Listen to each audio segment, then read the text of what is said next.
Calling the hearing to order. Good morning. Thanks everyone for being here today. I'm Jay Griffin, Chair of the Hawaii Public Utilities Commission, and joined virtually by my fellow commissioners, Commissioner Jennifer Potter, Commissioner Leo Suncian. We also have a number of our commission staff joining us on the WebEx.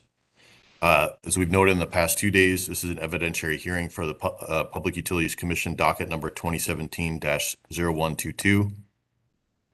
Which involves the Commission's review of Hawaii Electric Light's application for approval of a power purchase agreement with Hu Honua, filed on May 9th, 2017. Before we begin, just a few housekeeping matters as we've gone over the past 2 days. Mr. Parsons will be hosting the WebEx hearing and will be the point person for any technical issues that may come up.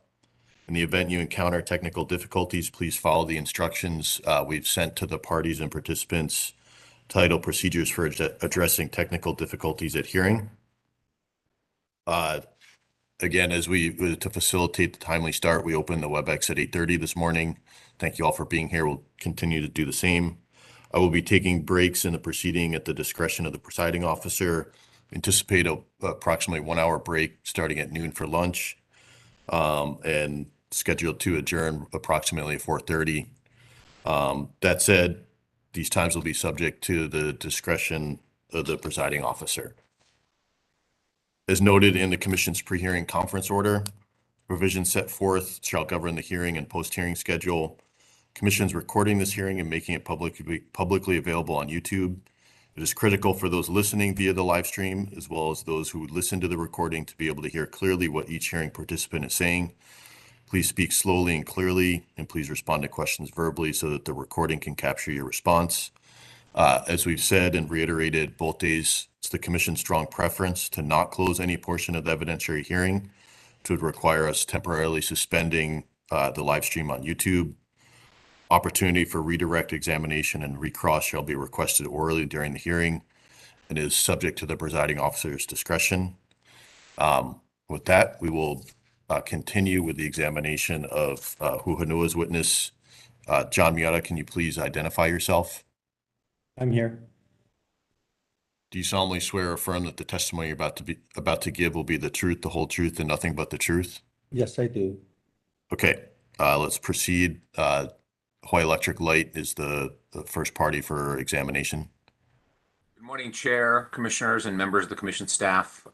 We do not have any questions for this witness. Okay, thank you. Consumer Advocate. Sure. Good morning. Good morning, Mr. Miata. How are you? Morning. I'm fine. How are you? I'm okay. Thank you. So I was talking to Mr. Lee yesterday. Were you able to catch that? Were you watching that? I did watch Mr. Lee's testimony. Yes. Okay. Good. So I asked him about some agreements and partnerships that Hu Honua has indicated it won't update or pursue further unless and until the Commission approves the PPA. Did you hear that exchange?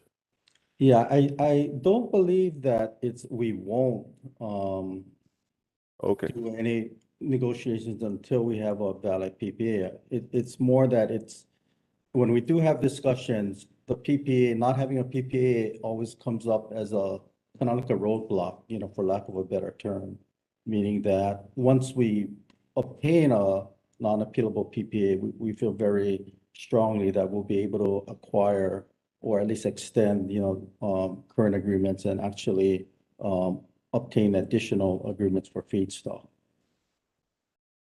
Okay. So with you, I wanted to shift, instead of agreements and contracts with other entities, I wanted to ask about plans that could be within Hu Honua's control. Do you have CA Hu Honua SIR 29? It was filed on October 22nd, 2021. Hold on, I'm looking for it right now. Sure, please take your time.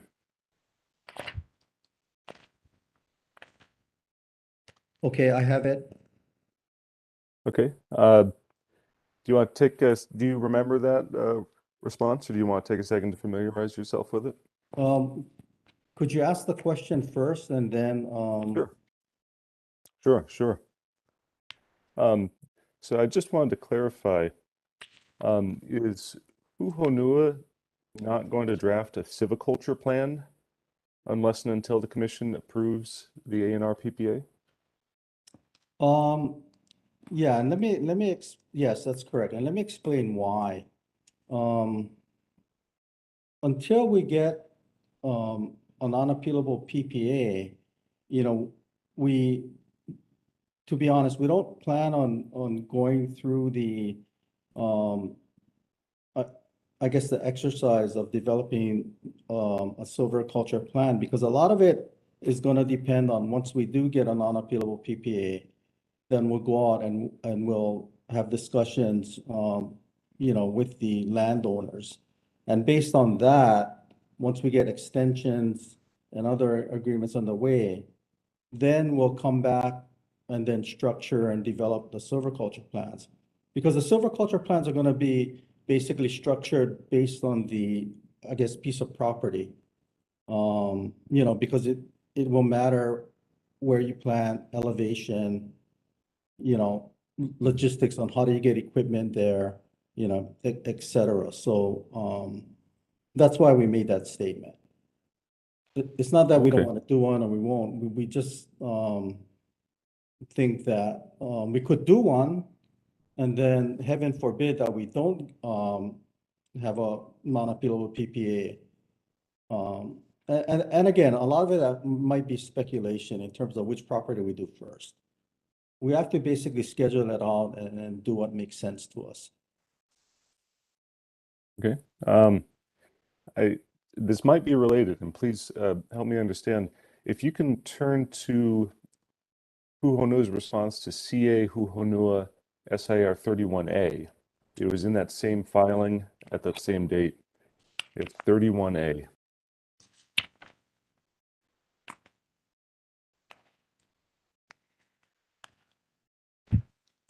Was that IR or SIR? SIR. So it was on the October 22nd filing. So that same filing, SIR 31A.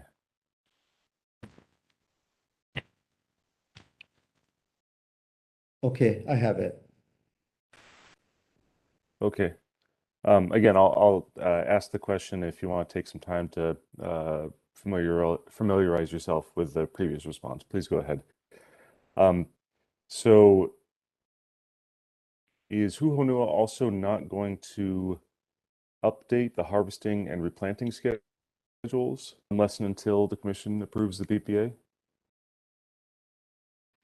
Yes, for the same reasons, right? Why would we do additional harvesting if we don't have a non-appealable PPA in hand? Okay.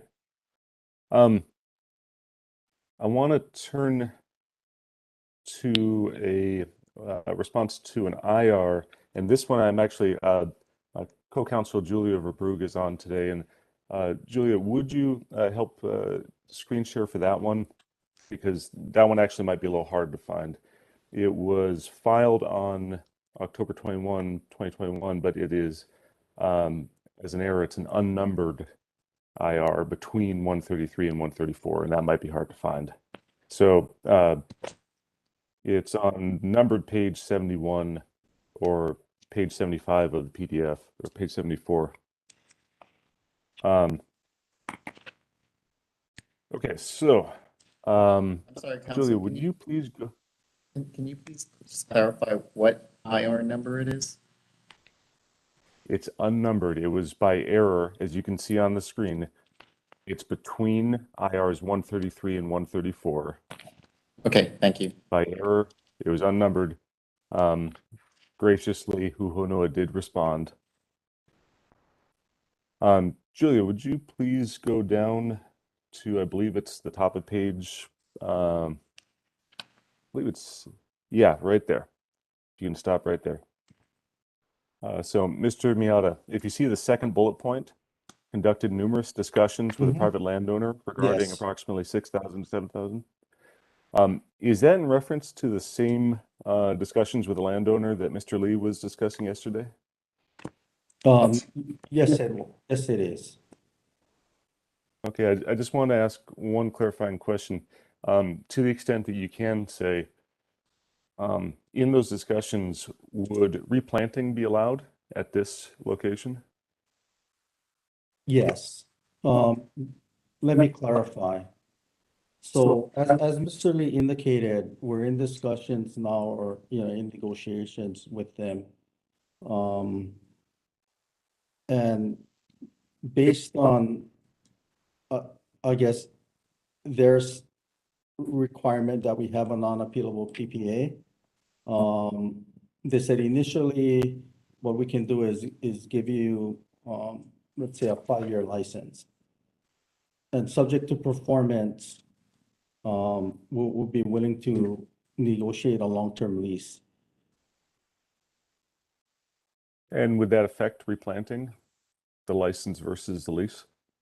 We anticipate once we have a non-appealable PPA in hand, and we're able to obtain a long-term lease. At that point, we'll be able to either replant or coppice, regrowth. So we feel very good about that and positive. Okay, thank you very much. I don't have any more questions for you, Chair. We're done with this witness. Thank you. Thank you, Mr. Knox. Next is Life of the Land. Aloha, Chair, Commissioners, staff, parties, and participants. Good morning. Mr. Miata. We have no questions for this witness. Thank you. Okay, thank you, Mr. Curtis. Tahiri Power. Yes, thank you, Mr. Chair. Tahiri has no questions for this witness. Okay, thank you. Commission Counsel, Mr. Kayatsu. Yes, thank you, Chair. I have a few questions for Mr. Miata. Good morning, Mr. Miata. Good morning. By the way, I know your mom and dad also. Yeah, everyone in Hilo knows Yeah. that it's a small town. Thank you for letting me know, though. I wanted to start by following up just to clarify what I thought I heard you give in response to some of Mr. Knox's questions just now. I believe when he was asking you some questions about lease negotiations, you said something, and I'm paraphrasing, and let me know if I've misstated what you said, but that you would feel stronger in being able to obtain lease extensions if you had a non-appealable PPA. Is that correct or accurate? Yes. And I just wanted to clarify, was that response reflecting sort of reluctance by Hu Honua or the landowners about extending the leases without a non-appealable PPA? It was the landowners. Okay. Thank you. I now would like to turn to Hu Honua's response to PUC IR Hu Honua that's redundant. PUC Hu Honua IR 18 filed on October 29th, and I'll share it on the screen so you can see it.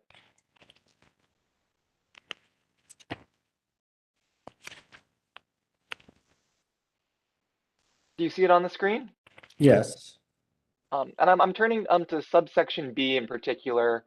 The first sentence there says individual field portions may be harvested and not replanted or coppiced because of limitations under the applicable lease or license. Do you see that? Yes. I just wanted to ask you to elaborate on that statement. Under the current lease agreements Hu Honua has, is replanting and coppicing not allowed? In regard to the current lease agreements, it is allowed. Okay, and so was this statement then just to indicate that because extensions or lease agreements will be subject to particular negotiations, coppicing and replanting may or may not be allowed? That's correct. Okay, thank you.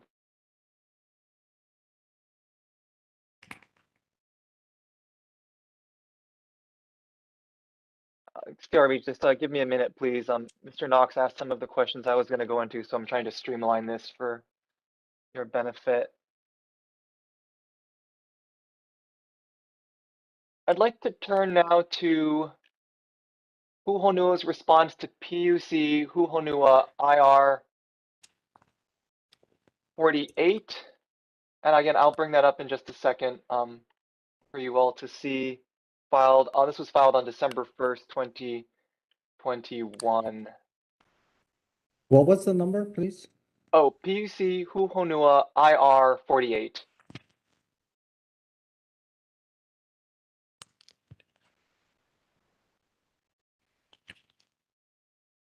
And in particular, I'm moving to subsection A. Do you see that on the screen? Yes. So I'd like to direct your attention to the beginning of page 11. It says, just as the utility routinely contracts, parentheses, secures its fuel supply for approximately 3 years, there is no need to secure feedstock for the entire 30-year PPA term, and doing so would be impractical and difficult to achieve without a non-appealable PPA approval. Do you see that? Yes. Could you please elaborate on the basis for the statement here that the utility, I'm assuming referring to Helco, routinely contracts its fuel supply for approximately 3 years? Yes. And so I guess because we don't have a non-appealable PPA, it would not be prudent to, I guess, enter into a 30-year lease agreement and then find out that we can't operate because we don't have that agreement. You know, this would be risky and not financially prudent. We wouldn't, you know, in addition, we would not be able to cover our lease rent and property taxes among other costs. If, however, you know, we did have an approved non-appealable PPA, our preference would be exactly that, to basically enter into leases for the entire term of the PPA.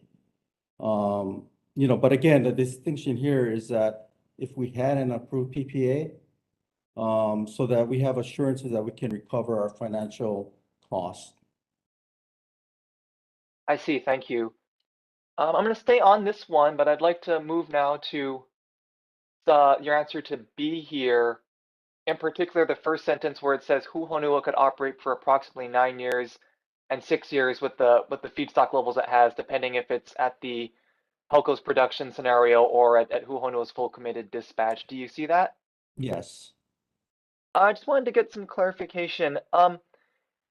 Is Hu Honua's assessment that it has sufficient feedstock for 9 years premised on the existing levels of feedstock at the plantations, specifically trees that are already mature, or is additional years of growth assumed to reach that level of feedstock?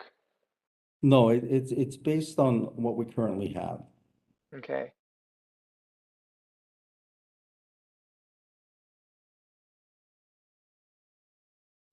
If the lease agreements that Hu Honua currently have, well, let me back up and just clarify.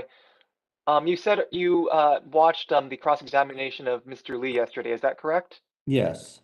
And during some of the questioning, Mr. Lee indicated that on the lease plantations, there would be trees that are meant for harvesting and trees that are meant for sequestering. Do you remember that? Or is that accurate to say?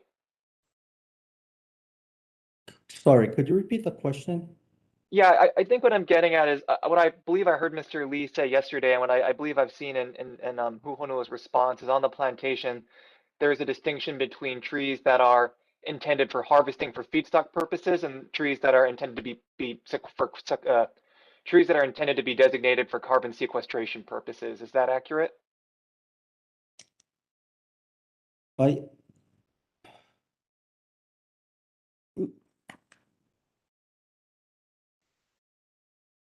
Well, let me answer it this way.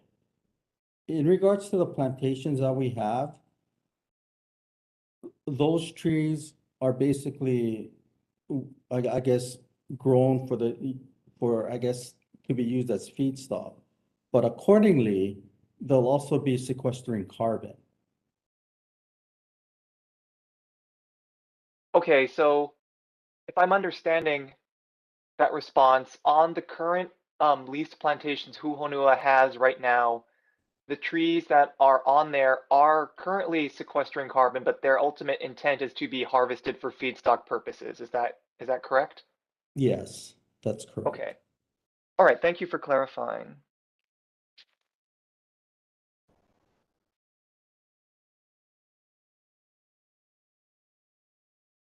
Okay, I want to shift a bit to your testimony, particularly some of the exhibits that were attached to your testimony. I'll pull them up, but I'm going to look at Hu Honua Exhibit 204, which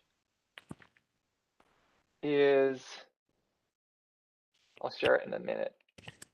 That would be the pledge agreement Correct. for NFF? Yes, that's correct. And then also the other document I want to reference is further down, Hu Honua Exhibit 206, which I believe is an assignment letter from Ms. Jennifer M. Johnson to Hu Honua of this pledge agreement. Do you recall both of those documents? Yes. Okay. In Hu Honua's opinion, how would a potential breach of this pledge agreement between Ms. Johnson and the National Forest Foundation be addressed? I'm going to object to that question. It calls for a legal conclusion. Okay, well, let me try to ask the question a different way. Okay, you can rephrase, Mr. Kayatsu. Okay. So is it Hu Honua's understanding that the Hu Honua 206, Exhibit 206, the assignment from Ms. Johnson, gives Hu Honua the right to count the credits that result from the National Forest Foundation pledge? Yes.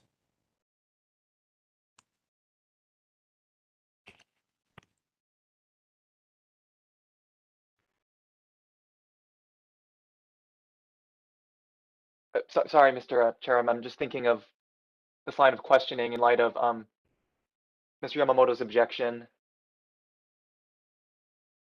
I think I'll leave it at that. Thank you very much, Mr. Miata. I have no further questions for this witness chair. Okay, thank you. Now questions from the commission. Commissioner Sunsian. Thank you, Chair. Good morning, Mr. Miata. Good morning. I think this goes also towards the discussion I had with Mr. Lee yesterday afternoon, and maybe you can shed a little bit more light or some clarification on it. Currently, you folks have,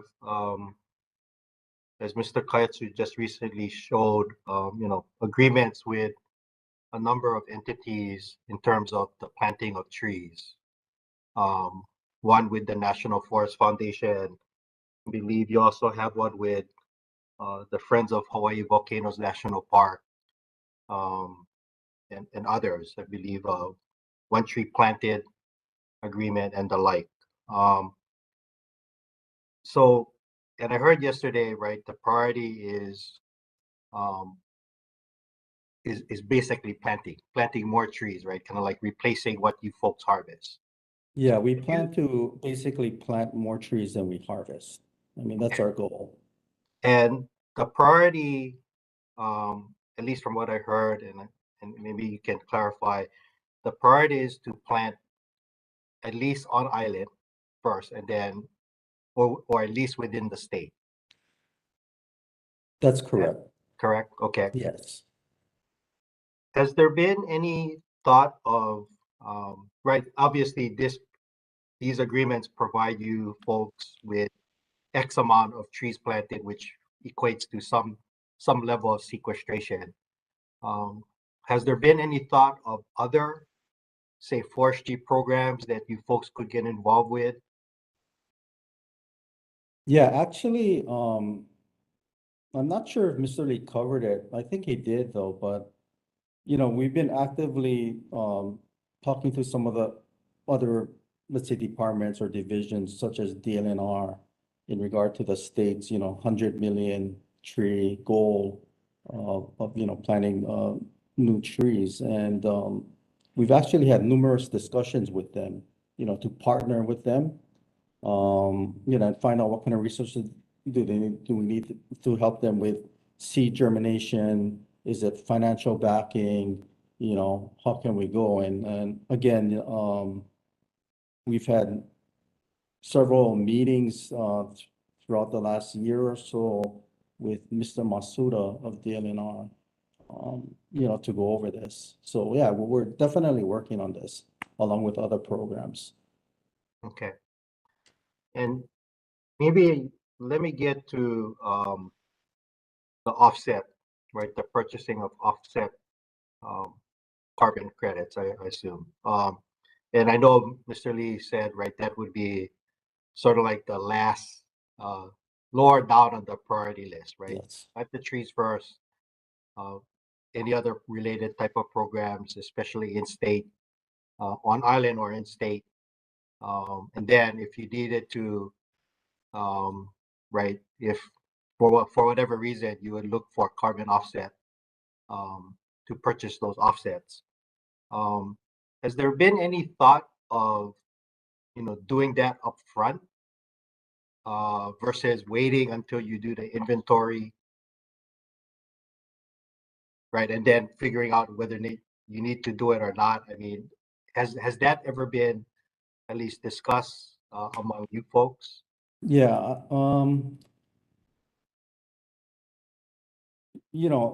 going back to Mr. Lee's statement, again, just to reiterate, we're committed to growing more trees, to help us sequester carbon. And again, we would rather grow trees and hopefully we don't foresee any shortfall happening. But if it does happen, meaning, I guess, a shortfall in the sequestration of carbon, we will basically purchase carbon offsets or pay monies to ensure that the carbon offsets happen, including with the state and third parties to ensure the carbon offsets do in fact happen. And I guess what we're looking at is based on, my discussion with our greenhouse gas consultant. Currently, we'll be willing to basically maybe seed this fund $100,000, just so that there's a cushion. And I guess everybody feels more comfortable with that. In addition, if there is any shortfall, we would also contribute an additional $15 per ton, which is approximate, my understanding anyways, is approximately dollar amount of carbon credits currently. For the carbon offsets, and I guess going forward, the cost may vary depending on future costs of the offsets and stuff. But again, part of our program is we'll be measuring every year. And then if there is a shortfall, we'll contribute. And that would be in addition to that, let's say $100,000 seed money in there. So there's always something in there. And again, like I said, each year over the 30-year period, we'll be doing this. And then every 5 years, as we indicated, it'll be subject to independent verification. Okay, thank you, Mr. Miata. Just one more question. I believe Mr. Knox asked you about the potential replanting at the commercial eucalyptus farm or forest. I would assume that, right, because that particular commercial forest, right, was done by another company, right? Correct. And they have their own replanting. I would think that, right, they didn't just plant it just to plant the tree, right, and for some use, commercial timber or the like. But I would assume also that they have, right, a replanting plan, if you will, of their own. And I don't know if you know or you have knowledge of that. And I'm just trying to make sure in my mind that, right, who's replanting what, or are you folks contributing to that or the like? I'm not sure in regard to, I guess, your question, but all I'd like to say is we're committed to replanting. We have our partner in this in renewable resources. We have a forester who is well versed, and he was actually responsible for planting those 10 million trees along the Hamakua coast. So he's very well versed in the conditions, growing, planting, all of that. And he would be the ones that would develop our silviculture plans and all of that. Okay. Okay, thank you very much, Mr. Miata. That's all I have, Chair. Thank you, Commissioner Asuncion. Commissioner Potter? Hi, good morning, Chair, and thank you. Good morning, everyone, and good morning, Mr. Miata. I have a couple of questions for you. I'm going to follow we're going to talk about carbon offsets for a little bit. So just want to dig into this a little bit. In the CA Hu Honua IR 123, page 32, and I'm going to go ahead and pull that up to make life easy for everyone, as long as I can do that correctly. Yeah. All right. Okay. All right. So here it begins. If in the event the greenhouse gas inventory for a given calendar year beginning in 2035 shows that Hu Honua will not be carbon negative, Hu Honua will purchase carbon offsets by September 30th the following year in the amount sufficient to offset the greenhouse gas shortfall, such that the greenhouse gas inventory is carbon negative for that calendar year. So I want to ask a few questions just related to your commitment that you're making here. And first is, to ask, how familiar is Hu Honua with the carbon offset markets? Is this something that you've done a significant research on? You understand how they work? Can you give a little bit of background on how that works for Hu Honua at this point? I would defer that to Berilio, or Mr. Weaver, our GHG experts in regard to that. Mm-hmm. Okay. But I would like to say that any kind of funding for any kind of shortfalls will start from year one and not 2035. Because again, as I indicated to Mr. Asuncion, that we are willing to seed that escrow account with $100,000 once we obtain a non-appealable PPA. Okay, thank you. And again, the source of that would be to I guess purchase carbon offsets. Okay, thank you for that. And to follow up, is Hu Honua committing to carbon offsets that are derived from tree planting or just general carbon reductions? So there's several types. It sounds like you have a preference for tree planting in general for just sequestration, but in terms of the carbon offset program, would that also be tree planting as well? Yes, it would include tree planting. And then one final question related to this statement is how will Hu Honua ensure that the investments in carbon offsets adequately reduce emissions? In other words, how will you select a reputable firm for the carbon offset program? Again, we would consult our GHG experts and get their advice on this and then work accordingly. Okay, but this is not work that's been done yet. These are commitments that you're making with the future intention of following through with these activities. Yes, once we get a non-appealable PPA, yes, but we are committing to these. Okay, excellent. Well, thank you. Appreciate that. And then I have just one final question. And this is in response to the consumer advocate Hu Honua IR 143, which I think I have somewhere, but it's just a quick sentence. So, and this is on page 92, and it was filed on October 21st, 2021. It says, to the extent that the National Forest Foundation projects become available in Hawaii, those will have first funding priority. And so my question is how does a project become National Forest Foundation eligible and available? And what is that process? I can't say. I don't know the answer to that question. Okay. Thank you. Chair, I have no further questions. I yield back to you. Thank you. Mr. Miata, I just have a few follow-up questions too. I just want to be clear because you stated a few things now that if I look at your exhibit 201, you bring that up, that is title Hu Honua Bioenergy Carbon Emissions Reduction Commitment and Plan, Okay, right? So this outlines in the pre-hearing testimony filed, what your execution plans are, but you've, I believe, just stated a number of elements that are not found in this document. So the $100,000 seed funding, is that's not contained in here, correct? no, it's not contained in here. But again, for the record, we are making that commitment though. Okay.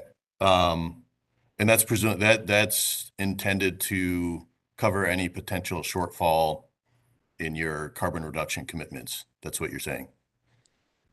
Yes, because I just wanted to make it clear because some of the questioning yesterday, well, I guess one of the questions came up that what if the developer goes under or bankrupt, right?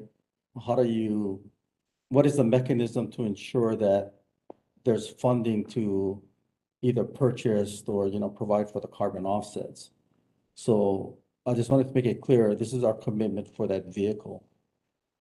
Okay. So since it hasn't been documented anywhere, that's why I'm trying to follow up here. So you said at the moment it's 100,000, but you said that,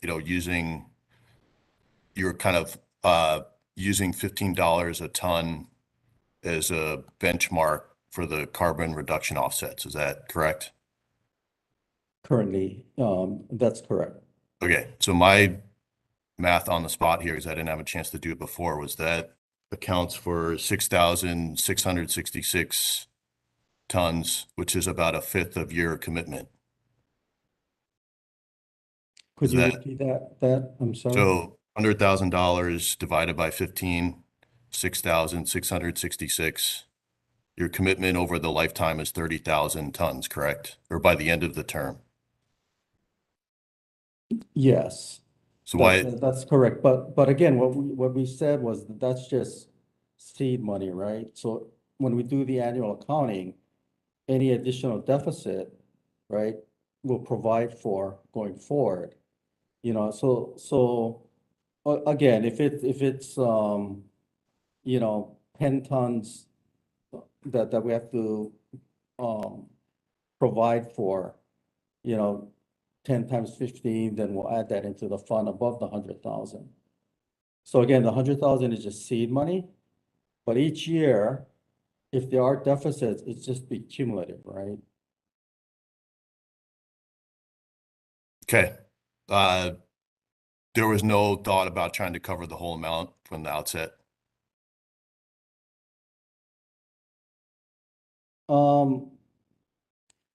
Again, we're doing it annually. If there is some kind of shortfall coming up, I'm sure everybody would recognize it. And again, it's an annual thing, right? I mean, and that's over 30 years.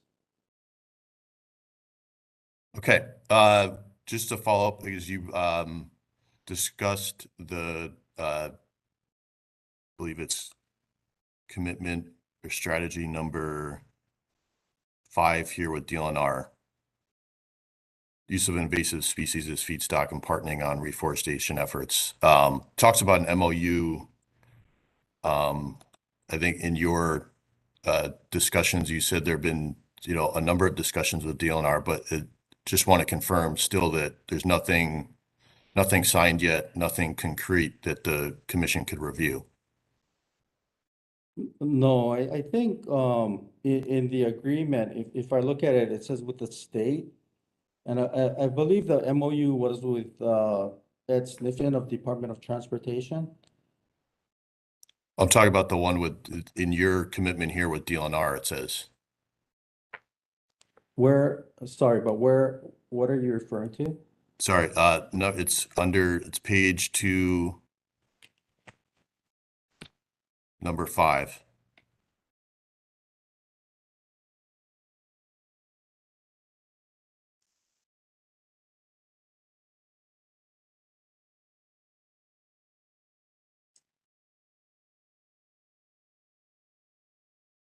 So this is Exhibit 201. Oh, okay, okay, I got it. So you're talking about use of invasive species as feedstock and partnering with Dlnr on reforestation efforts. Yeah, That's I mean, it. it refers to an MOU, but says it's not signed yet. So I guess just want to get an understanding where that stands.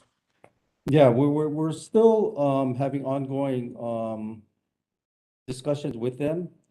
I guess part of the program with their reforestation efforts is to eradicate invasive species, primarily strawberry guava.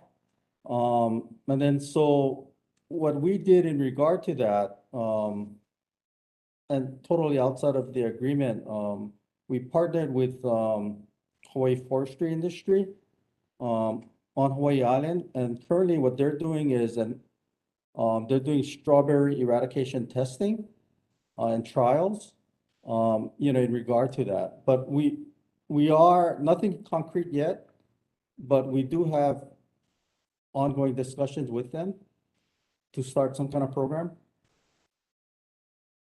And I guess, can you delve into, if possible, why it's not, the agreement hasn't been signed yet? Well, I don't wanna sound facetious, but this is this DLNR, and sometimes things take longer. That's all I can say. I mean, we're making, we're putting forth our best efforts. Okay, all right. I'll leave it at that. Thank you, Mr. Miata. That's all the questions I have. Witness excused. Thank you. Thank you. Okay, next witness, Hu Honua, witness number 3 is Kevin Owen. Can you please identify yourself? Chair, if we can just have a minute for Mr. Owen to sit in front of the computer. Yes, sure. Thank you.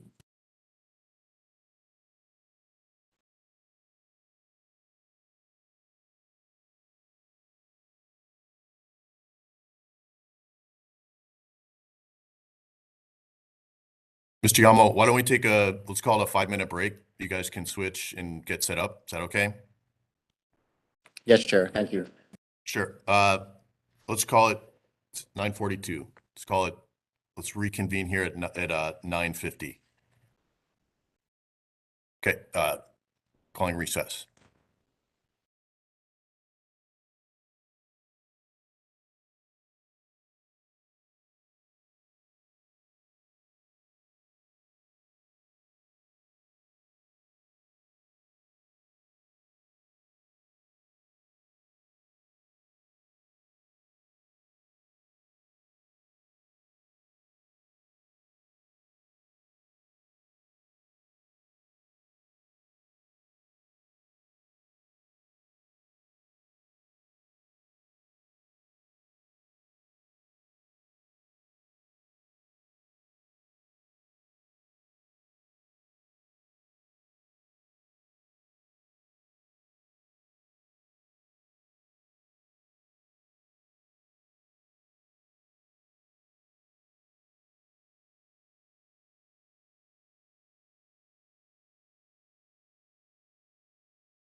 Mr. Yamamoto, how are we doing with the witness setup? He's almost ready. Okay, we're gonna start right at 9:50.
Okay, we're gonna call the hearing back to order.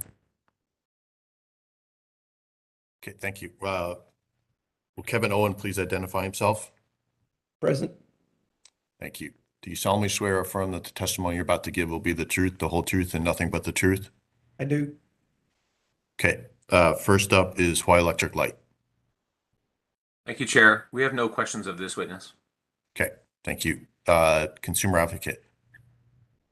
Morning. Mr. Owen, how are you?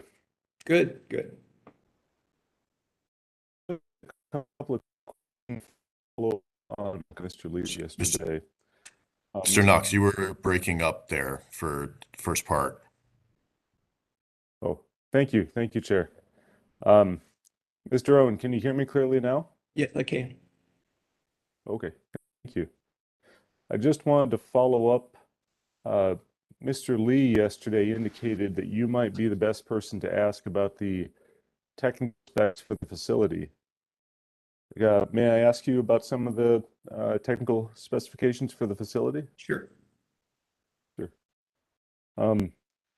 What is the mechanical minimum for the facility to run at? Are you talking about the steam turbine? Yes, like how few megawatts can it run? And please, if it matters how you're running at different levels, feel free to give a nuanced answer. Yeah, so 10 megawatts is about the lower limit. And this is because this is what's determined by the manufacturer. If you go much lower than that, you get wetting, erosion of the last stage blades. I've actually witnessed this at different facilities, and it could lead to catastrophic failure of the turbine. For very short periods of time, you can go below the 10, but again, when you do that, you're wetting of the turbine blades, which it causes erosion on the last couple of stages of the turbine blades. So am I correct? The contract allows to go down to 7 megawatts in some situations. How long can it go down to 7 megawatts? Well, that all depends on how long you've been, below 10 megawatts before. I wouldn't think that Hawaii Electric would go, down to 7 megawatts because it's in emergency situations only. Typically, frequency will come back, in range in a short period of time. So, for short periods of time, we can do it, but we need to be back up to that 10 megawatts, for sustained periods of time. Okay. Thank you very much. I have no further questions. Thank you, Mr. Knox. Life of the Land. Thank you, Chair. We have no questions for this witness. Thank you, Mr. Curtis. Tahiri Power. Thank you, Chair. The CA asked our questions, so no questions. Thank you. Thanks. Commission Counsel, Mr. Kayatsu. We have no questions for this witness, Mr. Chair. Commissioner Sunsian. I have no questions for Mr. Owens. Thank you, Chair. Commissioner Potter. Thank you, Chair. I have no questions for Mr. Owen either. Thank you. Okay, Mr. Owen, I just have one, I believe. Have you had a chance to look at the projected dispatch, at least from Hawaii Electric Light's simulation of the facility? No. So just they've projected it to operating near the low load for most of the lifetime. Based on that and what you just told us, how concerns about erosion or how that impacts the facility. I mean, if that was over the lifetime operating at that 10 megawatts, what kind of impacts to the facility could you anticipate? At 10 megawatts, we're totally safe. So that would not be any concern whatsoever at that 10 megawatts. Even for sustained over decades? Yes. Okay, thank you. No further questions. Okay. Thank you, Mr. Owen. Thank you. Next witness, we actually took out of order, is Mr. Weaver. So next witness is Mr. Pickman. Do we need to take a short? Okay. No, Your Honor, he's in Brazil, so he's on the line. Okay. Will Braulio Pickman please identify himself?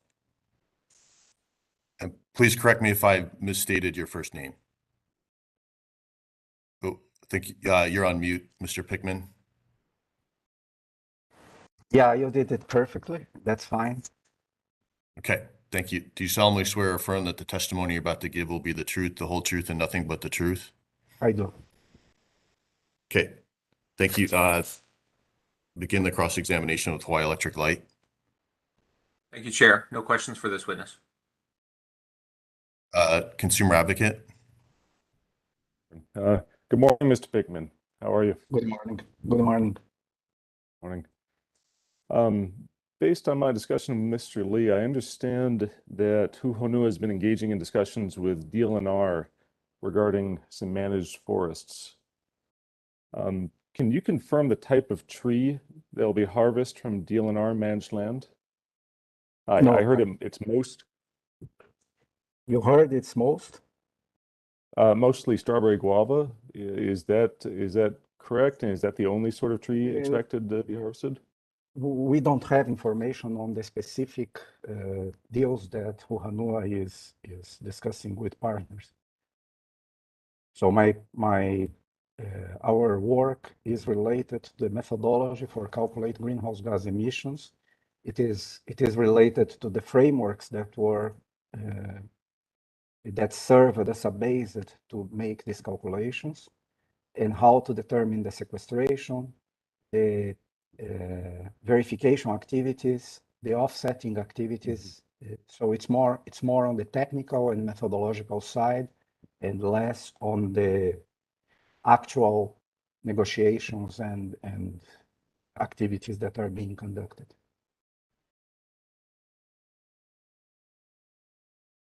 Okay. Mr. Pickman, you were breaking up a little bit on my side. Can you hear me? I can hear you perfectly. I can Okay. speak. Yeah. Is this better? Oh, no, I don't think it was you with your microphone. I think maybe my connection had a little problem, but I can hear you great now. I just want to make sure you can still hear me. So I did hear your point about how you're mostly on the calculations. That is actually the part I wanted to ask you about. If the trees are not E. grandis, then would the tree growth and sequestration rates in the carbon calculator in Hu Honua 401, would that need to be updated?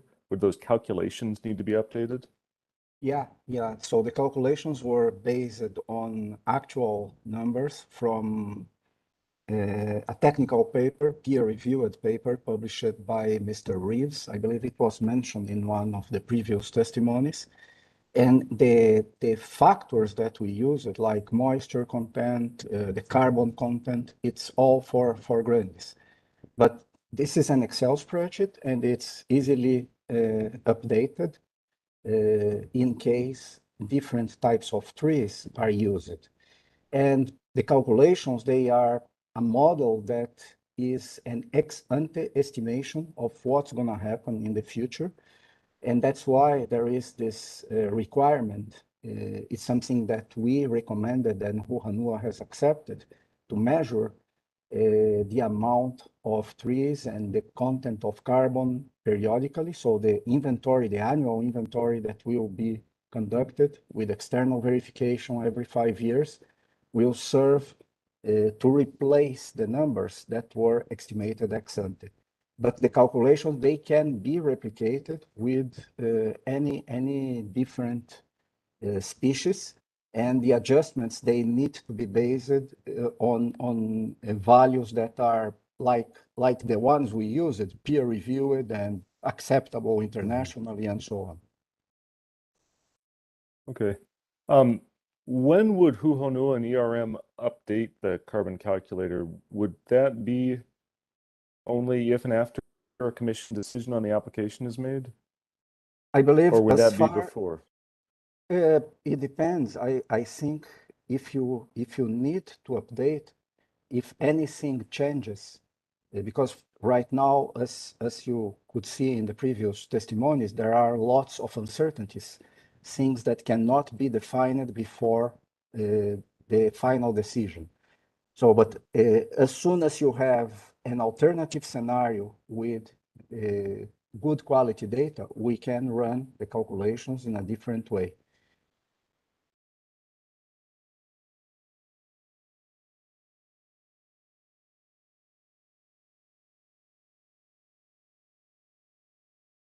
I'm sorry, Mr. Pickman, did you finish? I might have Yes. cut out.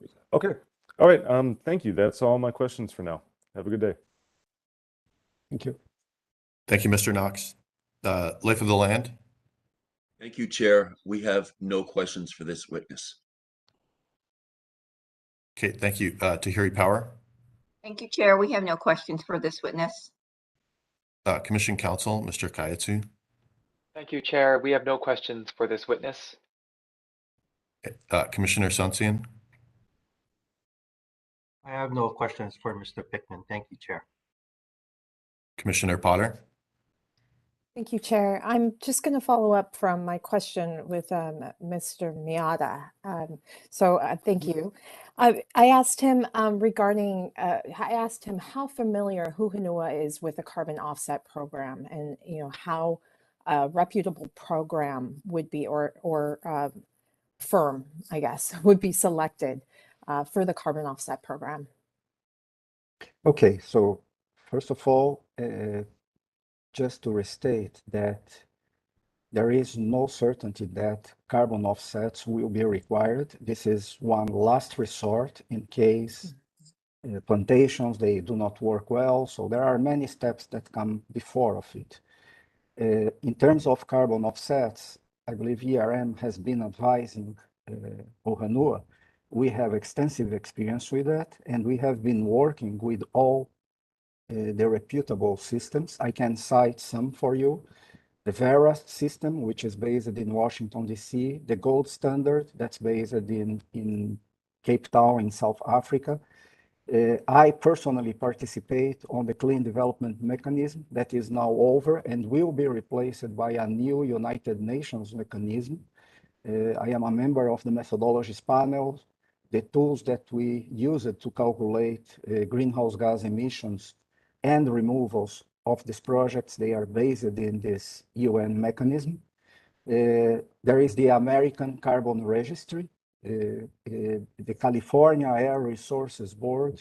So all of these schemes, they have projects that are eligible for carbon offsets. So these projects, they are developed under these frameworks and they are verified. So when it becomes an offset, there is nothing else that needs to be done. Everything was validated, was verified by third parties. This is something that I also do. I am a verifier for carbon credit projects. ERM has verified approximately 50 million tons of CO2 equivalent in the last 10 years. So this is a very well-established market. And what's important is to select good quality projects, because different schemes that they have different levels of reputation, and different projects have different levels of quality. So a nature-based solution project, which could be reforestation with native forests being planted, not in a farm, not a monoculture, not eucalyptus, which I believe is an invasive species in Hawaii because it comes from Australia. So if you are planting native forests that will stay there forever, or at least for the foreseeable time frame, then this is the highest quality project. And this is what we advised Hu Honua to pursue. I believe the agreement with the NFF is such a kind of project, because they are planting native forests in regions that experienced a major event that caused the deforestation.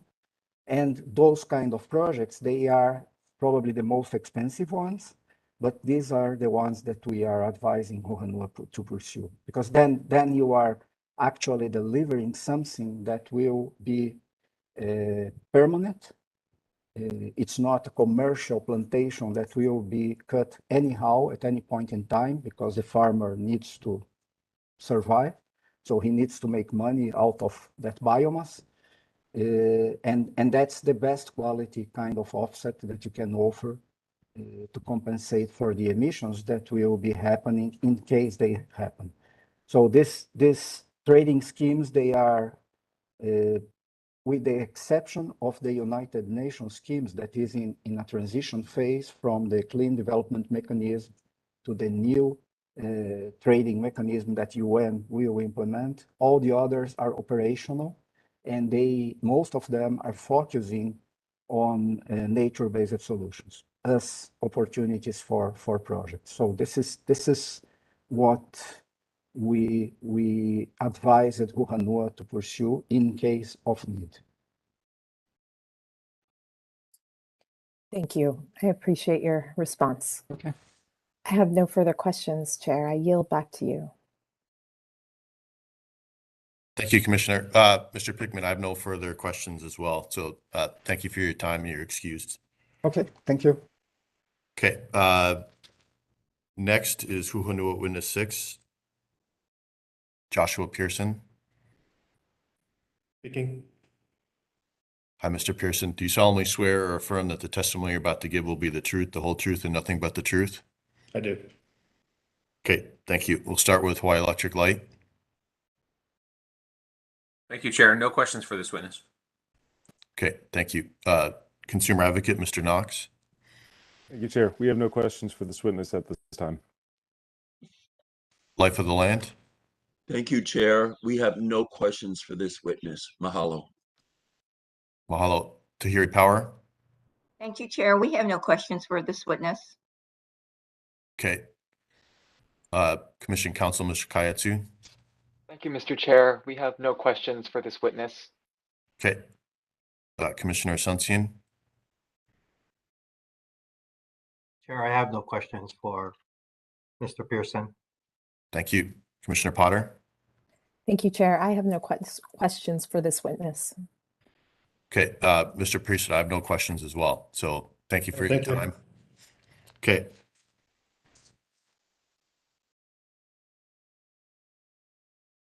Next is witness Jonathan Jacobs. Chair, it'll take us a couple minutes to get Mr. Jacobs set up because he has to replace Mr. Pearson. Sure. We'll go into recess again. Let's how about if we start at 10:15? Is that enough time? Thank you, yes. Right. Okay. Thank you. Going into recess.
Hi, do we have the witness?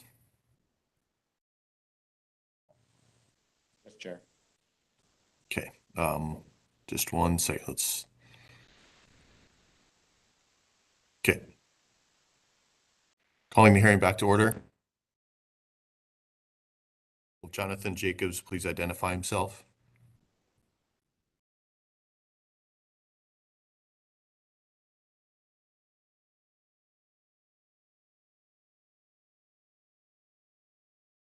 Yes, I'm here. Just having a little trouble with the cursor. There we go. Okay. I'm Ready here. to go. Okay, do you solemnly swear or affirm that the testimony you're about to give will be the truth, the whole truth, and nothing but the truth? I do. Thank you. Hawaii Electric Light, No questions for this witness, Chair. Consumer Advocate, Good morning, Mr. Jacobs. How are you? Good morning. Good morning. That's a great bow tie, by the way. Well, thank you. I have to admit, I had to get a little trouble tying it today. I had to get a yeah. little help tying it today. That's what I meant. Sorry.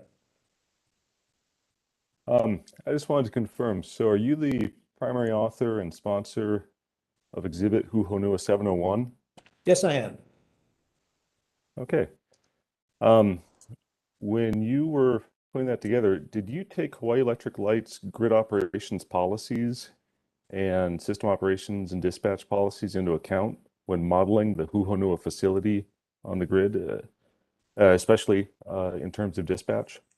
At the time, I had no knowledge of Hawaiian Electric Light's dispatch policies. I knew that dispatch and operating policies exist, and we attempted through information requests to find out more about those policies. We were unsuccessful until we found an answer to a different supplemental information request that did include the operating policies. Or the operating principles, excuse me. Julia or Scott, whichever one of my co-counsel is on, can you please bring up that system operations principles? I just want to have it on screen to confirm if we're talking about the same thing.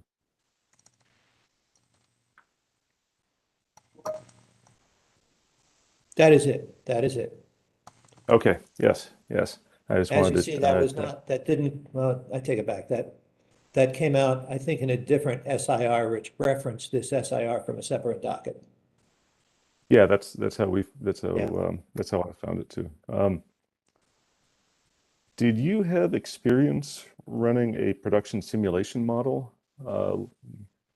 Yes. I have been in the electricity business since around 1990.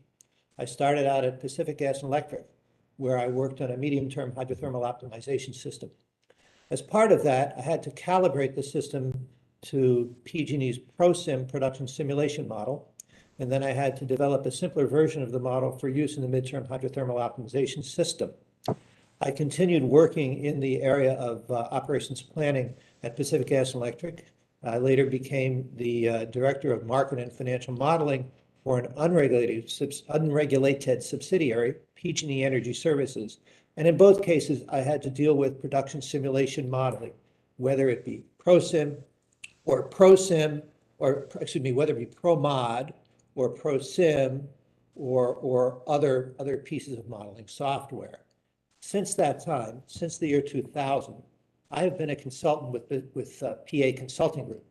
And one of the things that I do with PA Consulting Group is validate the software and processes that independent system operators use to dispatch and price their power, which is based on a short-term version of a production simulation. And I also work with evaluation of power contracts and price forecasting and so on, all of which involve production simulation. Now, in my current position, of course, I'm no longer running the models. I generally am dealing with other people running the models, supervising them, using their results, and interpreting their results. Okay, thank you. For this engagement with Hu Honua, did you prepare some simulation analysis similar to the one that Hawaii Electric Light produced for this docket? I prepared a pricing analysis or a value analysis based on what we knew at the time of the results of Hawaii Electric Light's production simulation analysis. We didn't really have the ability to simulate the system at that time due to a lack of appropriate data concerning the grid, the properties of the grid, the operating principles, the load forecast, and so on, much of which Hawaii Electric Light considers confidential. If you had access to the Hawaii Electric Light production simulation data, the inputs and such, would you have run a production simulation model like they did? I don't know. The issue, given the lack of ability, I didn't have to consider whether to recommend doing that. Okay. Okay. Well, thank you, Mr. Jacobs. We have no further questions at this time. Chair, we yield. Thank you. Thank you, Mr. Knox. Life of the land. Aloha, Mr. Jacobs.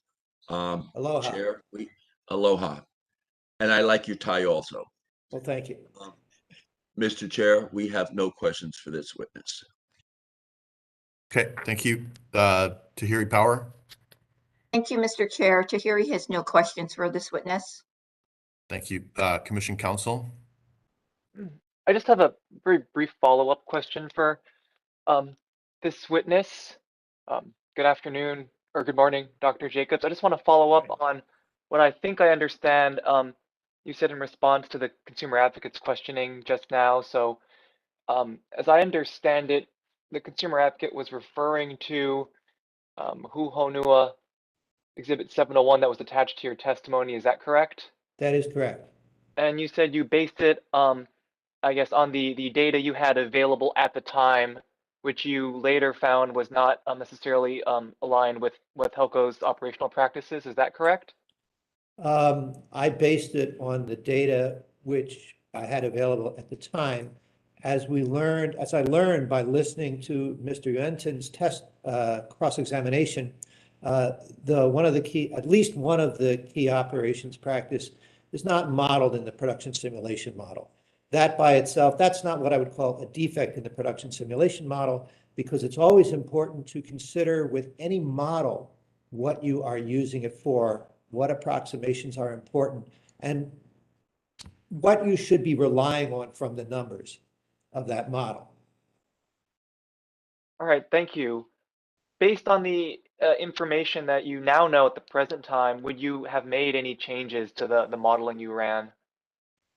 Well, I actually did make changes to the modeling I ran, to the modeling that I did, for a couple of reasons. One of the reasons is that Hawaii Electric Light filed its response to the PUC's Information Request 17, which was based on the exclusion or the withdrawal of the Puako Solar contract.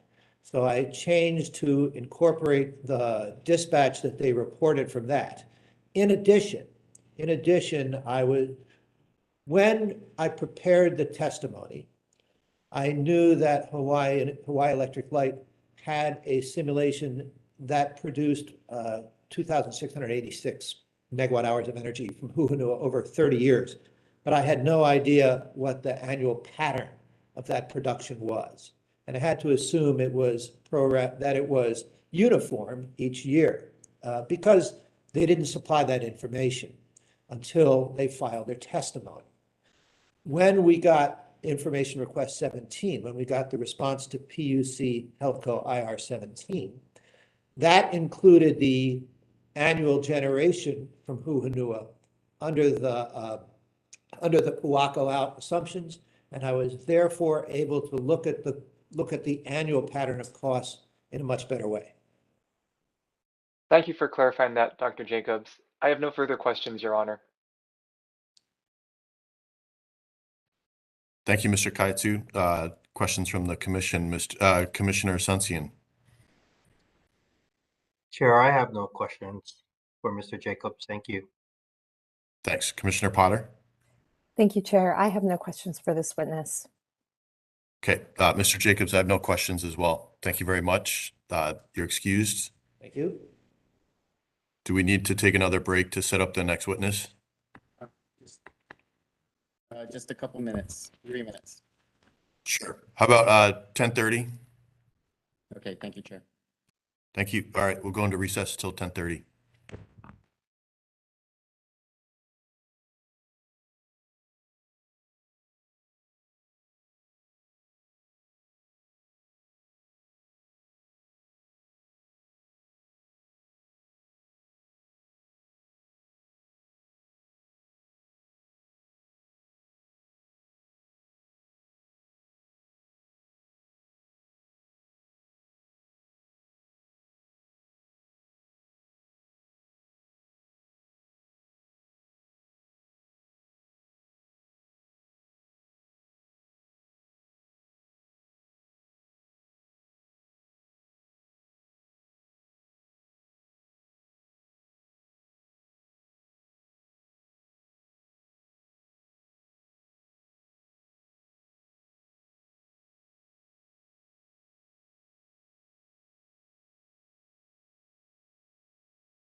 Mr. Yamamoto, do you have your witness ready?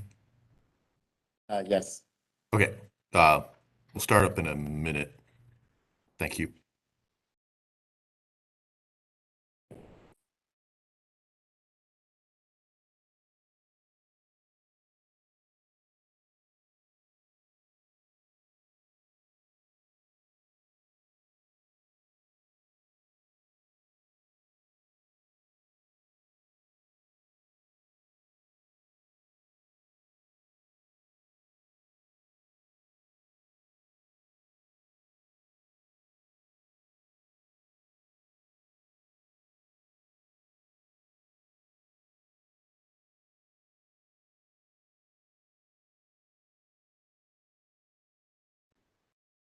Okay, calling the hearing back to order. Will Bruce Plosh please identify himself?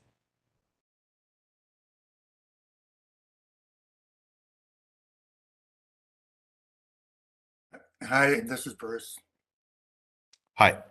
Do you solemnly swear or affirm that the testimony you're about to give will be the truth, the whole truth, and nothing but the truth? Yes, I do. Thank you. We'll start with Hawaii Electric Light. Thank you, Chair. No questions for this witness. Okay, Consumer Advocate. Good morning, Mr. Platt. How are you? Good morning. To start, I just want to confirm, did you, were you the author of and the sponsor of Exhibit Hu Honua 801, an economic impacts and benefits study? Yes. Can I ask you a couple questions about that? Yes. Thank you. I just wanted to check, as a part of your study, did you analyze any benefits or the lack of benefits regarding any environmental or public health impacts related to the Hu Honua project? No, my scope was more limited to the economic impacts associated with the forest and plant operations.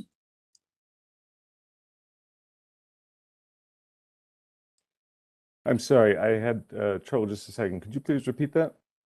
The answer is no. The scope of my Okay. work was limited to the operations of the power plant and the forest operations and trucking operations. Okay. Did you model any impacts from customer bills on Hawaii Island? From customer bills, you mean? Either savings or increases of customer bills? I did on the first round and I didn't on the second round because I didn't have information on that. Were you aware of Exhibit Helco 305?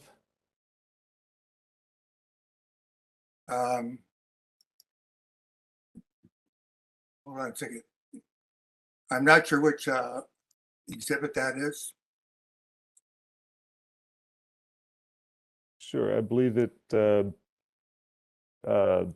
if you're willing to confirm subject to check, it was the results of the Helco production simulation, I believe, in their updated pre-hearing testimonies filed on September 16th, 2021.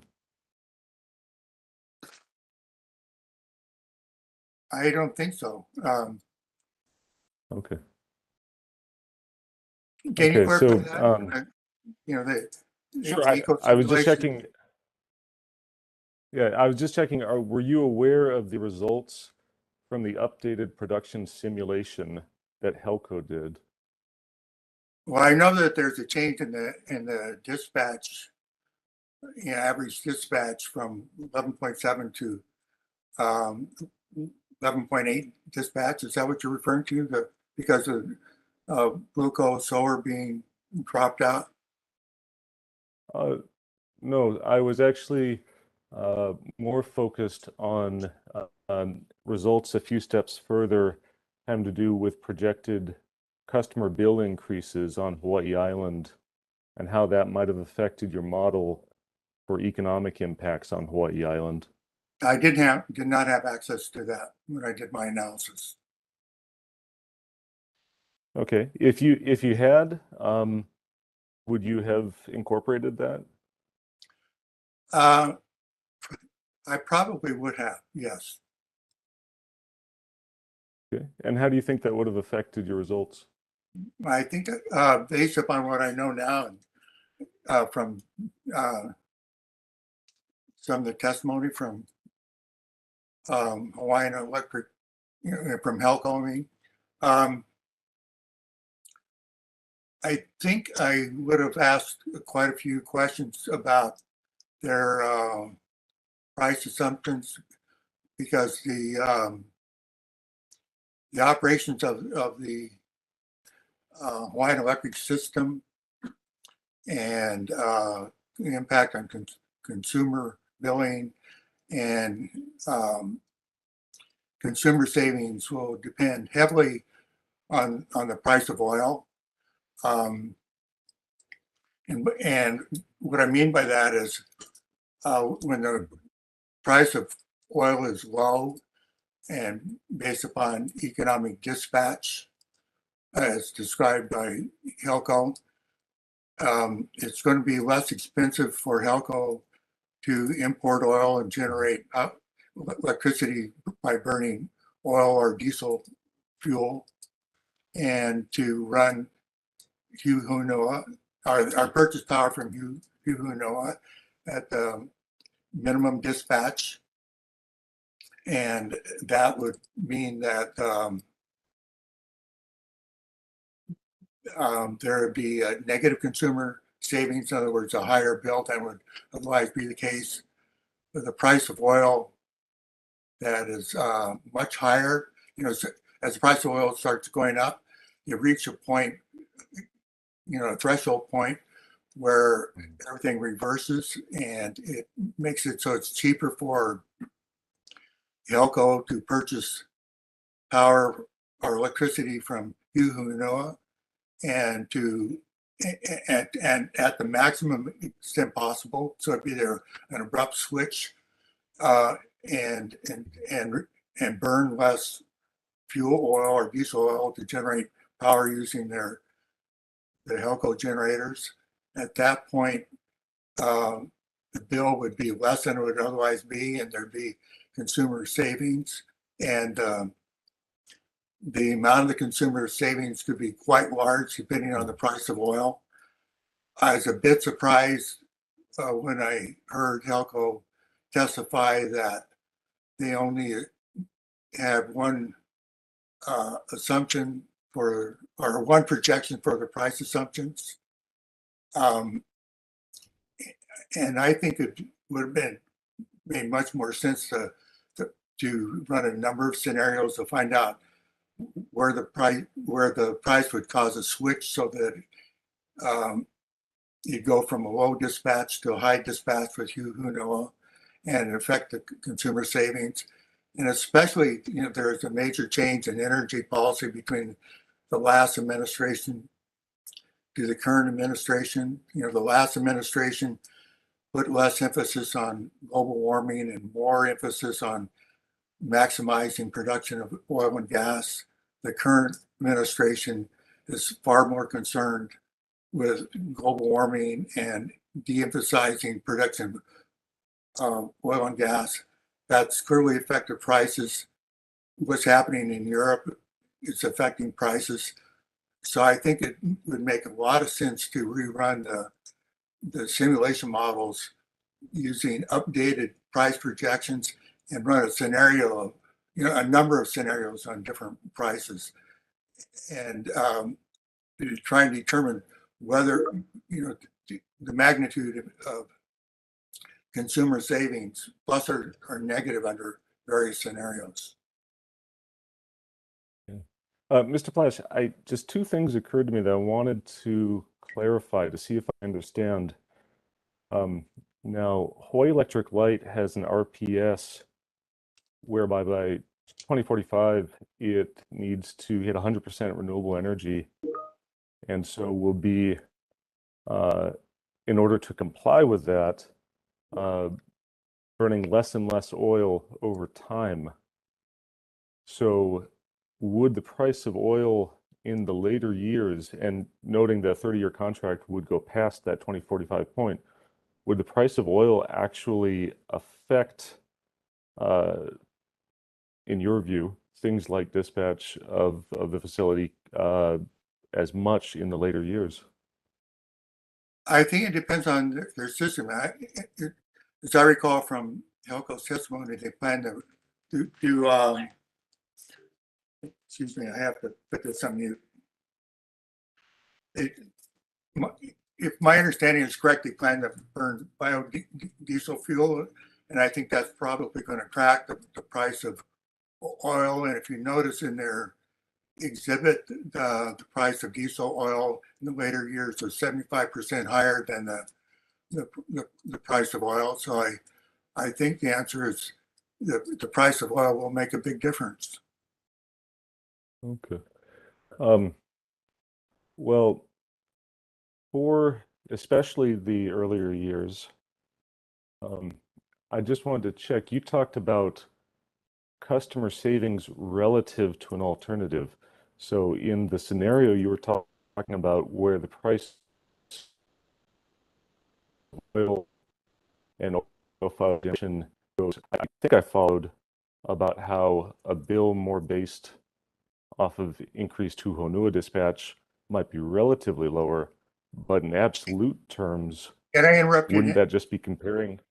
Can you start again because you broke up? Oh, sure. Sorry. Mr. Knox, you did break up in the beginning. Okay. Please, Okay. please repeat the question. All right, sure, absolutely. I'll try again. So, Mr. Plash, this is just the last clarification I wanted. Earlier, you talked about a scenario where if the price of oil went up enough, there would be relative savings compared to a bill more based on oil-fired generation. ILCO was dispatching Hu Honua more, but isn't that in absolute terms comparing two higher bills? So wouldn't that, in absolute terms, be talking about higher customer bills? It would be higher customer bills because much of Elco's system still burns oil, you know, in the near term. But buying electricity from Hu Honua would be cheaper than assuming it, let's say it dispatched near 21.5 megawatts. You know, that amount of, you know, with high oil prices, the economic based dispatch based upon marginal or incremental costs would favor buying more power from Hu Honua because it'd be cheaper than burning oil, so that the bills would be less than they would be if you burned only oil or diesel oil for their the generators that would use that. So it'd be better to displace an inefficient unit of some sort. Okay, thank you for that clarification. No further questions for this witness. Thank you, Chair. Thank you, Mr. Knox. Life of the land. Thank you, Chair. No questions for this witness. Tahiri Power. Thank you, Chair. Tahiri has no questions for this witness. Okay, Mr. Kayatsu. Thank you, Chair. We have no questions for this witness. Okay, Commissioner Sunsian. I have no questions for Mr. Plash. Thank you. Great. Commissioner Potter. Thank you, Chair. I have no questions for this witness. Thank you, Commissioner. Mr. Plash, I have no questions as well. Thank you for your time. Okay, You're thank you very much. Yep. That actually brings us to our next phase. Mr. Nishina is ready. He's here and ready to go. Okay. We don't need any breaks or intermission. Only if you need one, sir. Chair, I think we need just a minute to switch counsel. Mr. Smith is going to be cross-examining. Let's, I know we've taken a few, but why don't we break until 11 o'clock? Sure. Okay, I'm going to recess. Thank you.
Everyone, we're going to get started in a minute. We still have Mr. Nishina.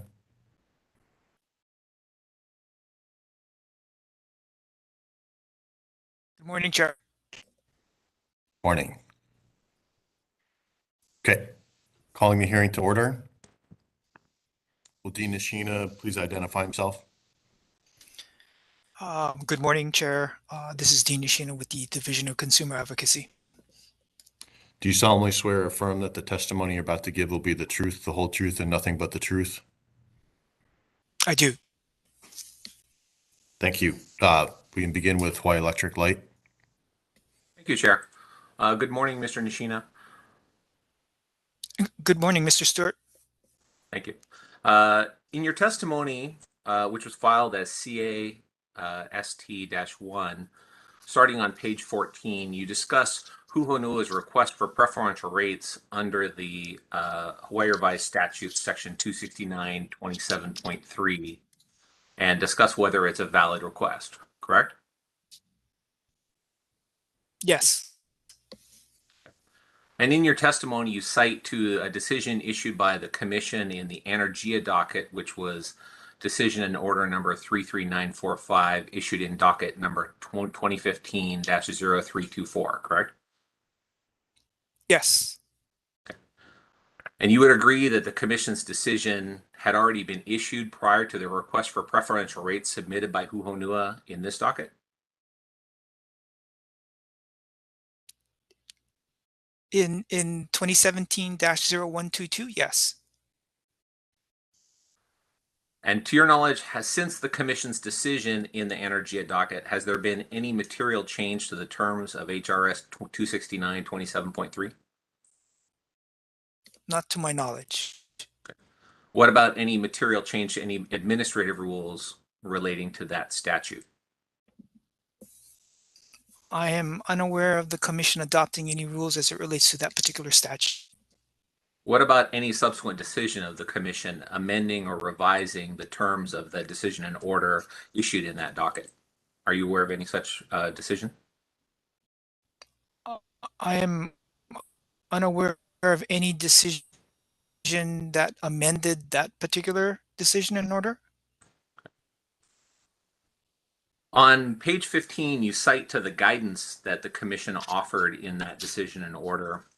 And specifically, you identified two reasons why you did not necessarily agree that the Hu Honua request for preferential rates still qualified under the statute. Do you recall that testimony?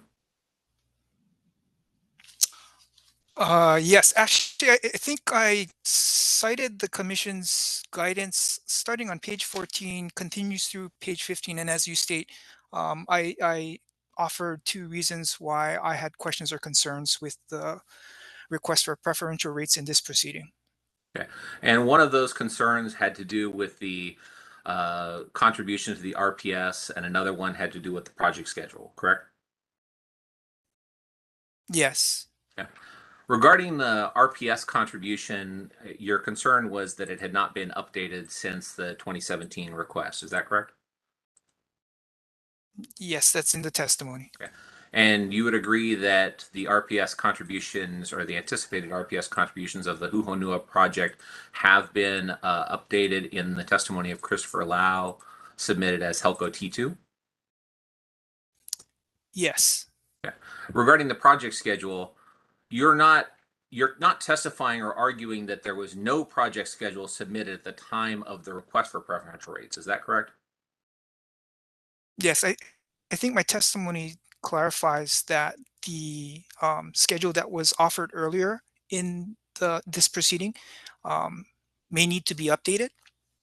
Okay, and I'm asking sort of a different question, which is to say, at the time that the request was submitted, you're not disputing that Hu Honua submitted everything that the Commission had identified was required for a bona fide request for preferential rates under the statute. So at the time it was submitted. I'm sorry, could you repeat your question? I just want to make sure I heard you correctly. Sure. I'm saying that you're not disputing the the premise that at the time that the request for preferential rates was submitted in 2017, that Hu Honua had submitted everything that the commission had identified as being required for such a request under the statute. You're saying that now in 2021, there may need to be updates, but you're not disputing that at the time it was a valid request, correct?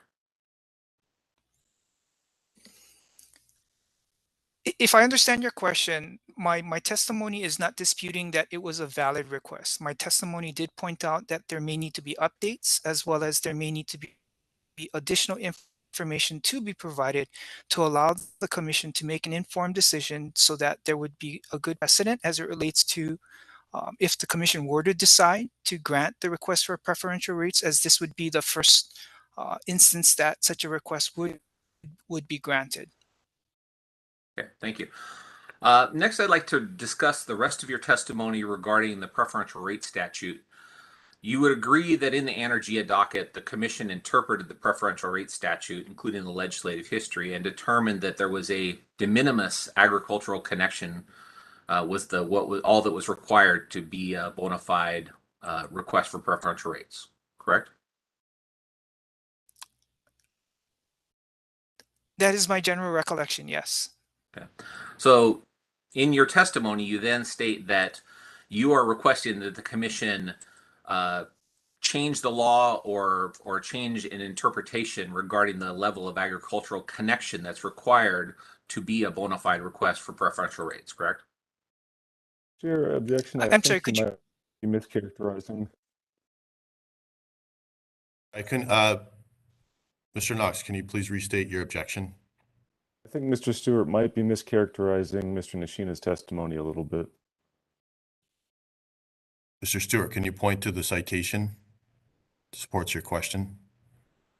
I'm asking whether his testimony, he says specifically that I continue, starting on page 15, lines 11, he says, in addition, I continue to urge the commission to consider whether simply meeting the minimum should be adequate to justify approval of preferential rates. Furthermore, along those lines that were raised in the past regarding agricultural activities, there are remaining questions and concerns that should be addressed before rates under the statutory provision should be granted. So he then continues in his testimony to talk about what he believes the law should be. He's already answered the question as to the fact that the commission has already made a decision in the Energia docket as to what the law is. I'm merely trying to confirm that the rest of his portion of his testimony on this relates to his opinion of a change in law, or what he thinks the law should be, that the commission should be changing the decision from Energia, not that the this product is not in compliance with the law as it exists as we sit here today. So, okay, we'll allow the question. I'd have to offer that I'm not suggesting in my testimony, and I don't believe there's anything in my testimony that suggests that the law needs to be changed. What my testimony is offering is that the commission's order in the Energia docket set forth its interpretation of that proceeding and set forth a minimum requirement as it relates to requests for preferential rates. And as I further stated in my testimony, that I believe that the commission in its Energia order did offer that, there would need to be a case-by-case basis analysis of any request for preferential rates. And so my testimony is suggesting that the minimum, it should be viewed as just that, but that additional information should be provided in order to justify any request for preferential rates. okay.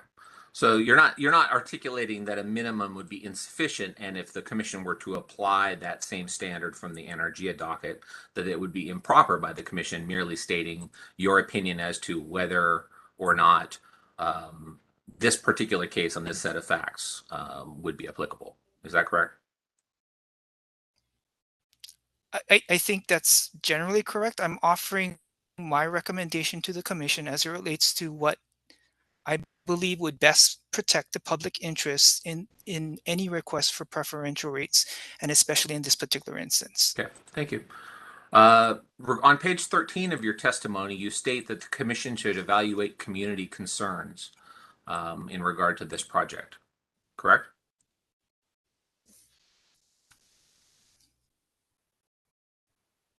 Can you give the witness a line Yes. number? Oh, okay. He said yes. So, to your knowledge, was a deficiency in public outreach one of the issues that was appealed to the Hawaii Supreme Court following the 2017 approval of the amended and restated PPA? No. To your knowledge, is it expressly included as part of the remand from the Hawaii Supreme Court? It's not expressly included, but I would offer that to the extent that there was an appeal to the Supreme Court to address certain community concerns with the lack of coverage as it related to greenhouse gas, one could infer that there were community concerns that were the basis for that appeal. On page 9 of your testimony, you expressed that you have concerns regarding the pricing for this PPA, correct?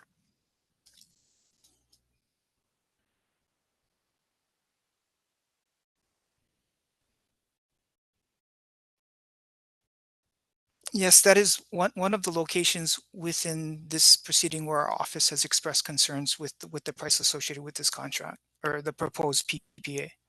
Sure. The pricing of the amended and restated PPA hasn't changed since it was approved by the Commission in 2017, correct? That is my understanding. Okay. To your knowledge, in the subsequent appeal of that approval to the Hawaii Supreme Court, did any party or participant allege that the Commission's approval was inappropriate because the pricing was too high or inappropriate? I am not aware of that particular issue being raised as part of that appeal. And there was no appeal filed by your office, correct? Yes.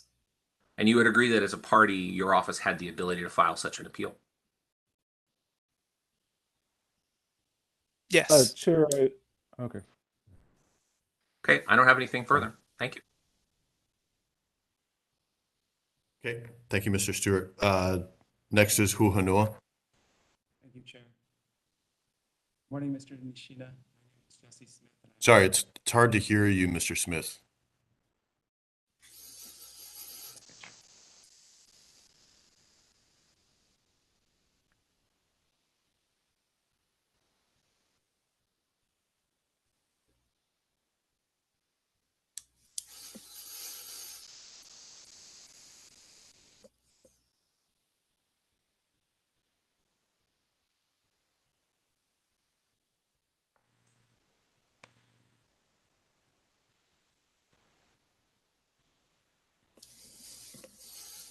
Chair, can you hear me now? Yep. Mr. Nishina, can you hear him okay? Yes. I heard him the second time much clearer. Yes. Yeah, okay, please proceed. I'm sorry about that, Mr. Nishina. I was saying that my name is Jesse Smith and I am counsel for Hu Honua Bioenergy. What is your position within the Consumer Advocate? I am the executive director for the Division of Consumer Advocacy. And what is your role in this proceeding as the executive director? I am covering the general policy as it relates to our review of the application before the commission, and I also speak to some of the issues as it relates to the terms and conditions as well as our office's concerns with such things as the pricing and community concerns. Are you the point person with respect to the positions that the Consumer Advocate has taken in this docket? Objection. That's a pretty vague question. Can counsel rephrase? Can you restate? Please restate. Yes, I'll rephrase my question. I believe he did say his position. Okay, I'll move on then. How long have you served as the executive director, Mr. Nishina? So in my current stint, that started in February of 2016. And then I also was the executive director for a period, I believe, beginning in the winter of 2009 through the end of 2010. So you were personally involved in this docket on behalf of the Consumer Advocate in 2017 when Helco filed its application? Yes. And you were also personally involved in this docket in 2017 when the commission approved the amended and restated power purchase agreement? Yes. And what was the consumer advocate's position on the pricing of the project at the time that the amended and restated power purchase agreement was approved in 2017? I'd point out that our filings in the earlier part of this proceeding is part of the record and it's available for your review. But for summary, we raised concerns with the pricing throughout the entirety of this proceeding. Okay. And have those concerns changed over the course of this proceeding or evolved? Again, I'd point to our filings throughout the proceeding, and even in the filing that we made in December of 2021, we're still raising questions and concerns about the pricing. But I understand that at the time that and I'm just going to use PPA as a short term for the amended and restated power purchase agreement. Is that okay? Well, you know what I'm referring to. Unless I ask for clarification, that will be my assumption. Thank you. Okay. I understand that at the time that the PPA was approved in 2017, the bill impact statement filed by Hawaii Electric Light showed a decrease to the bills of customers.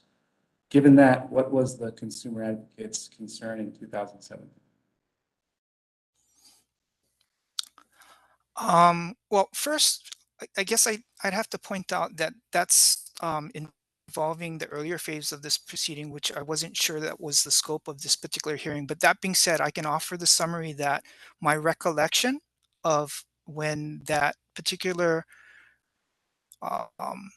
analysis was provided, I believe it was in response to, was a Helco response to an I might have been submitted by Hu Honua, and I think the commission might have relied on that particular response, was that it was less than clear whether or not the assumptions that were used to generate that particular response were reasonable and acceptable from our purposes or our perspective. And do you believe that the assumptions that Helco or Hawaii Electric Light Company has used in its most recent modeling regarding bill impacts are reasonable? I think we have some questions there, and I think there are a line of questions that your co-counsel might have gone through with the Hawaii Electric Light witnesses that will probably raise additional questions for us to consider in this proceeding and in others. Can you identify what questions that you're referring to?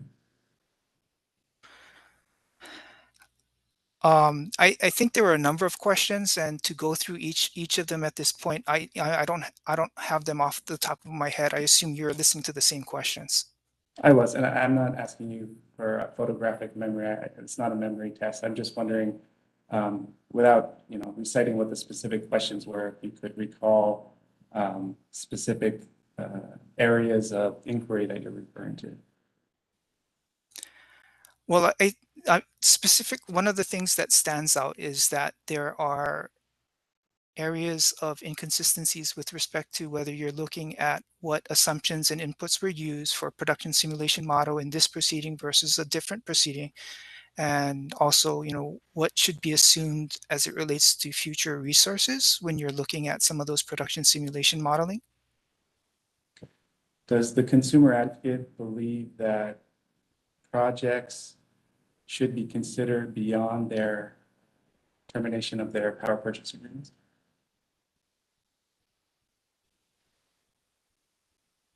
Could you provide a context for that question? I'm just asking, is one of the criticisms of the modeling done by Hawaii Electric Light, is it that it considers power purchase agreements and projects beyond the term of the PPA? And for example, with Tahiri Wind in this case. Okay, thank you for that clarification. Sorry, go ahead. Go ahead, Mickey. I was just going to say, can counsel provide a cite to one of witness Nishina's IR responses or somewhere in his testimony to connect this? I'm connecting it to Mr. Nishina's testimony a minute ago regarding the concerns that he had in listening to the questioning of the Hawaii Electric Light witnesses earlier in this proceeding. And that's what my question relates to. Okay, we'll allow the question. Yeah, thank you. I think it's not so much a criticism. I think I phrased it as, it raised certain questions in my mind, and I'll need to discuss those questions with my consultant as well as my house engineers. It relates to the validity of some of the points that might have been raised and how, again, what we might do in this and future proceedings. Okay. And I do want to get into some more detail about that later, and I will show you some documents. Earlier, Mr. Stewart, counsel for Hawaii Electric Light Company, was asking you some questions about the appeal of the initial approval of the amended and restated power purchase agreement in this case. Do you recall that line of questioning generally? Generally, yes. And did I understand your answer to be that the consumer advocate did not file any appeal of that original approval of the power purchase agreement? I think the record before the Supreme Court would stand, stand on its own. We also did not file a motion for reconsideration in the proceeding, which I understand as would need to be precedent for us to exhaust all administrative avenues for us to question Commission's decision before we file an appeal before the Supreme Court. But I'm not an attorney, so I'll have to defer to my attorneys on that one. Okay. Do you know, as the executive director of the Consumer Advocate, why the Consumer Advocate did not file a motion for reconsideration or an appeal if it had concerns regarding the pricing of the project or community concerns or some of the other concerns that you raised in this document? Yes, that was a policy call. The commission does not always accept our recommendations, and if we were to file a motion for consideration of each one, I'm not sure that would be very productive. We do our best to present the case we believe is in the public interest, best represents consumers' interests. And if the commission believes that evidence has been provided that suggests that our recommendation should not be adopted, we review the decision and again try to assess the potential impact and then make a decision on whether we need to file a motion for reconsideration or not.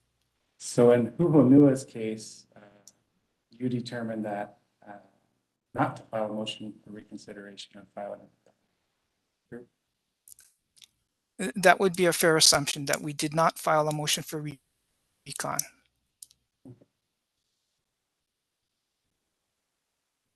But you still have concerns regarding the project. Is that right? Yes, just because the commission rules a particular way does not necessarily mean that we will necessarily agree with the outcome. So yes, we still have concerns with the price of the project. And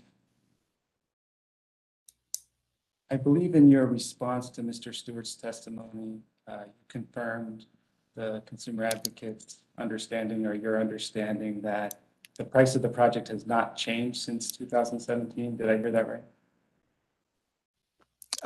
Well, sorry, I was chuckling a little bit because I know attorneys would love to testify, but in response to Mr. Stewart's questions, my understanding is that the proposed price in the PPA has not changed. Whether or not the cost has changed, I don't know. That's not information that I have. As an attorney, I'll represent that statement depends on the circumstances. Okay, so the consumer advocate did not appeal the pricing, but it still has concerns. I understand the consumer advocate acknowledges that the pricing was the same in 2017. So the only change then has been the bill impact statements that were provided by Hawaii Electric Light Company, first in 2017, I believe that there were two, and then again in 2021 after the latest remand again, I believe there were two. Has anything else changed with respect to the pricing of the project other than those bill impact statements?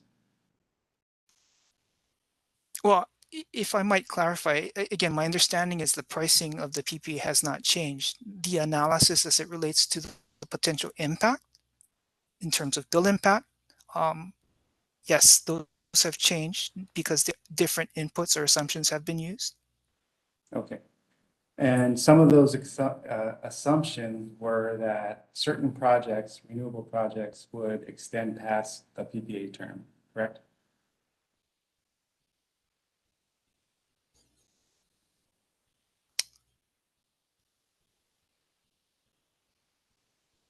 Are you suggesting that the inclusion of certain other power purchase agreements have been included and that affected the calculated bill impact?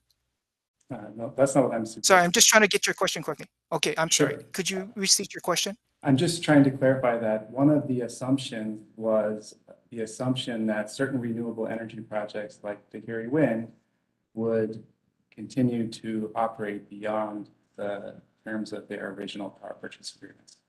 Sorry, Chair. Is counsel asking the witness about Helco's testimony and Helco's evidence, or is he asking the witness about the witness's knowledge and understanding of that? Please clarify how the connection to this witness's testimony.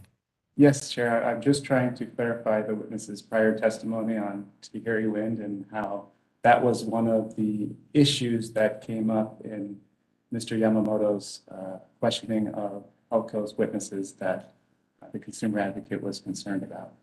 And I'm trying to tie that to the consumer advocate's concerns regarding the bill impact statement so I can clarify exactly what those are. Okay, please continue. Allow the question.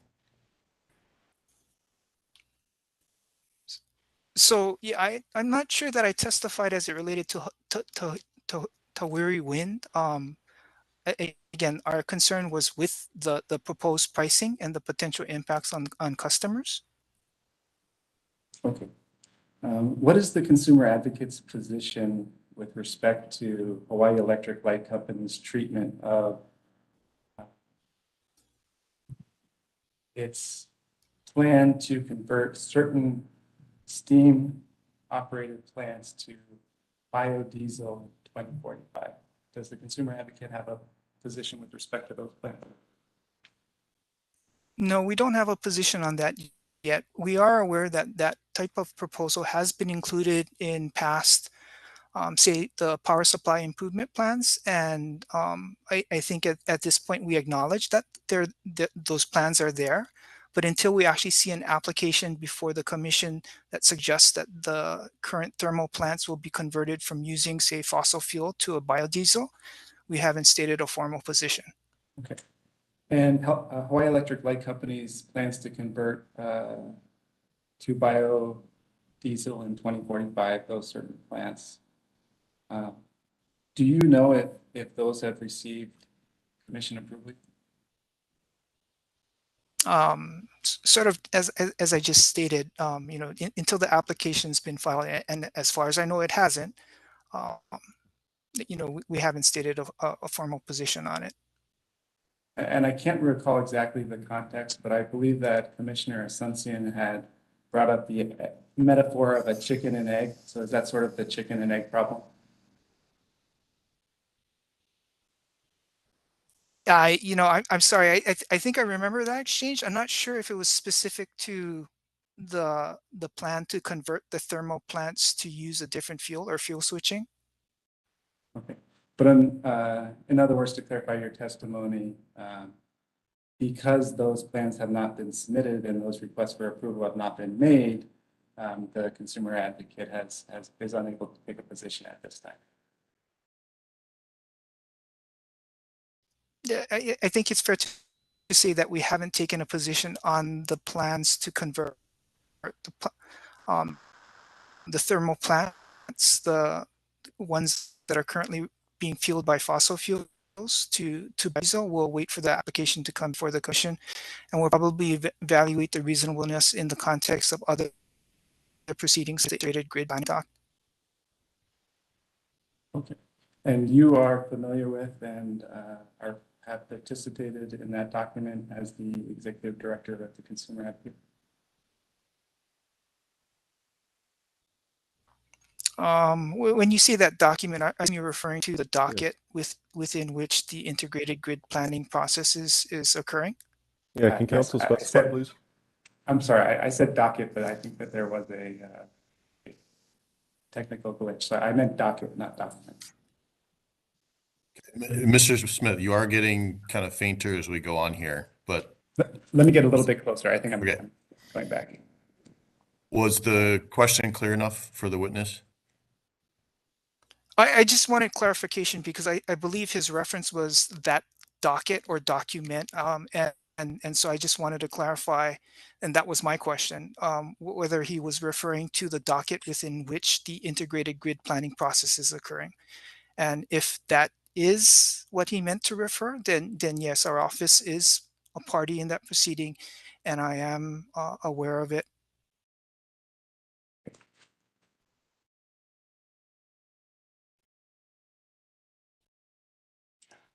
And I'm paraphrasing here, but according to your direct testimony, Machina, is it true that you've testified and or participated in all utilities and transportation areas regulated by the Commission? I believe that's the general statement made on my my CAT 100 that was submitted in the earlier part of this proceeding. Okay. And does that mean that either you or the consumer advocate participates in all utilities and transportation dockets? Sorry, I'm sorry, go ahead and finish your question. Before the Commission? In other words, do you participate in all areas regulated by the position, or does the consumer advocate actually participate in every docket in those areas, utilities and transportation? I'm not sure I fully understand the question, but if I may, I'll offer the response that by statute, our office is required to be a party before the Commission in every application and or tariff filing. So it's fair to say then that you are familiar with all dockets before the Commission in those areas that you're required to participate in by statute. I think it's fair to assume, although I will say that our office does file statements of non-participation in certain instances when it involves a matter that we believe would not require our limited resources to protect the public interest or the consumer's interests. Okay.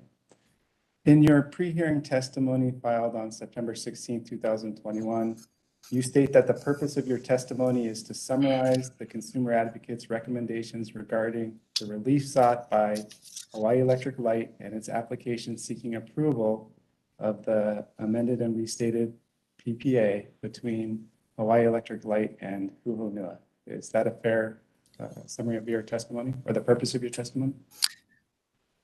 For the record, I'd offer on page 2, CAST1, starting at line 14, you read, I think, or some paraphrase, basically from line 14 through line 17. Yeah, I'm just trying to confirm us speaking with you today, Mr. Shina. Is that the purpose of your testimony? Yeah, I was just helping the record because you just referred to my testimony. So I was just specifying that I believe you're referring to page 2, lines 14 through 17. And yes, as stated in my testimony, that was the purpose of my testimony. Okay, thank you.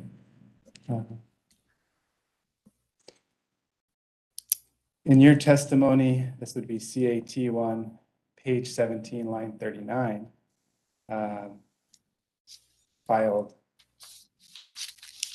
January 20, 2020. So this would be your testimony in the prior remanded proceeding.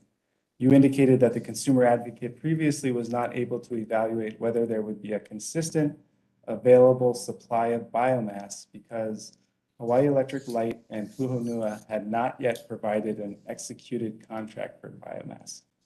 Do you recall providing the testimony? Can we give the witness time to look up that document? And can we get a page and line site, please? Absolutely. Mr. Nishina, do you have that available? I'm sorry. What Mr. Smith, were you referring to page 17 of CAST1 or my testimony in the earlier phase of this proceeding? Yeah, so it's T1, but it's your T1 in the earlier phase of this proceeding from January 28, 2020. And I understand you incorporated that earlier testimony by reference. Isn't that true? I believe the statement was, where necessary in the interest of efficiency, that I would incorporate earlier testimony where appropriate.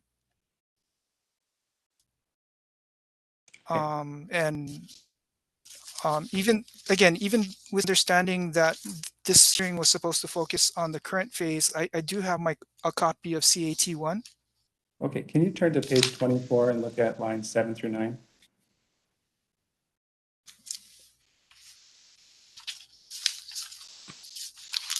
And if you're not able to quickly find it, I can have it shared to the shared screen.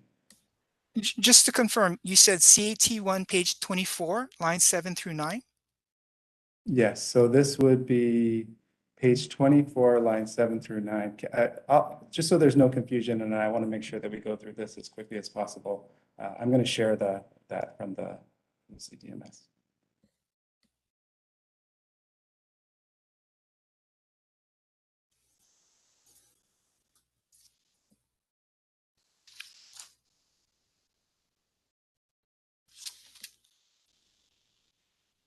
And I'd like you to read just the one sentence, Mr. Nishina, I'm sorry, that starts on line 7 and begins with "to their credit." Do you see that? I do. I'm sorry. Could you scroll to the top of this page? I'm only asking because I'm looking at my No problem. CAT1. So page 17 instead of page 24. Okay. Sorry, it was page 24 of the PDF. I'm sorry.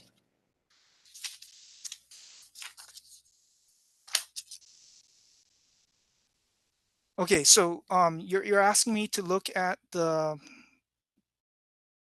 starting from line 7 to their credit, Hu Honua's provision, yes? Yes, that's what I'm asking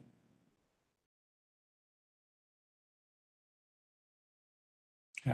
While you're looking at it, I'll read it into the record. To their credit, Hu Honua's provision of the fuel sales agreement entered into on October 22nd, 2018 offers some assurances that there will be access to feedstock. Did I read that correctly? I think you inserted the word some. I don't see that on the page, but for the most part, yes, you read it correctly. Okay. Do you see where it says October 22nd, 2018 offers some assurances?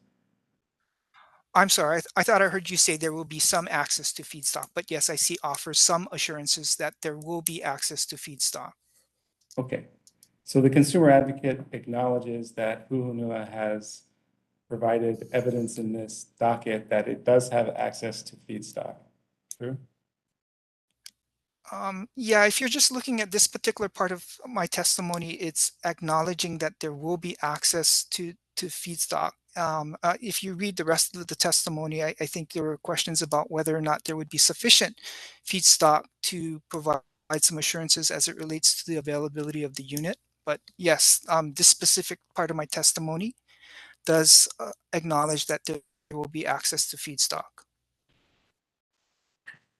Thank you. And those are the exact questions that I want to ask you about. So you're aware then that Hu Honua has provided evidence in response to the consumer advocate's concerns and as part of this proceeding that it has up to 9 years of feedstock for its facility? Can council cite to that? The 9 years? Can you provide the reference? I'm just, Chair, I don't have, I mean, I can, but it will take some time to pull it up. I'm just asking if he was aware of that. If he's not, then I can move on. Mr. Nishina, do you need the reference? I can't identify the document, but I believe that was part of the discussion with a couple of the Hu Honua witnesses, and I believe 9 years might have been mentioned as the estimate of feedstock that's currently available with the agreements that Hu Honua has entered into. Okay. But again, I'd have to, subject to check, I'd have to go look for that reference. Assuming that Hu Honua has procured up to 9 years feedstock, does that address the consumer advocate's concern? When you say does that address, are you referring to a specific concern? The concern as it relates to whether or not there's sufficient feedstock for the life of the contract, or just access to feedstock? Both. It addresses the access to feedstock. The concern with respect to whether or not there's sufficient feedstock throughout the life of the contract, I think, is still a question. Why is not the 9 years of feedstock, or up to 9 years of feedstock, assuming that's what it is, why would that be insufficient in your mind? Well, as I understand it, we're discussing a 30-year commitment, and to the extent that there is an expectation that the plant will be available throughout that 30-year commitment, the question is whether or not there's a reasonable expectation that there will be sufficient feedstock that doesn't involve importing it from somewhere outside of Hawaii or even off island, will be, again, available to meet that commitment. Okay.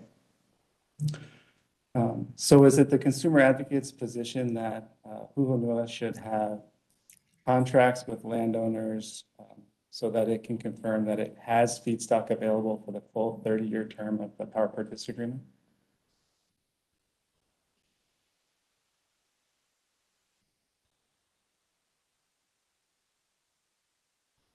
I think it might be more accurate to say that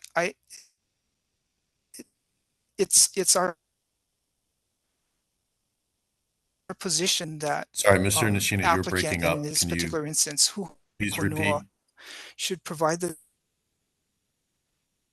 commission sufficient evidence to provide assurances that if the commission is going to approve proposed PP, that the facility will be available. I apologize. What I was saying, what I was offering, the consumer advocate's position, my position is that. Are you hearing? I'm still breaking up. I apologize. Yes, I'm hearing interference. Yeah, it's been breaking up, Mr. Nishina. I'm going to turn off my video first, if that's okay, to see if that will improve the connection. And, I'm going to have to apologize. I think there was a little bit of a joke earlier by Mr. Miata with respect to the state and Dlnr.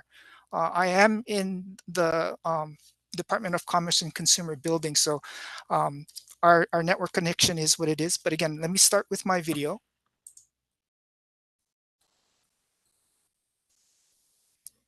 Has that improved the sound connection? Can hear okay right now. Okay.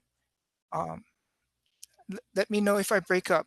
If I remember the correct question correctly, my response was offering that our position is that the applicant, and in this particular instance, the independent power producer, should be providing the commission sufficient evidence as it relates to the expectation that the facility will be able to provide the contracted amount of capacity and energy. I'm not necessarily stating that Hu Honua or Helco or anybody else should be trying to get specifically, access to land, or again, I'm just offering that applicant and in this particular instance, the IPP should be providing the commission sufficient assurances as it relates to reasonable expectations that the facility will meet the performance criteria. Okay. Mr. Nishina, I could hear you perfectly. With the chair's permission, would you put your video back on, and if we have issues again, then you can turn it off? It's hard for me to conduct my questioning without seeing your face. Thank you. Do you think that it's a reasonable, strike that. Earlier in my questioning, I mentioned the chicken and the egg. And I think it applies to this criticism that the consumer advocate has regarding available feedstock. Do you think Is that it counsel is testifying? I'm sorry. Where's the question? I was just about to ask it, Chair. I apologize. So my question is, does the consumer advocate believe that it's reasonable to require Hu Honua to demonstrate that it has access to feedstock for the full 30-year term as a condition of approval? Objection, Chair. I think the witness just answered that question pretty precisely. I think Ashton answered. If I may, Chair, I didn't get an answer to that question, whether the consumer advocate believes that's reasonable. We'll allow the question, Mr. Nishina. Yeah, I was about to say, as I just responded, our recommendation, what we're offering to the commission, is that it would be reasonable to have some assurances as it relates to the facility's ability to meet the performance expectations of the facility. Okay. And were you listening to the testimony of Warren Lee yesterday afternoon and John Miata, where they said that they do have assurances that they're going to be able to negotiate deals for additional feedstock, but the landowners will not give them those assurances until there is a approved and non-appealable power purchase agreement? Do you recall that testimony? I was there. I did hear that testimony. Although that raises a different question in my mind, because again, I'm not an attorney, but my understanding is that there can be agreements that incorporate certain conditions, such as upon the receipt of a non-appealable decision order from the commission, the agreement can move forward. But in the situation where such event doesn't occur, then essentially that contract would be null and void. But again, I heard what the testimony was from Mr. Lee and Mr. Miata. Okay. What is Hu Honua supposed to do if the landowners say, we don't want to provide that type of assurance because then we will be locked into something with our land, for potentially years without being able to do anything with it, and then there might not be an approved non-appealable PPA at the end of the day. So what is Hu Honua supposed to do if the landowners will not do that? Objection, the witness is testifying for DCA, not for Hu Honua. Also, this is speculative. Please restate the question. Okay, I'll restate the question. What I'm trying to get at, Mr. Nishina, is that the CA has raised as a concern the Hu Honua, what the CA believes, inability to demonstrate that it will have access to feedstock for the 30 years. And I'm asking, based on the testimony of Warren Lee and John Miata, if that addresses those concerns, or if the consumer advocate has a position regarding what Hu Honua should do to address the concerns, given that it does not have an agreement with those landowners and those landowners will not agree.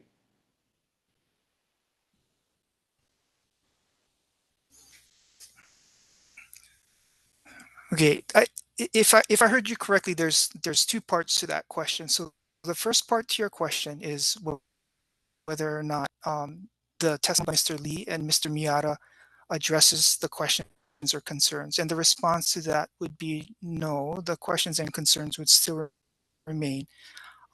As it relates to whether I have a position on what Hu Honua should be doing, I'm not proposing to make management decisions for Hawaii Electric Light or Hu Honua.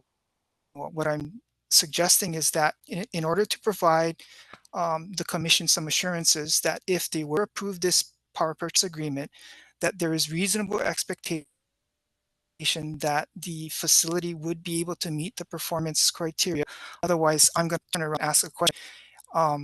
Is it reasonable for the commission to approve a PPA and then say 10 years into contract find that they can't meet the performance expectations? That's the question and concern. Okay, so if I understand your testimony, then the consumer advocate has, or you, Mr. Nishina, has offered a solution that Hu Honua should go out, and if it can't get a contract with the landowner, it should get some sort of written assurances that the landowner will enter into a contract. And I had asked you. Objection, that's mischaracterizing his. I'm sorry. Sorry. Okay, we'll listen to the rest of the question, but this is, I think Mr. Nishina has answered this a number of times now. Okay, given that statement, Chair, I will move on.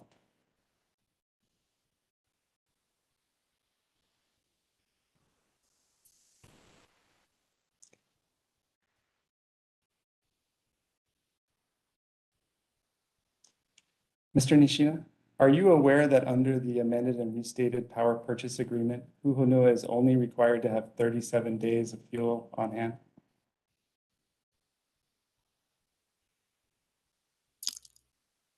I seem to recall that that was a requirement that was built into the agreement, yes. And you would agree that securing up to 9 years of feedstock more than satisfies that provision of the power purchase agreement? I would agree that 9 years is longer than 37 days. Are you aware of an energy project that has been required to secure the entirety of its fuel source prior to authorization of the power purchase agreement? I don't know if that's, well, let me answer the question this way. I can't identify another power purchase agreement that required what you asked, but I think some of the PPAs we're looking at is a little different in the sense that the fuel source for some of those PPAs, such as the sun and wind, isn't really expected to go away anytime soon. Okay. How about fossil fuels? I think for fossil fuels, there was not necessarily a question relating to whether there would be sufficient availability of that particular fuel, because in this particular instance, again, we're dealing with a proposal to rely on biomass, and supposedly with the preferential rate request, whether there's sufficient feedstock within the entirety of the state without affecting, say, the ability to use some of that land for food purposes throughout the year, throughout the life of the entire agreement. So again, it's not really fair to ask that as a general statement specific to this question. Yes, we are making that requirement. For other PPAs, we didn't believe that that particular requirement would necessarily be required. Okay, so I want to stick specifically to the example of fossil fuels. Isn't one of the concerns with fossil fuel generation price volatility? Yes. And isn't another concern resource availability?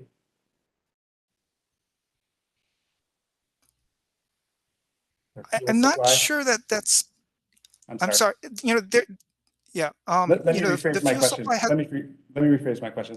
And I'll withdraw the last one because it was a bad question. I apologize, Mr. Nishin. I don't want to speak over you. But isn't one of the concerns, in addition to price volatility, fuel supply with fossil fuel generated plants? There is a concern with continuing to rely on fossil fuel, which is why the state has adopted a renewable portfolio standard. Is that what you're trying to get at? No, what I'm trying to get at is the initial question that I had about requiring another project, a fossil fuel project, to have 30 years of energy supply on hand. And if it should be a requirement for Hu Honua, what I'm trying to get at is why should it not be a requirement for fossil fuel generated plants, which Hu Honua is supposed to be replacing? So, one of the things I would point out is that's part of the reason why the state has adopted the renewable portfolio standard. So we would be getting away from reliance on fossil fuels. The idea of, and it's taken some time, but the contracts for renewable energy has evolved so that some of the volatility will associated with fossil fuels will no longer be seen in the contracts for renewable energy. And also from a fuel supply perspective, again, the idea is to avoid the potential disruptions that might occur since we rely on imported fossil fuels, which comes back to when you're asking about why it's reasonable to ask for this particular project as compared to fossil fuels, without some assurances that there's sufficient feedstock throughout the life of the agreement, there is a concern that either there will be insufficient fuel in state or that there would need to be imported feedstock for Hu Honua that would introduce the same type of risks that we're trying to get away from by moving to renewable energy. Okay. And I do want to get into imported feedstock a little bit later in my questions, but why, I guess I still don't have a response to my question is, why doesn't the CA make that same requirement for a fossil fuel generated plant as it's doing to Hu Honua? Chair, I think the witness did respond to this. I agree, Mr. Smith. This is you've asked and answered. Mr. Nishina has offered his perspective. Okay, I'll move on, Chair.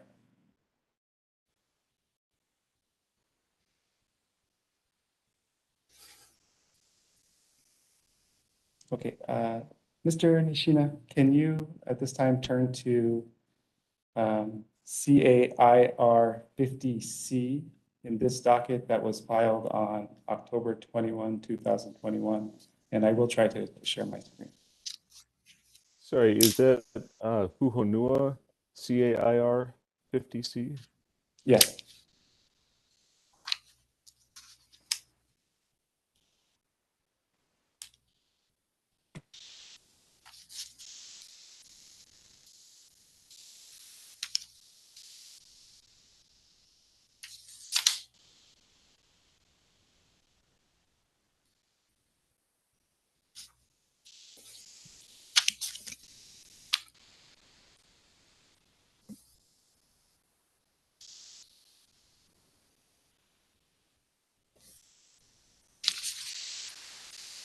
And specifically looking at subsection C, which I believe is what Mr. Nishina was just summarizing. So I just wanted to ask him a couple questions about that. But Mr. Nishina, please take your time.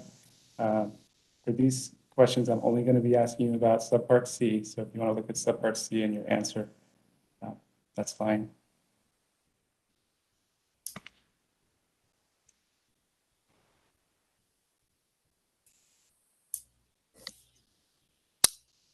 I have it before me and I see it on the screen as well. Okay.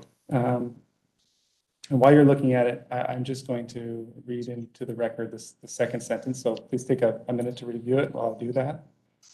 Chair, can I point out that this is already in the record? He doesn't need to read it into the record. If he'd like to read it, that's one thing. But just pointing out, it's already in the record.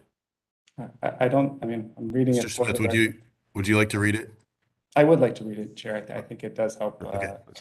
move things along. Mr. Nishina, you have access to it. I mean, you can see it here. Okay. Yes. Please go ahead. Okay.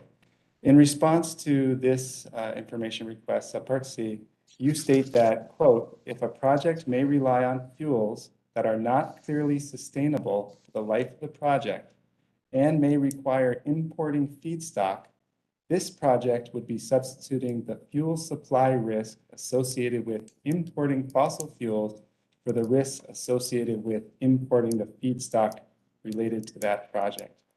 Do you see that testimony? I see that response, yes.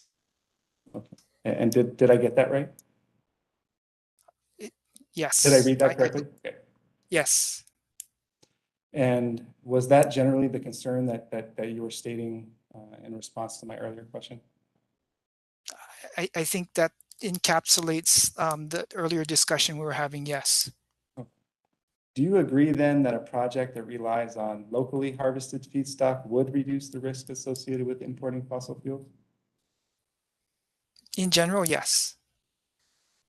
And do you recall Mr. Wenton's testimony from Hawaii Electric Light Company where he acknowledged that a approval of the Hu Honua project would reduce Hawaii Electric Light Company's exposure to the risks associated with fossil fuels. Do you recall that testimony?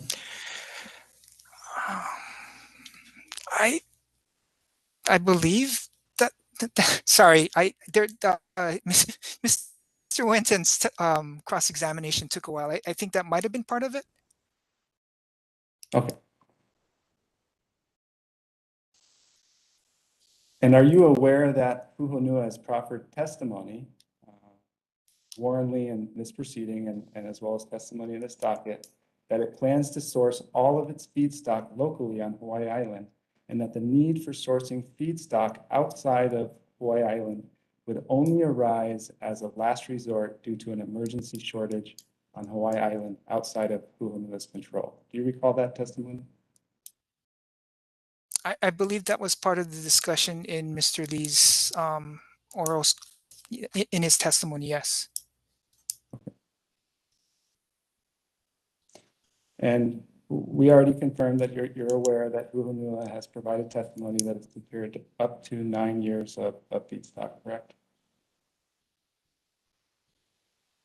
Yes, you already asked that question. Okay.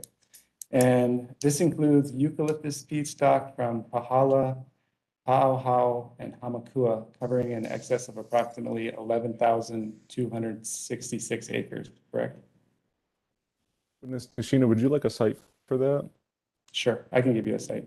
This would be from the September 16th, 2021 direct testimony of Warren Lee. This would be page 16, I believe. Mr. Smith, can you pull it up? Yes, we'll pull it up. Lines 19 through 21. And Chair, I see that we are at 12 o'clock. I do have a number of questions left. I think it will last at least an hour. Do you want me to keep going or do you want me to stop? Would this be an appropriate time to pause? Yes. Okay, Mr. Nishina, are you okay with that? Okay. At your wills.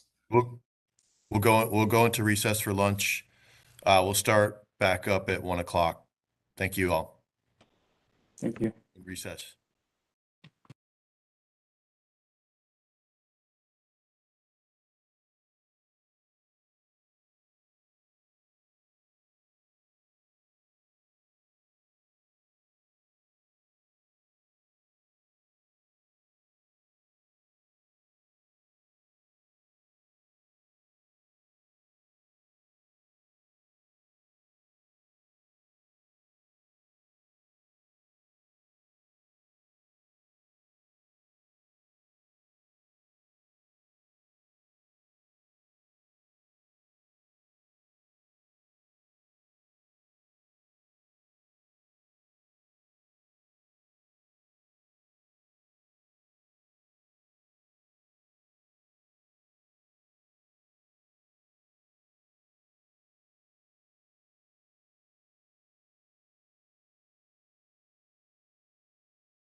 Hi, everyone. We're gonna hopefully have people filter back in. Like to try and start at 1 o'clock.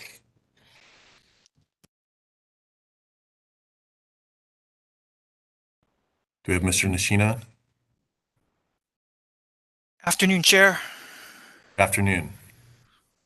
Do we have Mr. Smith? Still have a I'm here, couple Chair. minutes. I'm Okay. here, Chair. Yeah, just, all right. We'll start at 1. I have 12:58 right now. Okay. Okay, thanks.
Okay, it's 1 o'clock. Mr. Nishina, Mr. Smith, you ready to go? Yes, Chair. Okay, calling the hearing back to order. We'll continue with the cross-examination of Mr. Nishina from the Consumer Advocate. Please proceed. Thank you, Chair. Mr. Nishina, before we went on break, you had mentioned a concern regarding Hu Honua importing its fuel supply. Could you give a little bit more detail about that concern?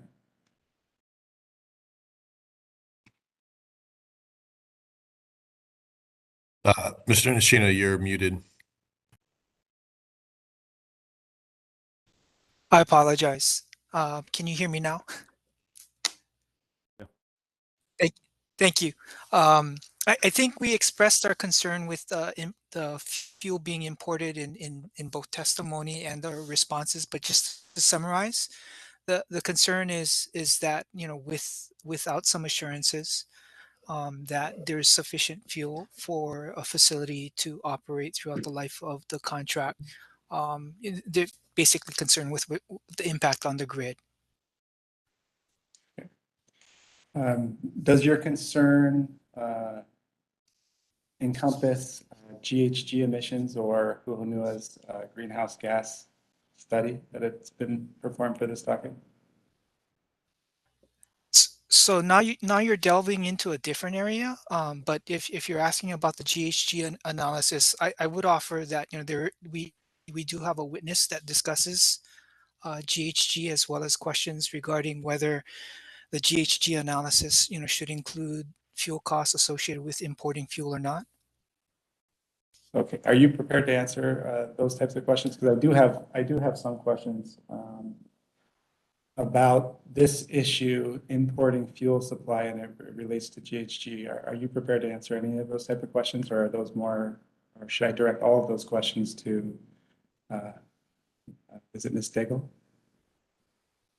Yes, Ms. Daigle is our witness on the GHG emissions analysis.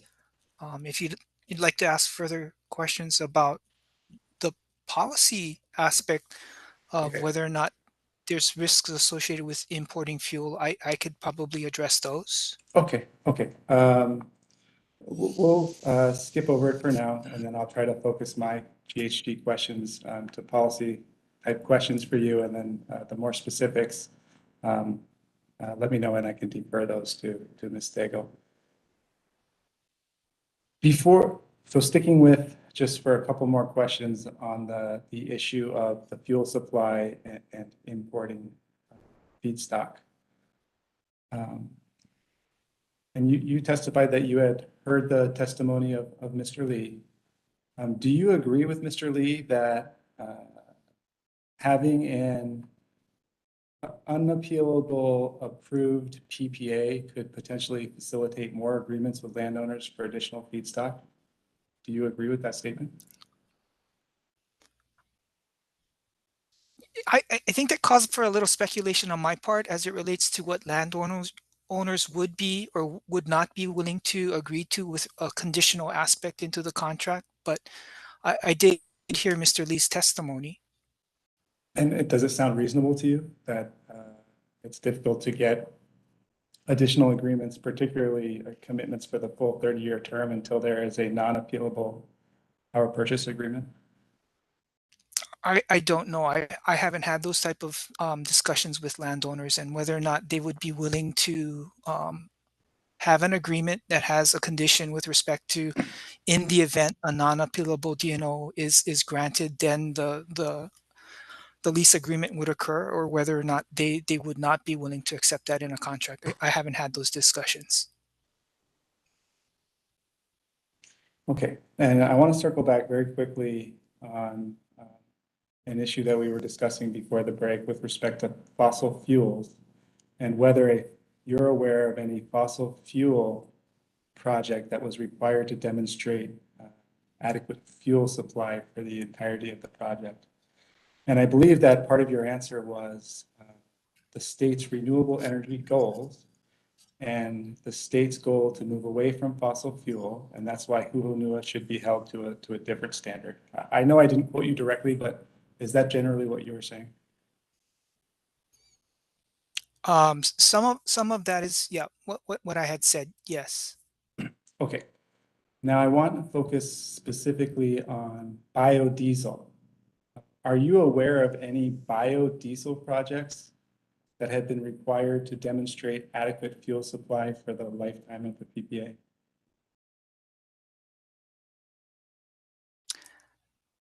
I am not aware of a similar requirement at this time. Okay. Has the consumer advocate ever expressed concern regarding a biodiesel project, a similar concern that there was insufficient evidence of adequate fuel supply for the entirety of the power purchase agreement? So now this might be a memory test, but I believe we asked questions along those lines as it relates to proposed fuel contract, biodiesel fuel contracts in past proceedings. But I would need to go back to those dockets to confirm whether or not one of the questions or some of the information requests that we submitted related to whether or not there would be sufficient biodiesel throughout the life of the contract. Okay. With respect to any of these projects, do you know if that specific concern was a concern that did not allow the consumer advocate to lend its support to that biodiesel project? Again, I would need to go back to that docket to confirm the line of question, the information request we submitted, the responses, and the ultimate recommendation we made to the commission in that docket or dockets. Okay. Do you think it's fair and reasonable to hold Hu Honua to a standard where Hu Honua is required to show evidence of adequate fuel supply for the lifetime of the power purchase agreement when that's never been done for a biodiesel project? Chair, I got to object. The question about whether it's fair assumes an answer that Dean Nishina did not give to the last few questions. Can you restate? So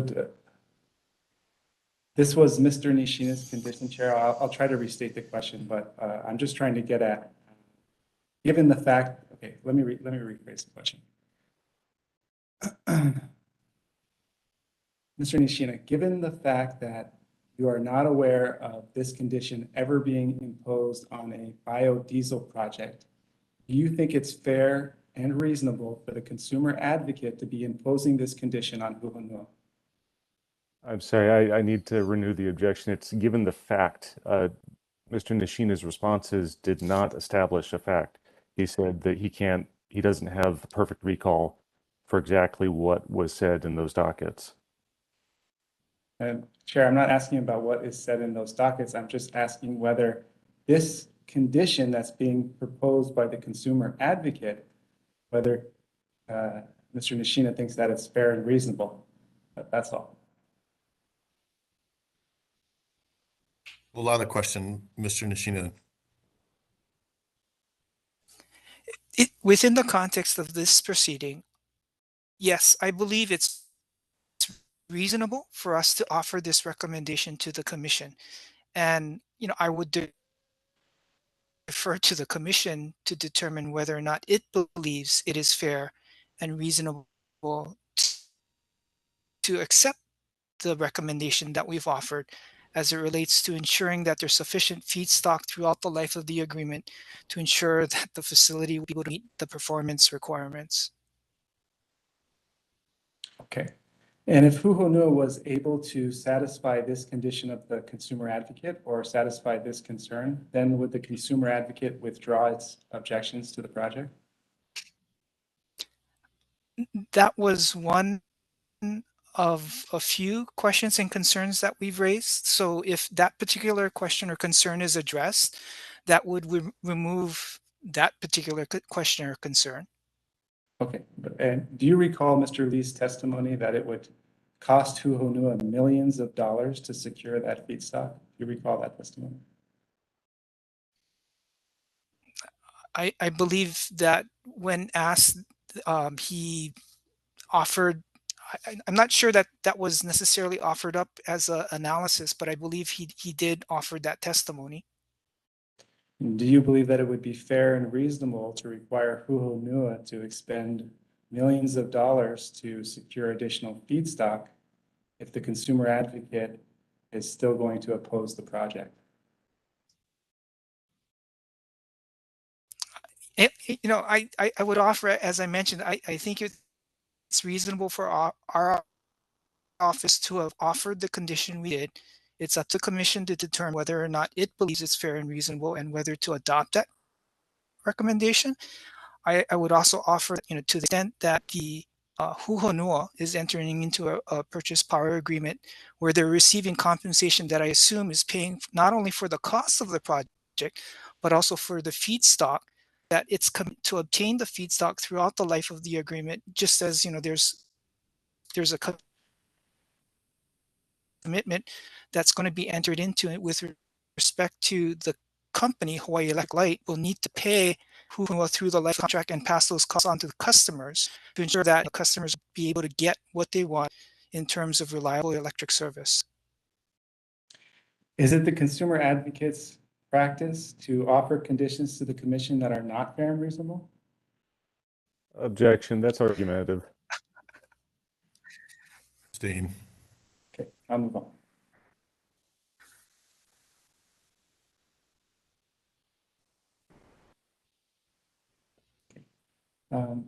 Earlier, Mr. Nishina, you were talking about the greenhouse gas emissions associated with the project. And I believe that you had deferred most of those questions to Ms. Daigle. What is the role of the consumer advocate when it comes to greenhouse gas emissions? In other words, is that within the purview of the scope of the consumer advocate's function?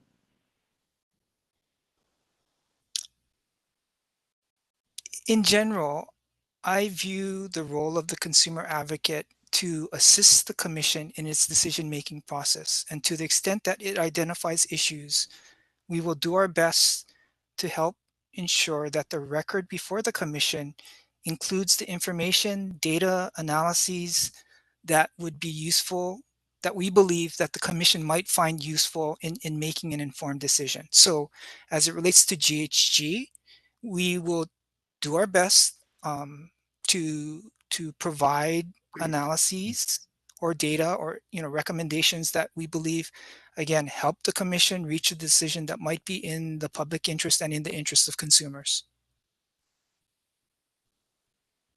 Okay. With respect to, are you familiar with the, no, strike that. What was the consumer advocate's position with respect to greenhouse gas emissions back in 2017 when the amended and restated power purchase agreement was initially approved?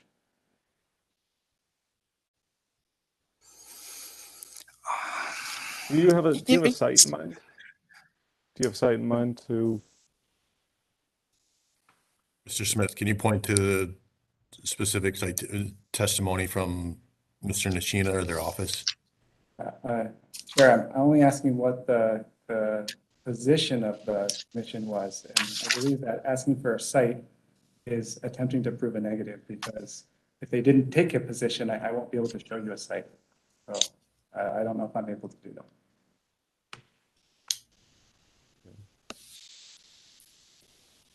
Then you may want to rephrase the question. Okay, I'll rephrase the question.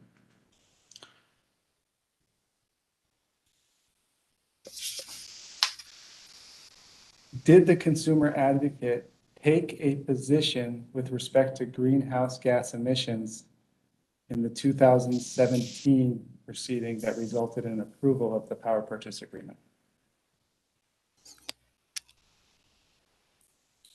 Based on my recollection, in the earlier phase of this proceeding, greenhouse gas emissions were not a specific issue that was teed up as it relates to the procedural order, and I think that might have been what gave rise to the first appeal in this particular proceeding. So, based on that understanding, again, subject to check, I don't believe our office really looked at GHG because it wasn't teed up as an issue. Okay.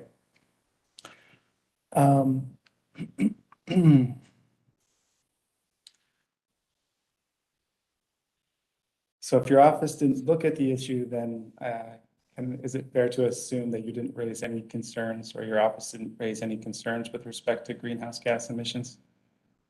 Objection. I think it's asked and answered. I agree. I think Mr. Nishina gave you their perspective of what happened earlier in the proceeding. Okay. I'll try to move on then.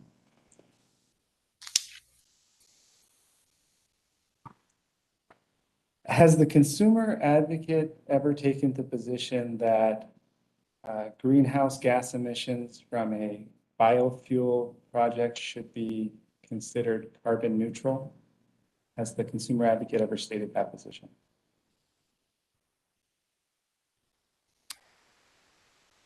I'm sorry, it might have been my connection. Could you read the question? There was one part where I didn't quite hear your words clearly. Yes.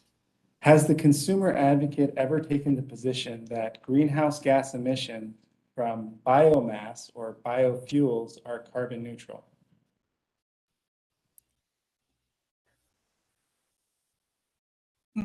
My recollection is we have not offered a position that greenhouse gas emissions from biomass is carbon neutral. I think just this might be, to some degree, when I say this particular proceeding is a case of first impression in terms of whether or not the greenhouse gas emissions as it relates to biomass is carbon neutral or not.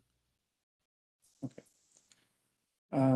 And I know that you're going to defer most of the greenhouse gas emissions into questions to Ms. Daigle, but I want to confirm, did you take Ms. Daigle's recommendations regarding greenhouse gas emissions into account when determining whether to support or not support the Hu Honua project?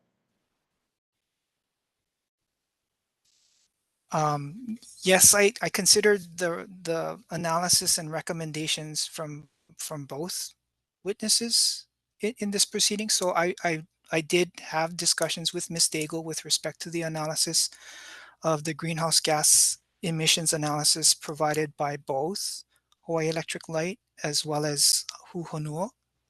Okay. And did any concerns with respect to greenhouse gas emissions cause the consumer advocate not to support this project?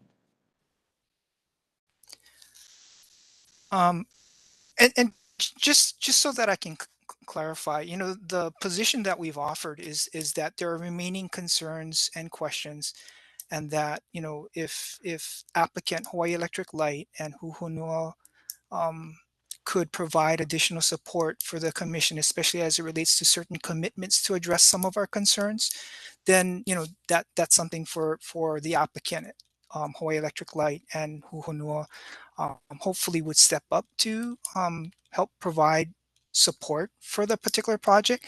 And in the same vein, you know, with respect to greenhouse gas emissions, you know, we do raise the questions as it relates to whether or not the commitments have been fully detailed out, and whether there's a reliable verification process in place to ensure that those commitments would address what I think Hu Honua has been offering to address some of those questions and concerns. Okay. So if I understand correctly, from a policy standpoint, from your standpoint, Mr. Nishina, the primary concern of the consumer advocate is that Hu Honua has, in your words, provided insufficient information with respect to its commitments. Is that fair?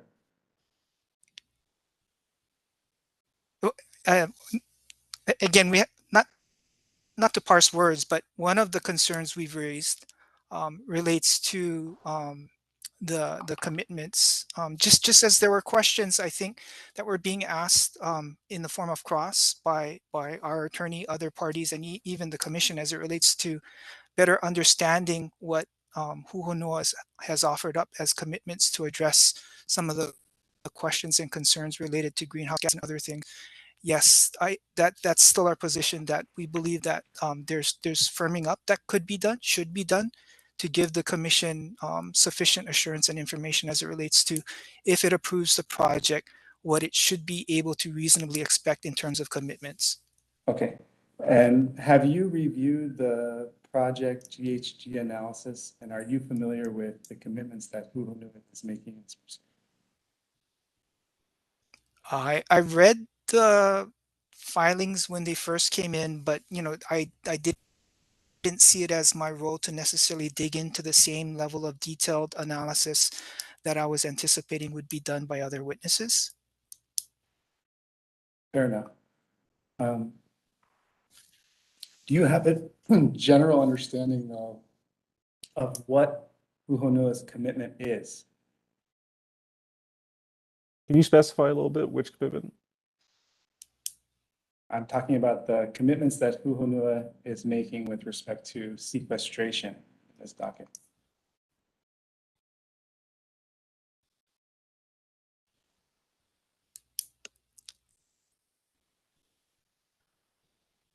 If you like, I can. Yeah. Mr. Smith, Sorry. Can you provide the site? For Hu Honua's commitments? Yeah. Sure. 1 second.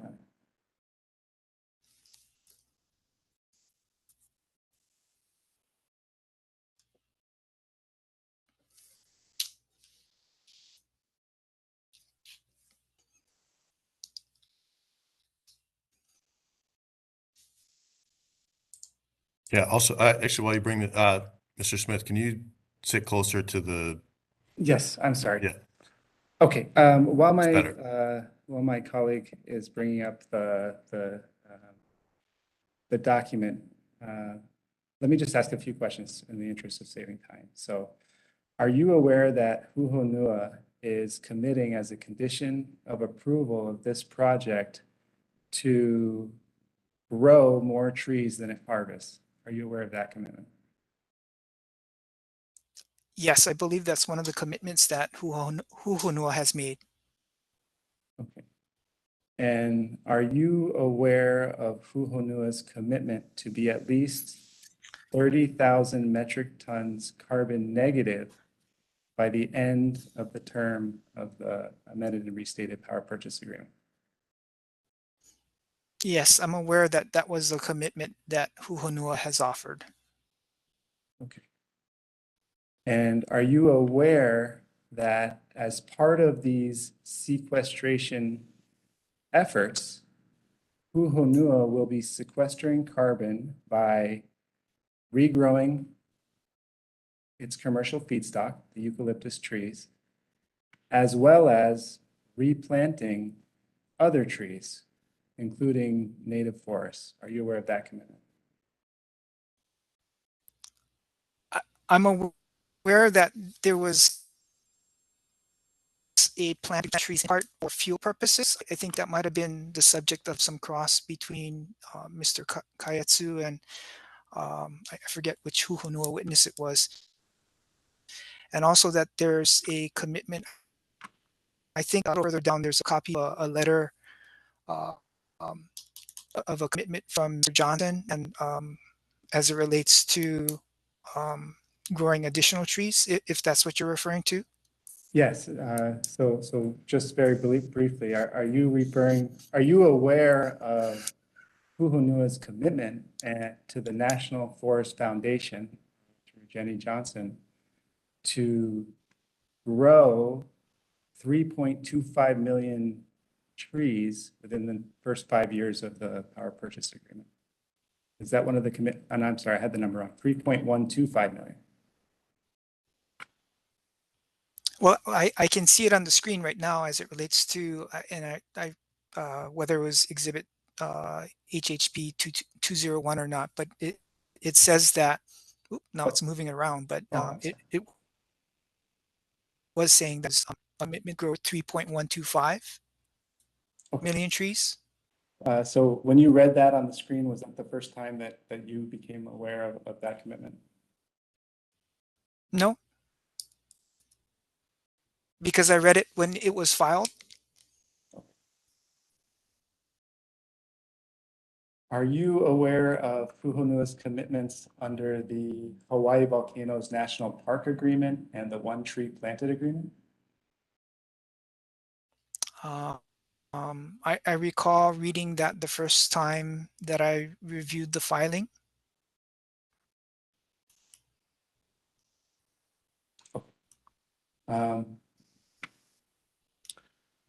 And do you have some understanding that Hu Honua will be sequestering carbon to meet its commitments by regrowing its commercial feedstock, as well as planting additional trees as evidenced by these agreements? Do you have some awareness of that? I believe that was the testimony being offered by Hu Honua. Okay. Are you aware that one of the concerns identified by the consumer advocate with importing feedstock is that this may account for additional greenhouse gas emissions that are not being accounted for in the project GHG or greenhouse gas analysis? Are you aware of that? I believe, cite for that? I believe I recall having information requests trying to ascertain whether or not if there were going to be any importation of fuel, whether or not that was or was not included in the greenhouse gas emission analysis, if that's your question. Okay. And are you aware, and I think you may have even mentioned it, but the testimony of Warren Lee in this proceeding that we're here for this week, as well as in the docket, that feedstock would only be imported in a, quote, emergency situation, unquote?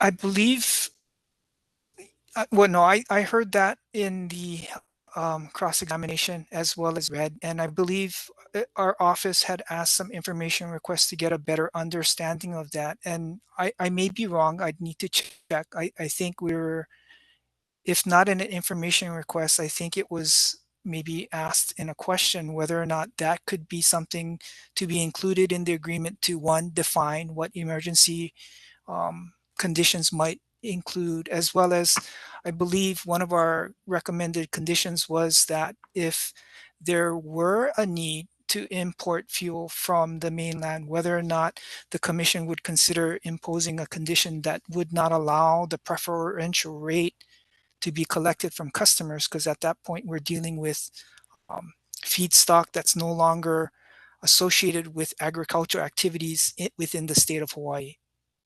Okay.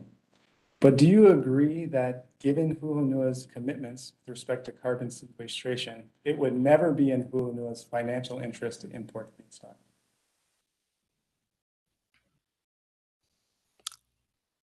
I don't know that I would want to speak for Hu Honua as it relates to what it deems to be its financial interests.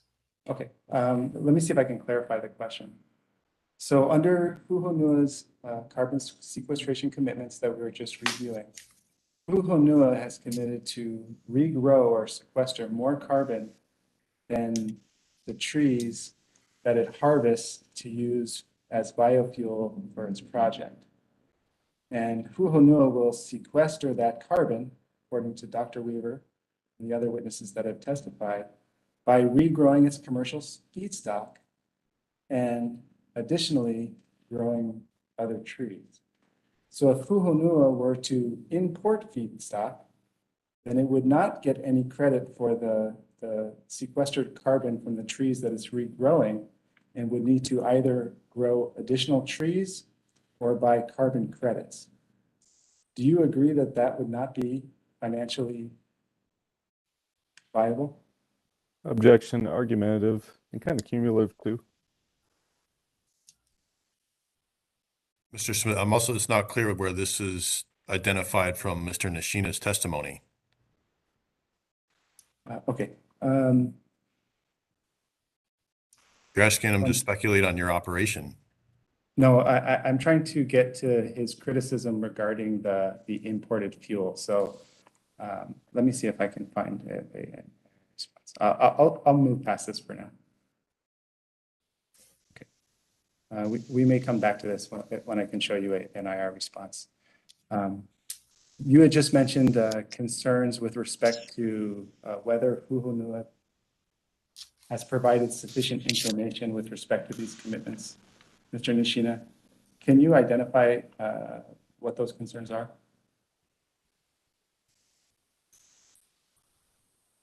Well, generally, I'm aware of the statements made in Mr. Lee's testimony for his pre-filed testimony, as well as what he testified to.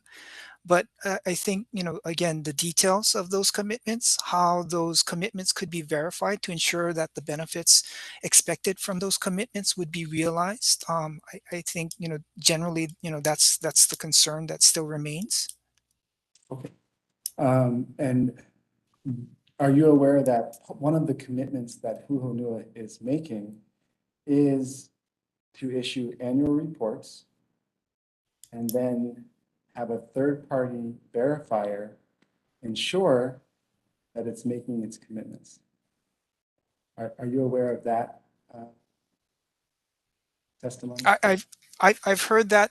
I've heard that discussion in some of the recent testimony. Yes. Okay. And would an independent verifier verifying that Hu Honua is meeting all of these commitments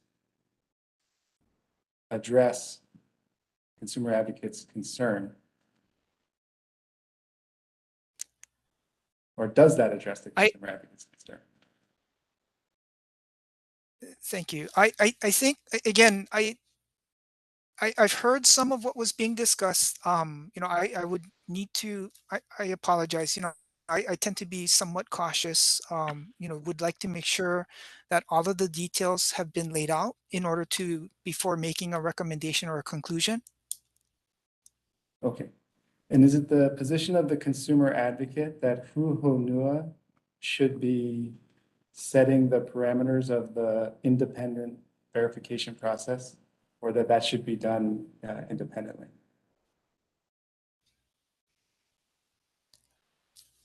I would offer that I think it would be more reasonable for an independent entity or independent establishment of the parameters of how it would be verified and measured.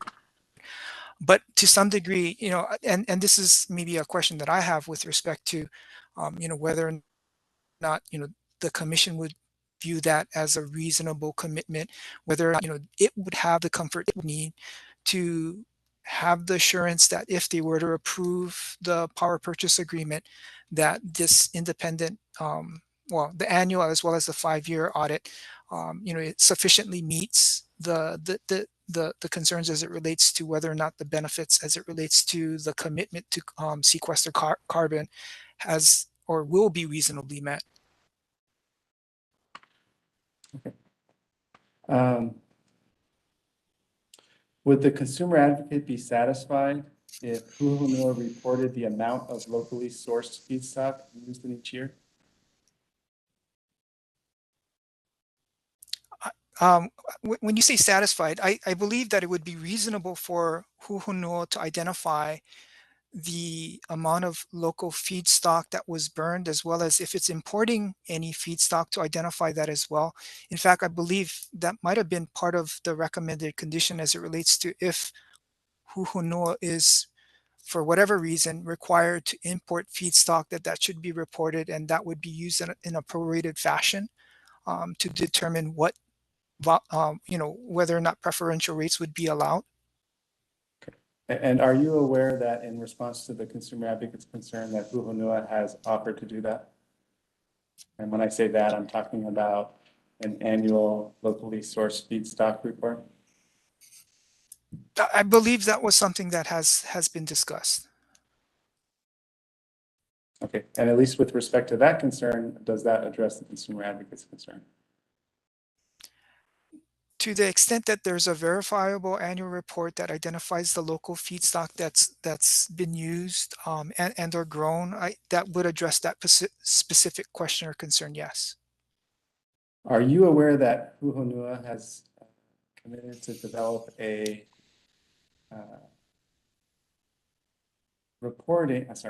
that Hu Honua will develop a, strike that.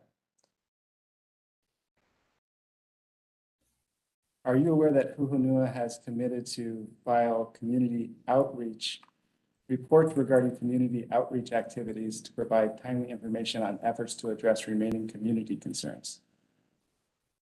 Are you aware of that commitment? Do you have a site? Do you want to point me to a citation? I'll move on because I am going to ask you about community concerns later, and I will be showing you a site then. So in the interest of time, I'll move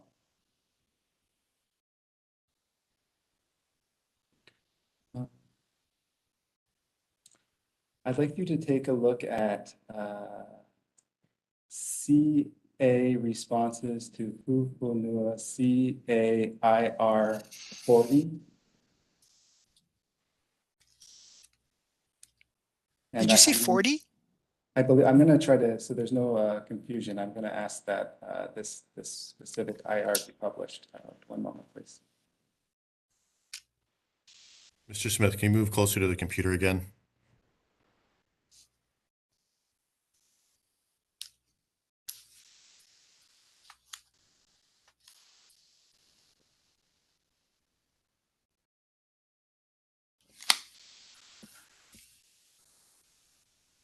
And just for my own purposes, could you confirm? Did you say CAIR 40? And if so, what date were those responses filed? And just to confirm, is that from the earlier phase of this proceeding?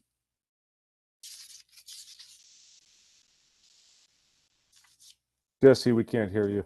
Yeah, you're on mute. Hi, Mr. Nishina, yes, we will confirm that. My co-counsel is going to try to bring up the site, and then we'll confirm that the date of it is. Chair, I will note that in the filing for what Mr. Nishina is sponsoring, I believe we start at IR 41. Hold on a second. I thought I saw it there. This says SIR 18.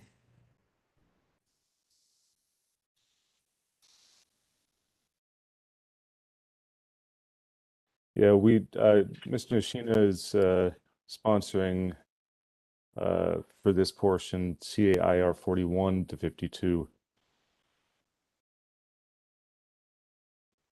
Mr. Smith, do you have something that Mr. Nishina is identified as sponsoring for this portion in our filing of witnesses that you are tying this?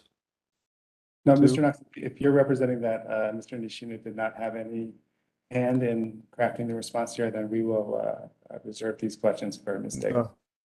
I'm sorry, you're misunderstanding.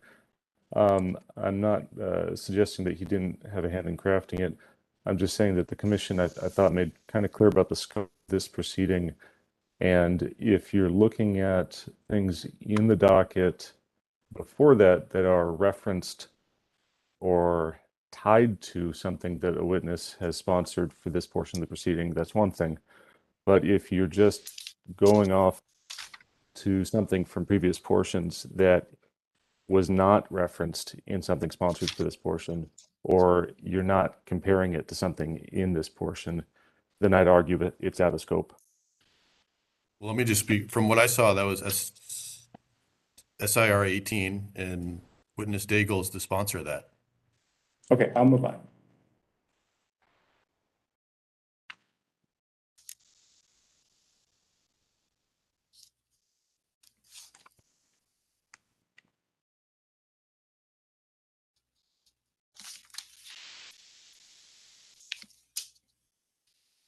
Okay, I want to move on to community concerns. Mr. Nishina, can you hear me? Yes.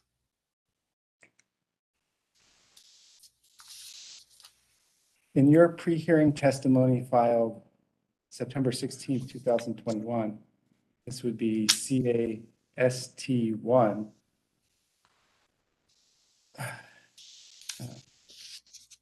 I'll have it pulled up.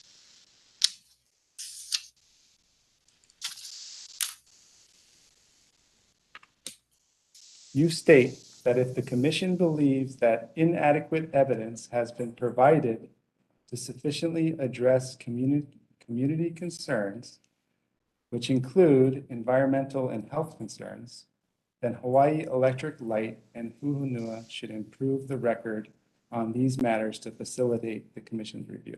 Is this within the purview of your testimony in this document? Yes, and just to help clean up the record a little bit, this is CAS page, and the lines you read, lines 13 through 17. Yes. Yes, it's within the purview of my testimony. Okay. Would you agree that conducting a thorough analysis of greenhouse gas emissions related to the project is relevant to addressing community concerns for the project? Yes. And would you agree that Hu Honua has provided a thorough analysis of greenhouse gas emissions related to the project?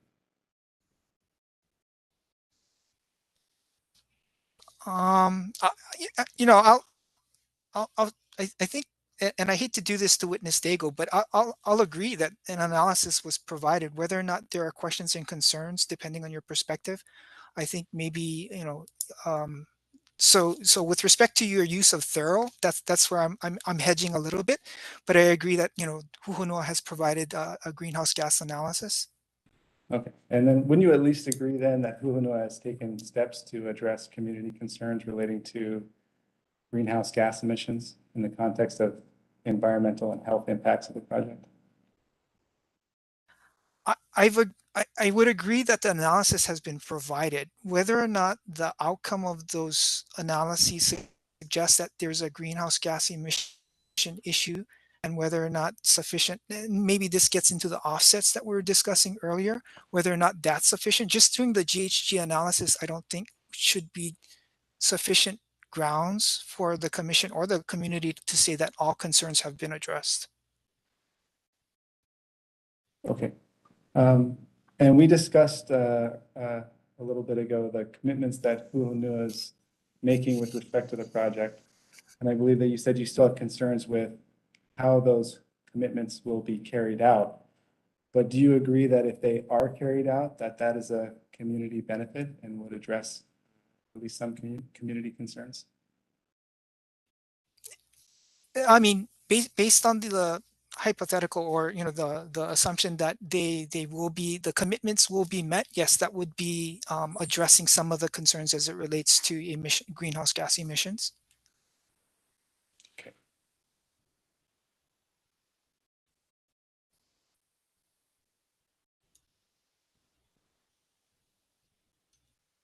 Okay. I want to talk a little bit more about community concerns and how it relates to issues identified regarding GHG reporting requirements. In your direct testimony, this is what we were looking at before, CAST-1 filed September 16th, 2021. At page 19, I believe, lines 19 through 22. Oh, sorry. Yeah. Sorry, Jesse, are you saying page 19 is numbered in his testimony? It's at page 13. Okay, I'm going to screen share it. So, okay. Okay. I'm specifically talking about the reporting requirements and your testimony that if the reported direct benefits do not come reasonably close to the purported benefits, Hu Honua should provide a discussion that outlines why the benefits are not being realized and the plan that Hu Honua will pursue to allow Hawaii Island customers realize the asserted benefits in a timely fashion. Do you recall that testimony?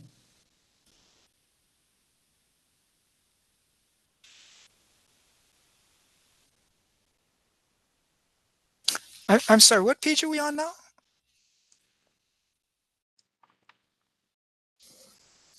It's the numbered page 18. Oh, I'm I sorry. see now. Can we just go off? Thank you. Okay, okay.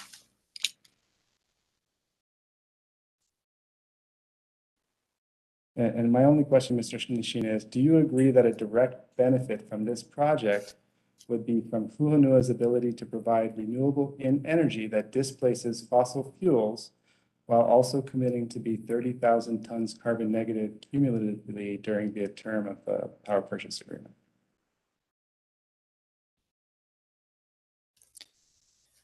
Do you agree that that's one of the benefits of the project? I would agree that Hu Honua is offering up the 30,000 tons negative as a possible benefit to offset the cost. Well, basically as a potential benefit that should be considered by the commission as it relates to the proposed power purchase agreement, yes. Okay. And would you also agree that by implementing mechanisms to ensure the project will be carbon negative, including making a commitment to purchase offsets from reputable sources, using nature-based offsets to ensure growth of vegetation, Hu Honua has taken steps to ensure that Hawaii Island customers will realize this asserted benefit in a timely fashion? I think there's still maybe some remaining questions about the verifiability, or whether or not some of those commitments can be verified, as was evidenced by some of the questions that were being asked by other parties and the commissioners. But to the extent that those commitments can verify, then that would be one of the benefits that would be that should be considered by the commission. Thank you. Now, and I will, just so there's no confusion, my co-counsel to publish this, but I'm looking at Hu Honua CASIR 8C.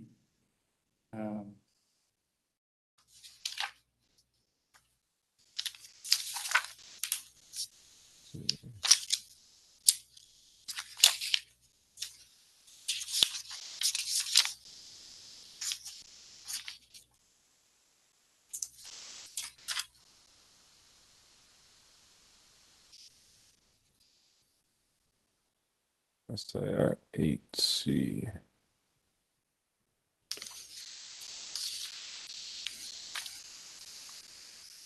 Did we lose Mr. Nishio? Oh, there he is.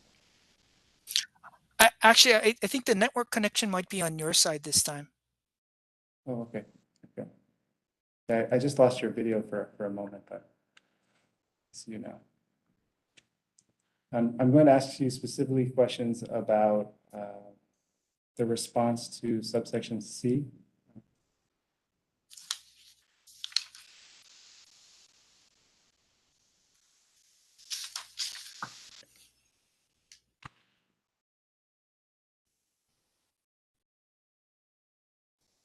I just want to confirm that this was one of the responses that you sponsored. Yes, it is one of the responses that I sponsored. Okay.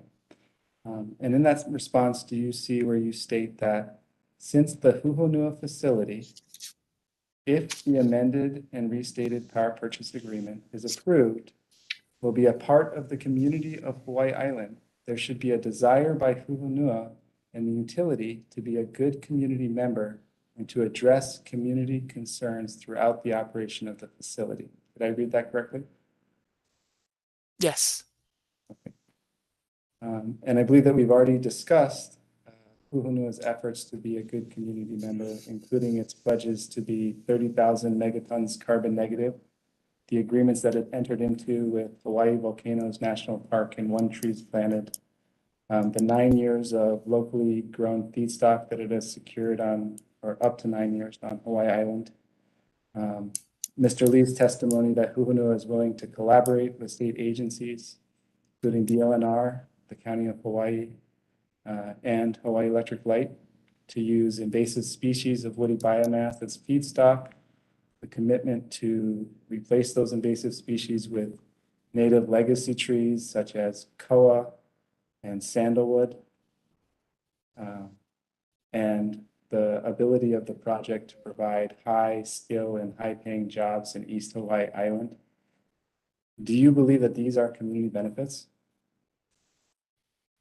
Chair, that was a pretty long question. Witness Nishina, do you need that to be broken up a little bit? I think, I mean, in general, if the question is whether or not the Hu Honua has offered commitments to address some of the questions and concerns that have been raised, I acknowledge that, you know, those commitments have been offered to address some of the questions.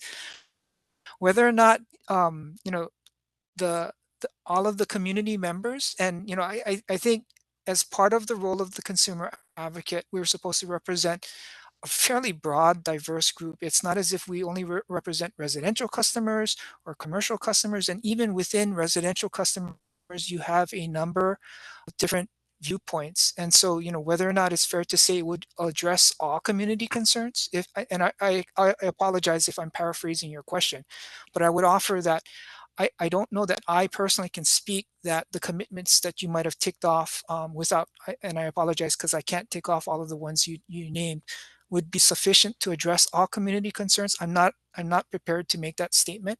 Okay. Is it the consumer advocate's position that the applicant, in this case, Hawaii Electric Light, and the developer, in this case, Hu Honua Bioenergy, is it your testimony that they need to address all community concerns in order to have the project approved?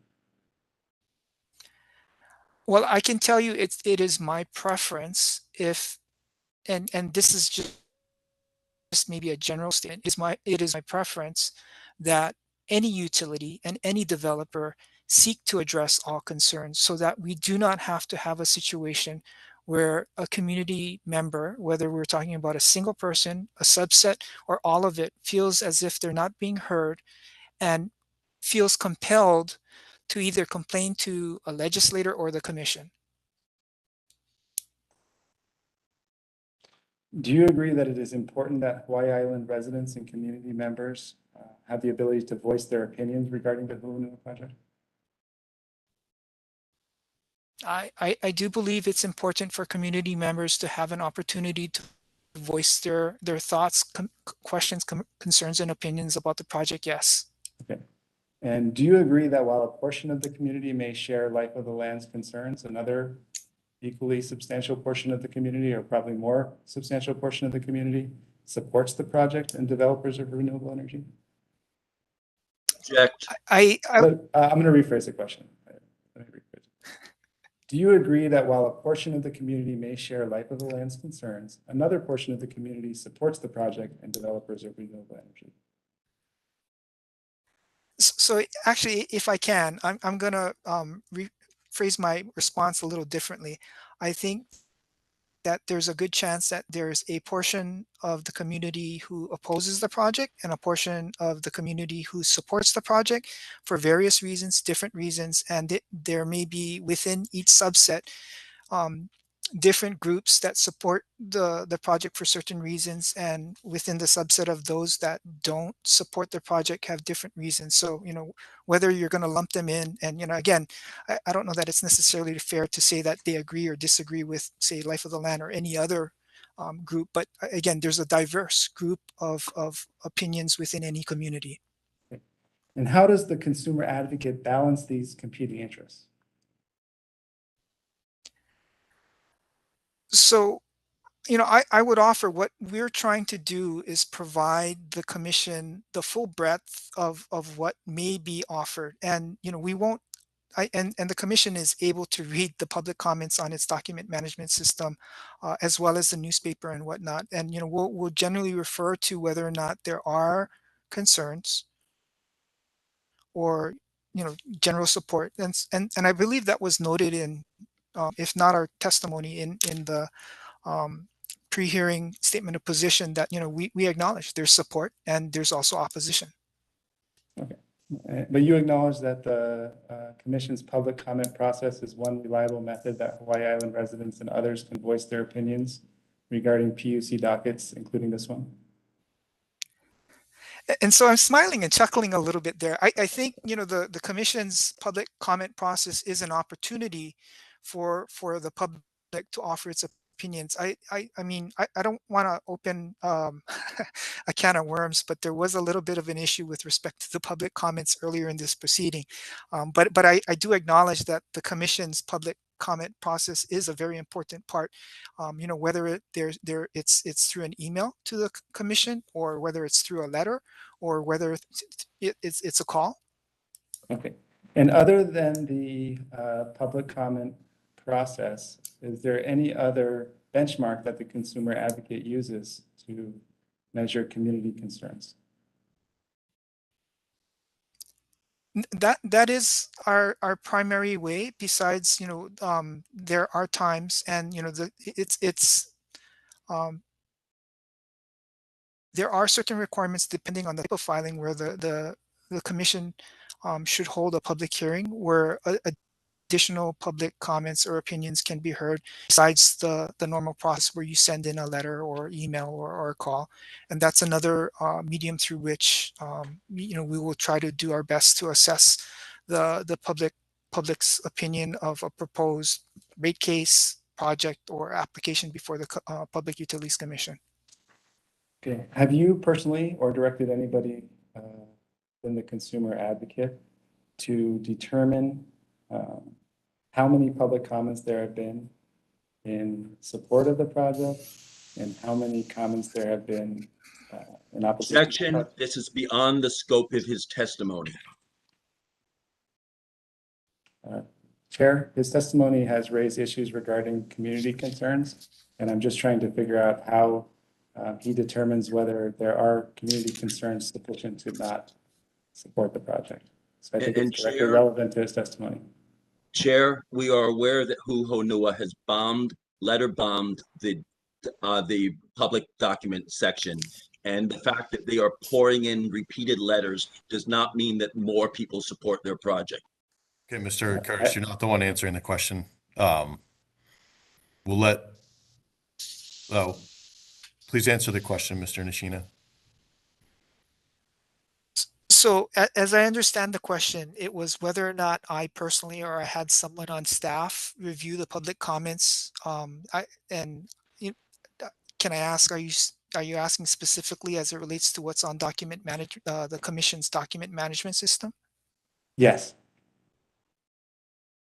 So that was one of the things that I had earlier asked staff to attempt to do, there is a general summary that's available. Okay. And I believe that my question asked about the number of comments, but you know, one individual can issue many comments. So have you looked at how many individuals have issued comments in support of the project and how many individuals have issued comments in opposition to the project? So I'd offer that the commission's document management system is a matter of public record, and I don't know if you've conducted the similar analysis, but if you're asking, based on the summary I have before me, there's been over 9,000 comments that have been filed. If you're going to ask about how many of those 9,000 comments are unique, I can't provide you that, because the ability to go through all of the comments and separately identify unique, I would acknowledge that there were individuals who have filed more than one comment. I can't tell you how many times, so I can't identify the unique commenters, if that's your question. Okay. Would it surprise you that there have been 129 individuals who have indicated their support of the project? Objection. I haven't finished my question.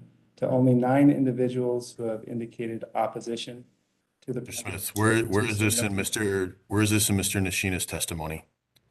I'm just asking it, would it surprise him? And I believe that he said he hasn't done that analysis. So I don't believe that it is in his testimony. Well, if I can ask a question, do you have that information, and could you share it with everyone?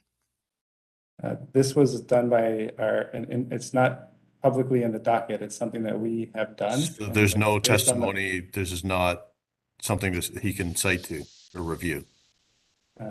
Not if he hasn't looked at the public comments and I think we have a standard here of undue surprise, and it would seem like you're putting Mr. Nishina in this position. Sure. We've gone for about an hour. Sorry.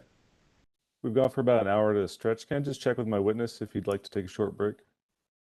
Sure. Or Mr. Nishina, would you like a break?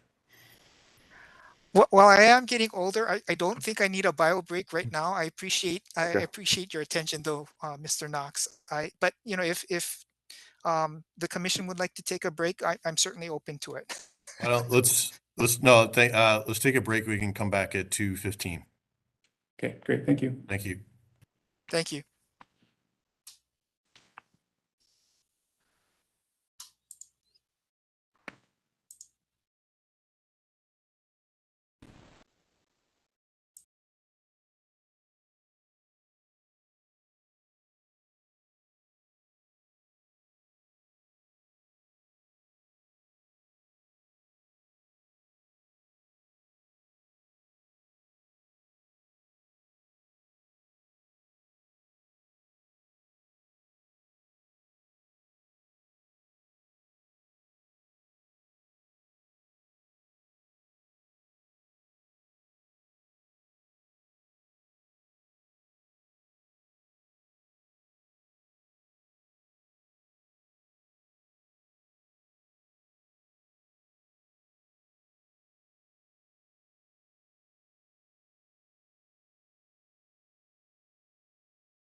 We have Mr. Smith.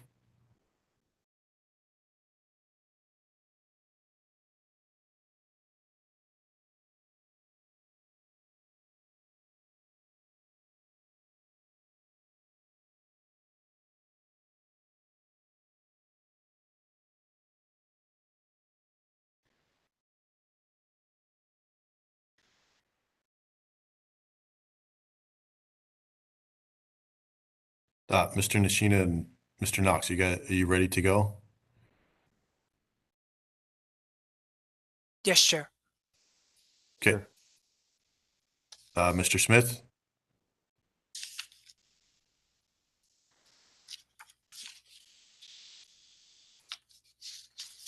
Got 2:15 on my watch.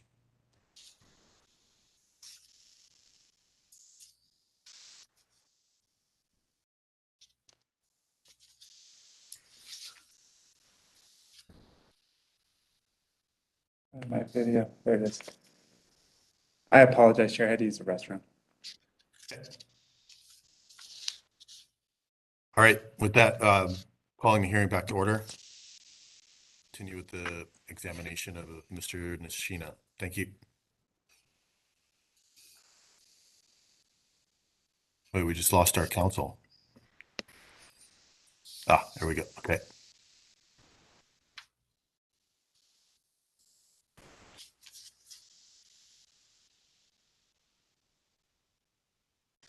Ready to go when you are, Mr. Smith. Okay, I'm ready. I apologize for the delay. Okay, please proceed. Okay. I'm going to ask that my co-counsel share a portion of Hu Honua's pre-hearing statement of position that was filed on December 21st, 2021. Did you read that, Mr. Nishina? I'm looking at it right now. I admit that when I scanned it, I was a little curious. Okay. Were you aware that Hu Honua had done this calculation in response to the consumer advocates' concerns? Excuse me, Mr. Well, Chair. I'm sorry. Is this part of the record, or is he just trying to introduce it now? I think you just said it's part of the pre-hearing statement of position. Okay, thank you. Mr. Smith, can you just for everyone, can you provide the full citation date? Yes. Okay. It was filed on December 21st, 2021, and this is Hu Honua's statement of position. And we're looking at Exhibit 3, page 1 of 3. And then my only question is whether this was something that Mr. Nishina had reviewed, and I believe that his response was yes, but he had some questions or didn't. I didn't get the rest of your response, Mr. Nishina. What were you saying? Yeah, no, thank you. So, the question that I had in my mind, and I think anyone can see at the top, it says public comments filed in docket 2017-0122. And it seems to appear that you've collated the comments between the period July 2nd, 2021 and December 20th, 2021. Yes. And so the question, would be why you chose to just focus on just that period. I wasn't the one that prepared this table. I believe that period correlates with the remand after the last appeal to the Hawaii Supreme Court, which began this portion of the proceeding. So I believe that's why those numbers are calculated that way. And December 20th, as you know, was the day before the pre-hearing statement was filed. So with that clarification,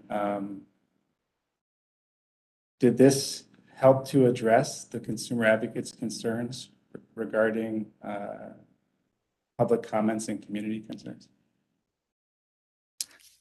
No, it wouldn't address the concerns with respect to community outreach and concerns. It provides a summary of the comments that have been filed on the Commission's document management system, but it doesn't really speak to outreach and whether, what type of efforts have been made to address community concerns. Okay. But assuming that the numbers in the table are correct, does it give the consumer advocate at least some comfort that at least during this time on December 21st, 91 community members were supporting the project, 8 were opposed, and 2 filed no position? Without independently going back and looking at just that period to verify the numbers, I'll acknowledge that you folks submitted this. Again, it doesn't address the concerns that I have with respect to community outreach, though. Okay. Has the consumer advocate ever commissioned the preparation of a survey or any sort of objective data to assess community support and community opposition of the project? I'll offer it as a general statement. That's something that I have brought up and discussed with people within my office as it relates to the feasibility of doing that. We do not have unlimited resources, and the ability to assign staff to conduct a statistically significant, or a statistically reliable poll is not something. I would offer that, and this is a position that we've offered in other proceedings as well. The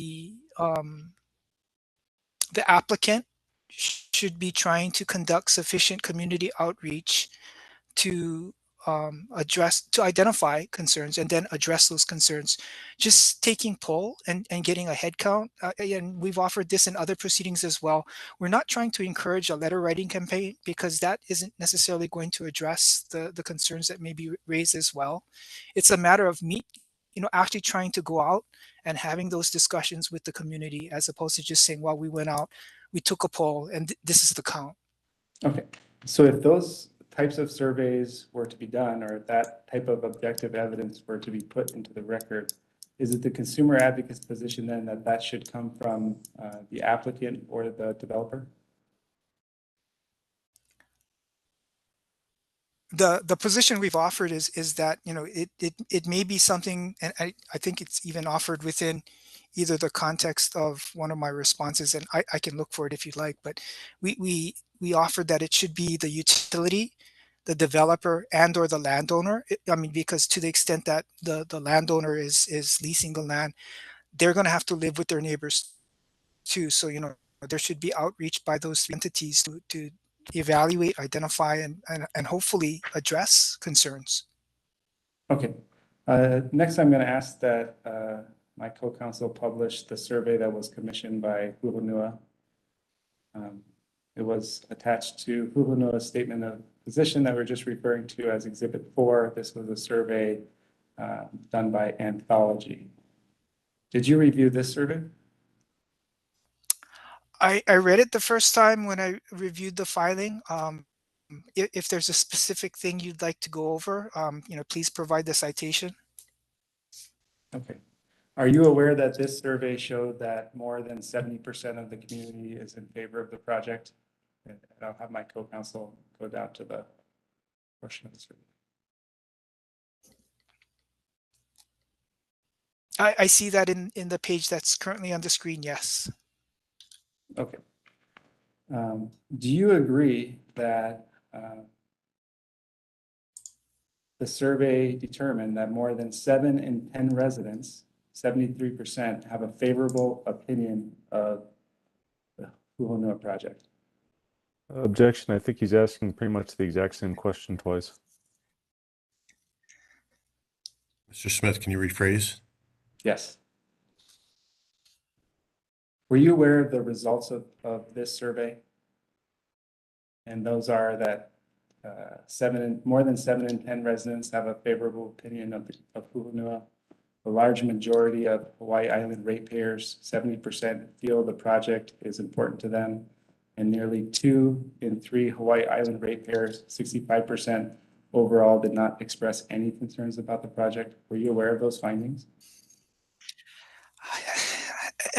As I mentioned earlier, I read through the filing when it was made, and I can see it on the screen again. Would you agree that this ratio supports the notion that there is community support for the project? I think I acknowledged earlier that there are members of the community that support the project and members of the community that have concerns or may oppose the project.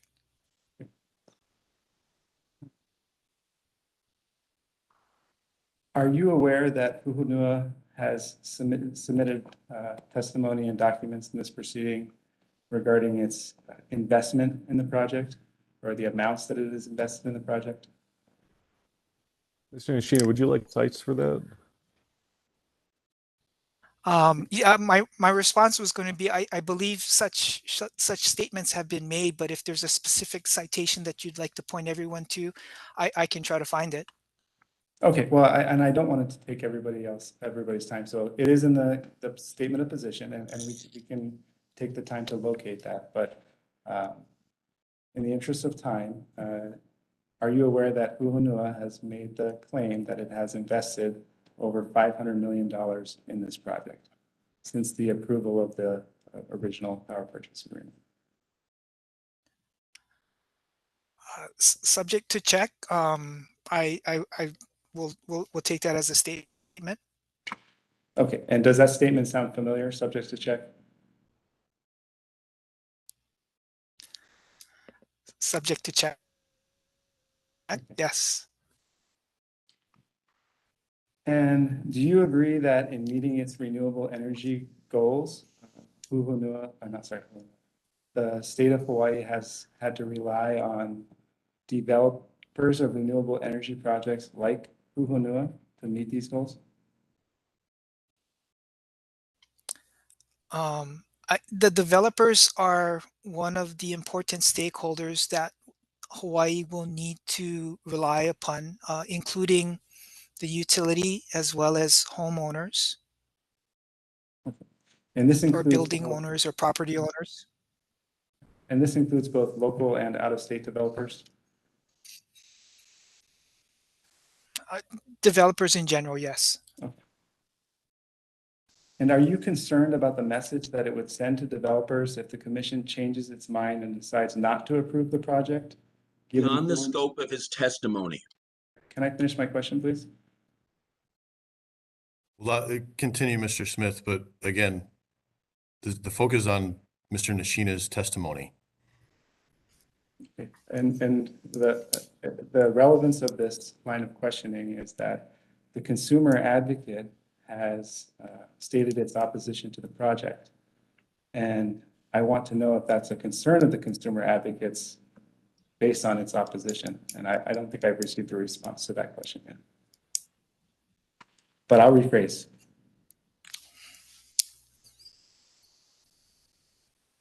We'll allow the question. Okay. Are you concerned about the message that it would send to developers if the commission decides not to approve the project after it previously approved the project in 2017, given Hu Honua's investment and the greenhouse gas commitments that we were talking about?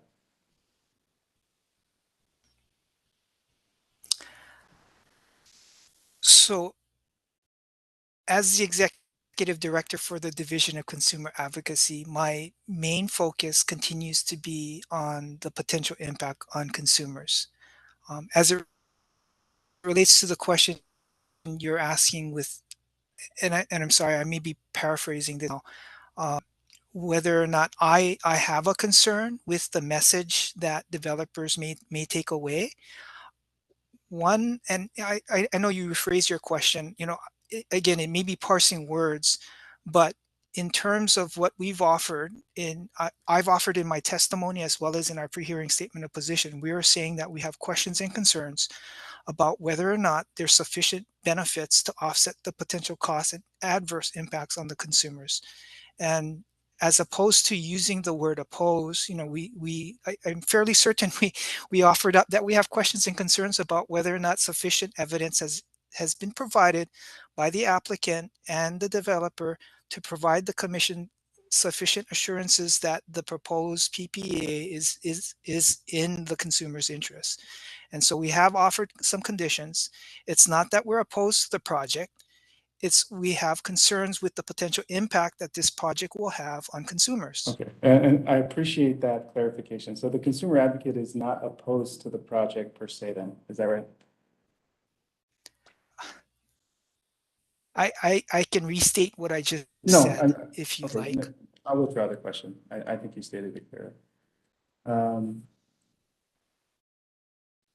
Are you aware that there has been statements or testimony in this docket that the project is over 99% constructed? And I believe that that came from the testimony of Warren Lee yesterday. I do recall that yes. Okay. And the consumer advocate has looked at the adverse impacts of this project being approved. Has the consumer advocate also looked at adverse impacts on the community if this project is not approved?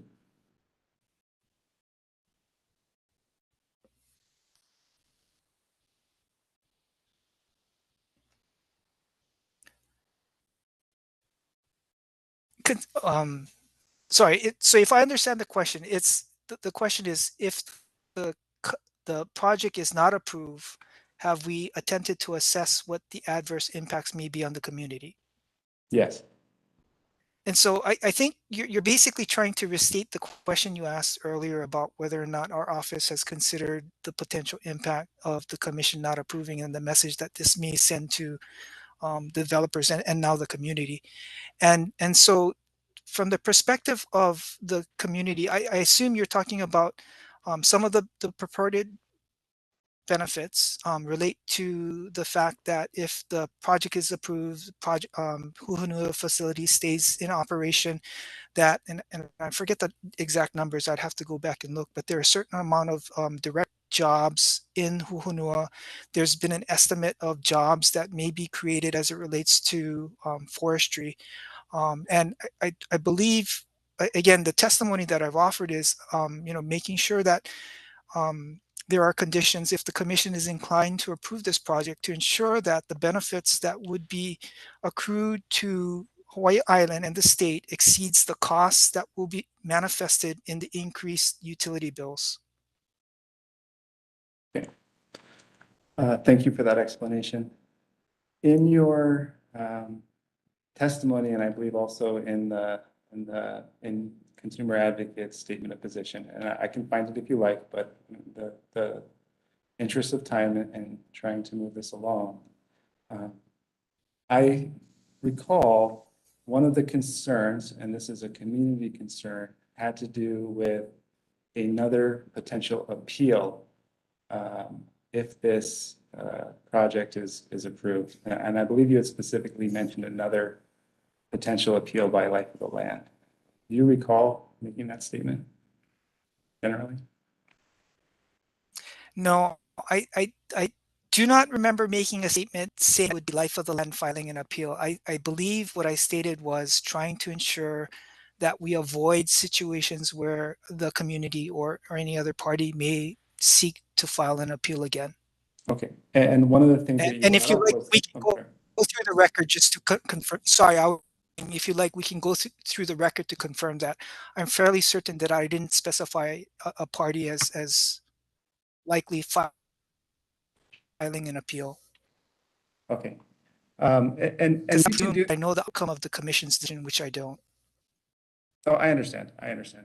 And subject to check, I believe that one of the issues that you had raised in talking about this appeal was the prior appeal filed by Life of the Land. That's what you're referring to, right? And how that could cause delays in a project?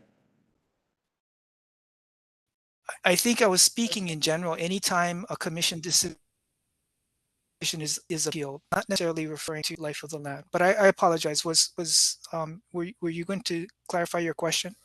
Yes, in making that statement where you referenced, and we're talking about a future appeal, but was that in context of the prior appeal that was filed from the approval of the 2017 amended power purchase agreement, or not?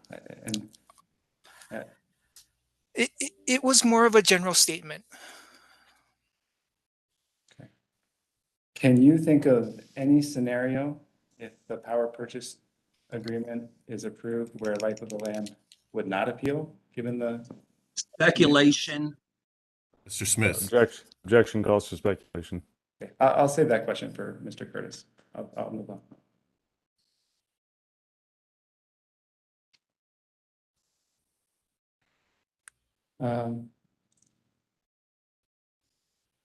Have you reviewed the analysis that was submitted by Hawaii Electric Light and the avoided emissions conducted by Ramble?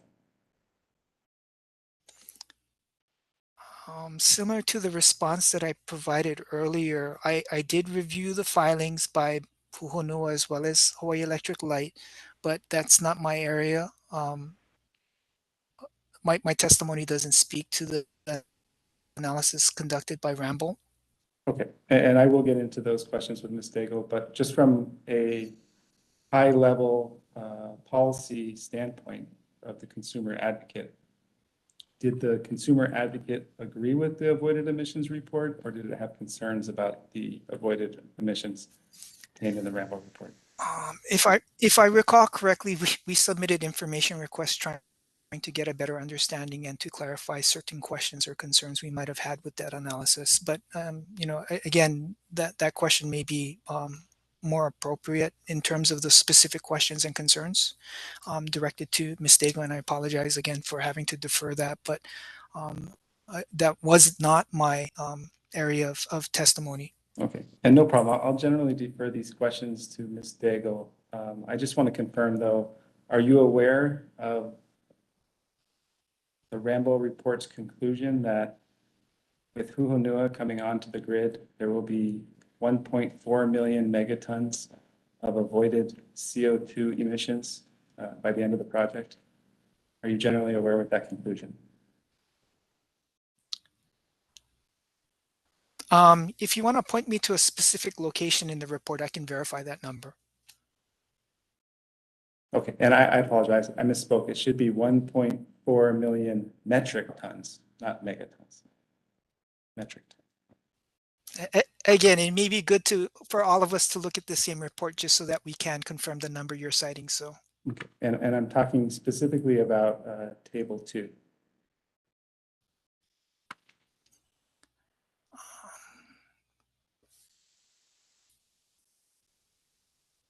So I can confirm that what you have right now says avoid life cycle under avoided GHG emissions, metric tons, 1,434,243. What I can't tell you is what page this, it says table 2, but I can't tell you what page this is from the Ramble report. So, I mean, for the record, you might want to provide that. Okay, we'll come back to this on the questioning and we'll move on for now.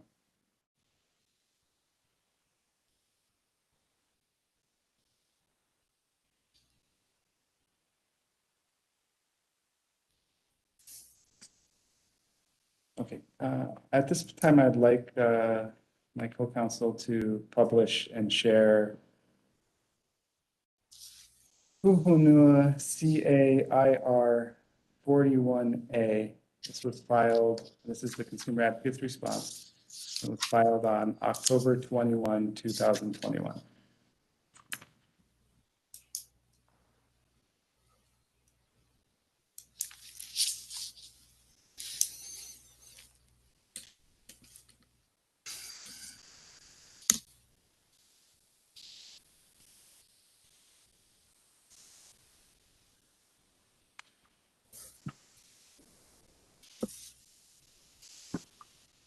Was this one of the IR responses that you sponsored, Mr. Nishina?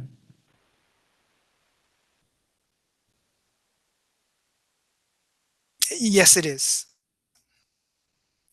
Okay. In this response, you indicate that the consumer advocate has remaining concerns regarding the hidden public health costs, which you state the project greenhouse gas analysis did not address. Is that an accurate summary of your testimony? The response does read that we have remaining concerns as evidenced by the questions that we have on the companies, Hawaii Electric Light and Hu Honua's testimonies filed on September 16, 2021. Okay. And I believe that we've, to this point, talked about the consumer advocate's concerns with respect to Hu Honua's commitments and the independent verification process. Are there any other concerns? And we also talked about community concerns, excuse me. Are there any other concerns within the purview of your testimony and your response to this interrogatory, or I'm sorry, information request that we have not talked about? Well, specific to this information request, and as it relates to the cited portion of my testimony, I think we covered the GHG analysis, and if you want to get into the details, again, I may not be the best witness to get into those details, but my sponsorship of this, as I acknowledged earlier, as a policy witness, the policy witness generally summarizes the testimonies that are being offered by other witnesses, and so that occurred in my CAST1, and within the context of the question asking me about the summarization that I was providing as it relates to GHG analysis.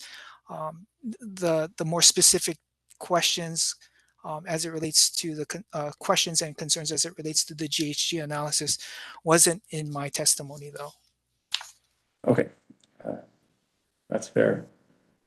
I'll ask you one more question on this topic then, and it'll just be a general question, and then I'll reserve all my other questions for Ms. Daigle.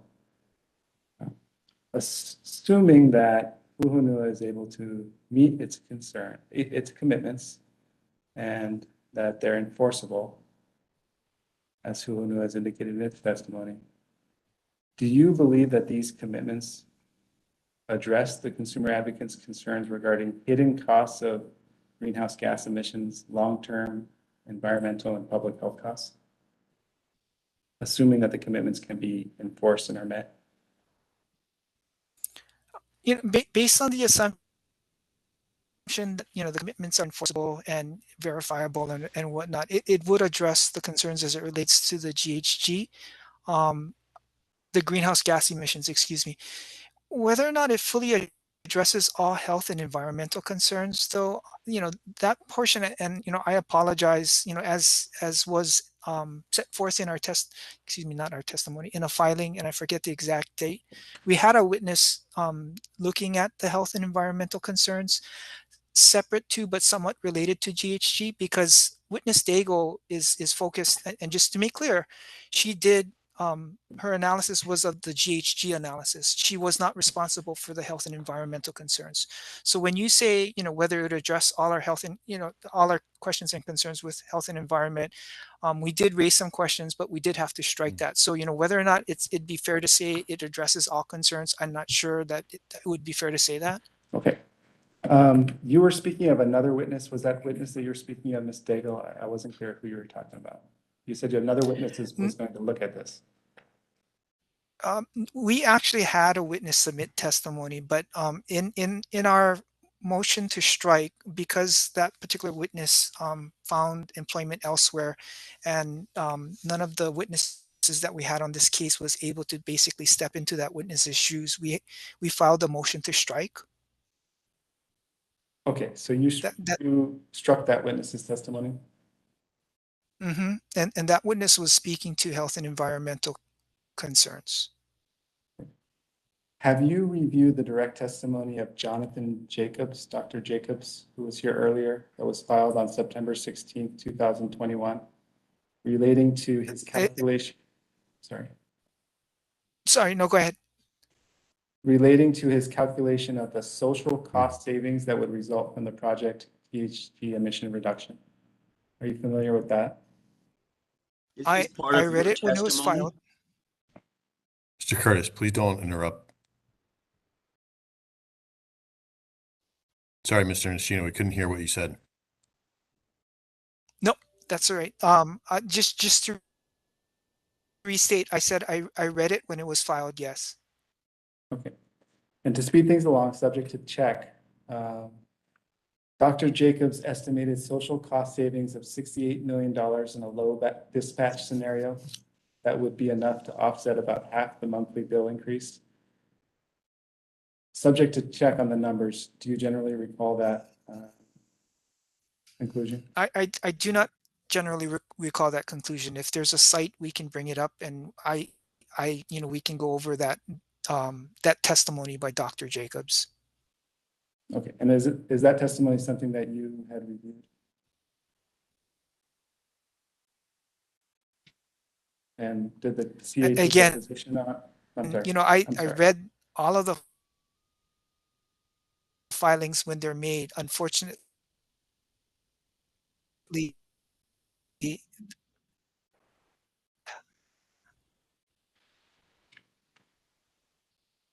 so answer to your first question before you go to your second one.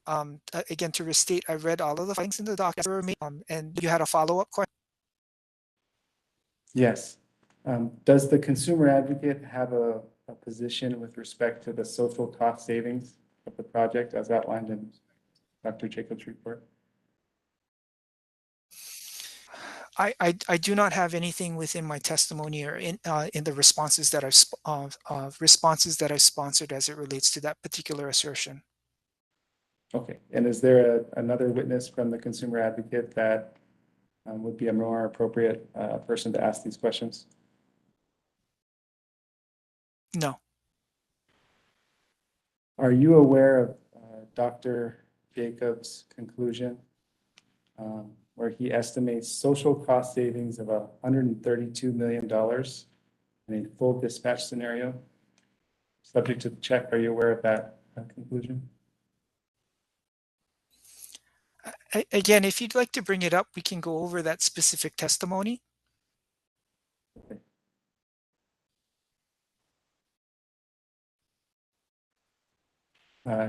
Do you see third line from the bottom? It starts with, and I'll just read it in the interest of time.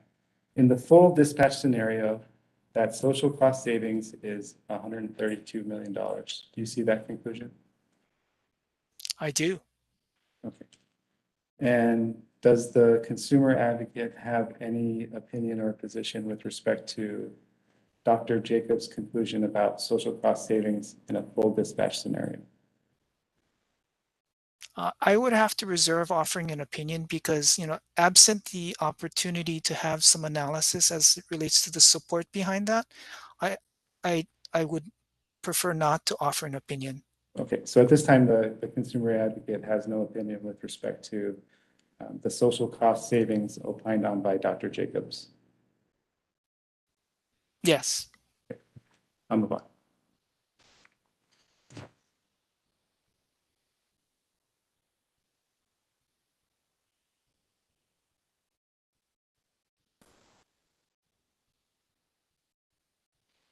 Okay, briefly going back to GHG emissions, because I think this is in one of your IR responses, but correct me if I'm wrong. In Hu Honua CAIR 43D2, this was filed on October 21, 2021, and I'm going to ask that my co-counsel share or share his screen with the IR request.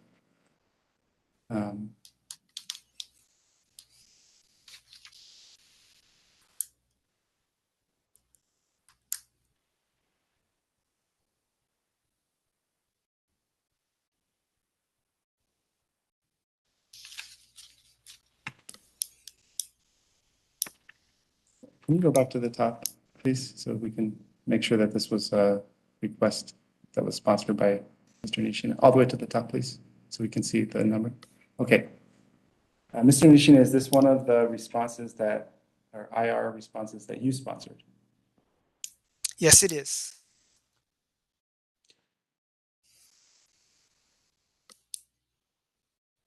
And I'm going to focus your attention to your response to D2.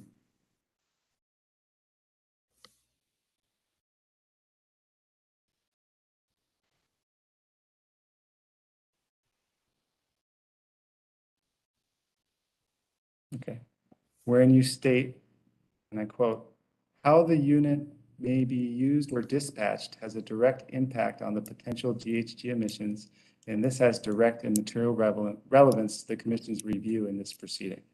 What did you mean by that? Going back to the question that was asked, D2 was explain how these questions and concerns, including how the unit will be used, are relevant and or material to this proceeding. And what I meant by that response was having some idea of how the unit may be dispatched will affect the amount of GHG emissions as it relates to the stack emissions. And, you know, again, and the earlier isn't necessarily related to the use of the unit, but as it relates to the calculated emissions from the actual operation of the units is what I meant by the statement that how the unit may be used or dispatched has a direct impact on the potential GHG emissions. Because for instance, just for sake of example, if the unit's never dispatched, there won't be any emissions coming from the stack, right? Whereas if, and there's been discussions as it relates to whether it's going to be theoretically run 20.5 versus 10 versus 7, I would think it's reasonable to assume that different amount of greenhouse gas emissions will be calculated if you use the assumption that it's going to be run at 21.5 throughout the availability of the unit versus say 10. I'm sorry, Chair, I'm not sure if it was my connection or. No, it was Mr. Nishina. The connection was breaking up through most of that response. Can you please restate your response? I can restate. Shall I try it with the video on?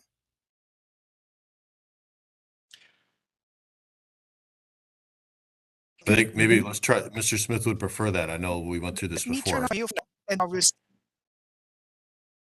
okay. Let me try to restate with the video on, and if need be, I'll try again with the video off. My response was referring back to the question where the question was asking how these questions and concerns, including how the unit will be used, are relevant. So my response as it relates to how the unit may be used or dispatched has a direct impact on the potential GHG emissions. And I was using the examples of, like, for example, if the unit is never basically zero, there should be no expectation of GHG emissions from the stack, as compared to if the unit is run at the 21.5 maximum. You know, that would be the other extreme of the estimated greenhouse gas emissions. I'm sorry, did I break up there as well, or? I got all of your testimony. It was a little bit scratchy, but I think it all came through. I'm not sure about everybody else. Yeah, it was okay. It was okay. Okay. Were you listening to the testimony of Kevin Owen earlier this morning? And he was the plant operations general manager? Or the general manager? Yes. Sorry. Okay. Yes, I did. Yeah. And do you recall his testimony that the facility and the boiler, it needs to be run at least 10 megawatts, except for in emergency situations where it can be run at 7 megawatts? Do you recall that testimony generally? Yes. Okay. And are you aware that the project greenhouse gas analysis analyzed two scenarios, one at full dispatch of 21.5 and one at minimal dispatch of 10? Were you aware of that? I am generally aware of that, yes. Okay. So would you agree then that Hu Honua has addressed the direct impact of potential GHG emissions related to how the project may be dispatched? I think there can still be some questions about some of the assumptions that were used to come up with that, but I acknowledge that the analysis included both scenarios. I'd like to turn now to environmental concerns. And I'm going to ask that my co-counsel Sharon published Hu Honua CAIR 43E. And this was filed by the consumer advocate on October 21st, 2021. We'll try to share that screen.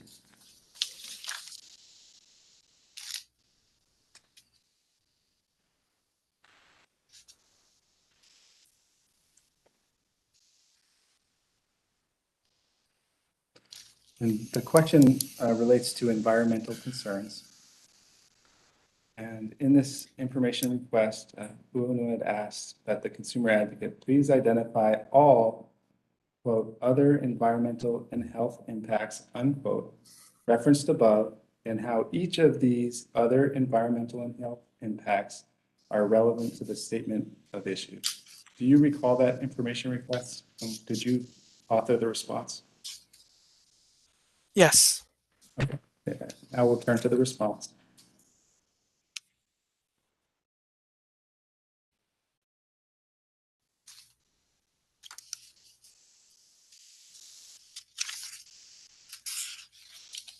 I'll give you a moment to read the response.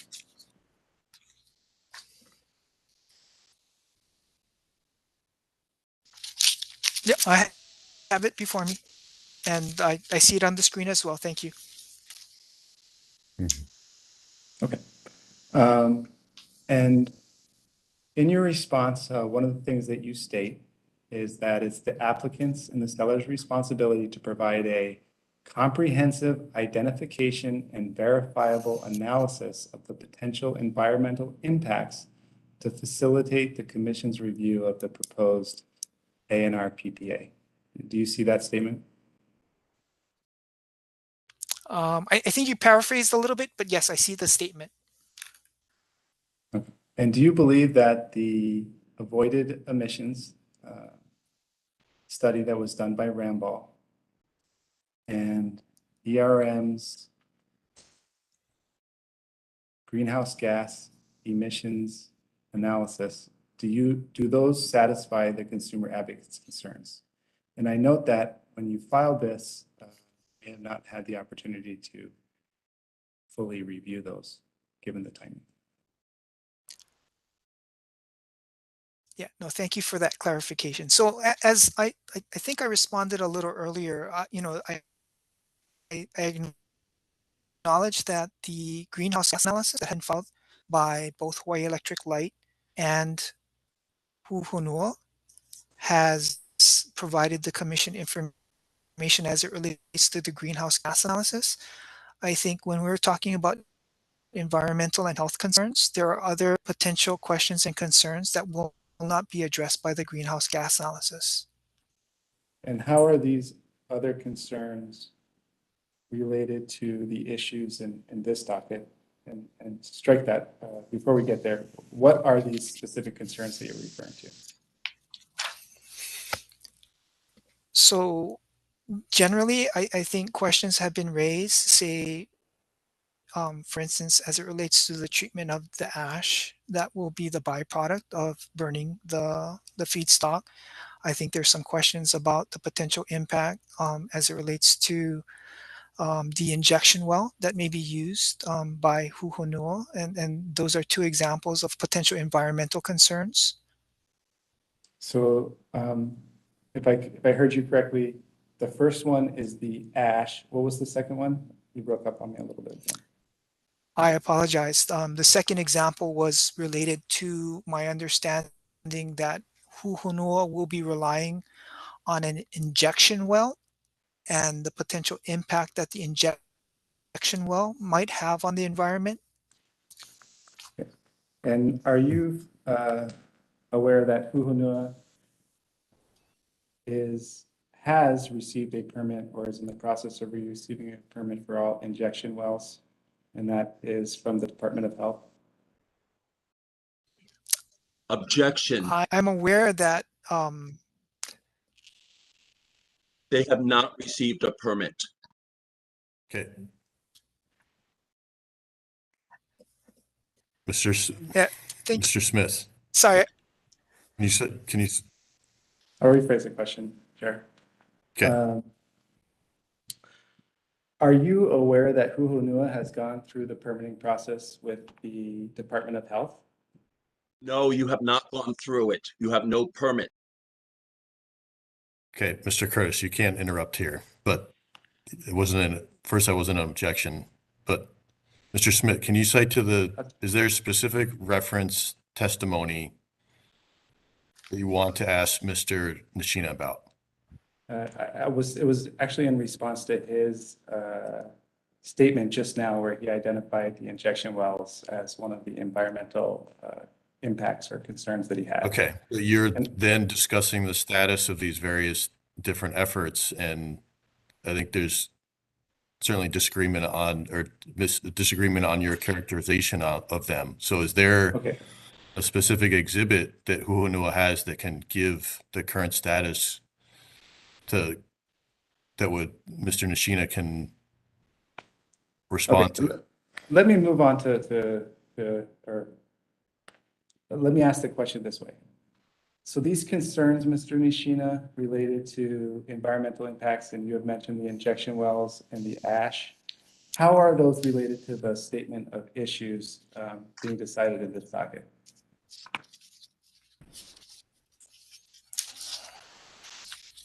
Hold on, I apologize. I am.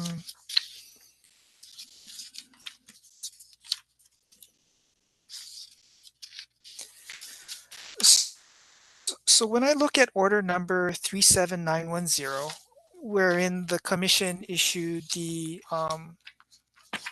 statement of issues, it's my understanding that the issue number 1, which is what are the long-term environmental and public health costs of reliance on energy produced at the proposed facility, I think in my mind, my perspective, and again, I'm not saying that this is necessarily shared by the commission, but environmental and health is encapsulated within issue 1. Okay, well, I'm going to have my co-counsel pull up the statement of issues so we can look at issue number 1. Bear with me for 1 second, Mr. Nishina.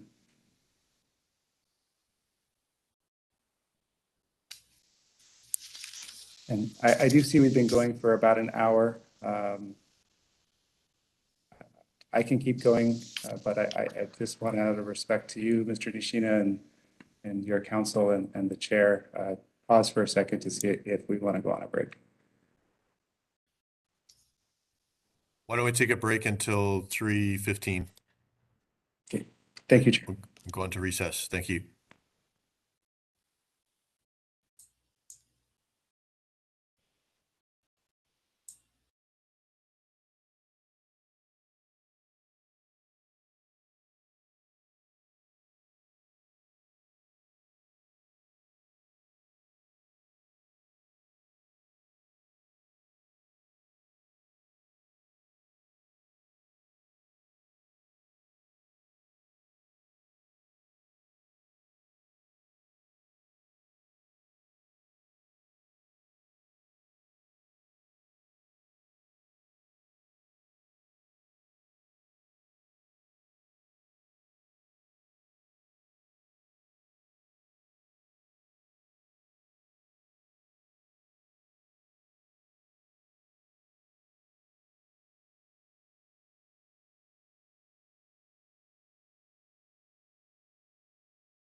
Okay, we're going to resume in about a minute.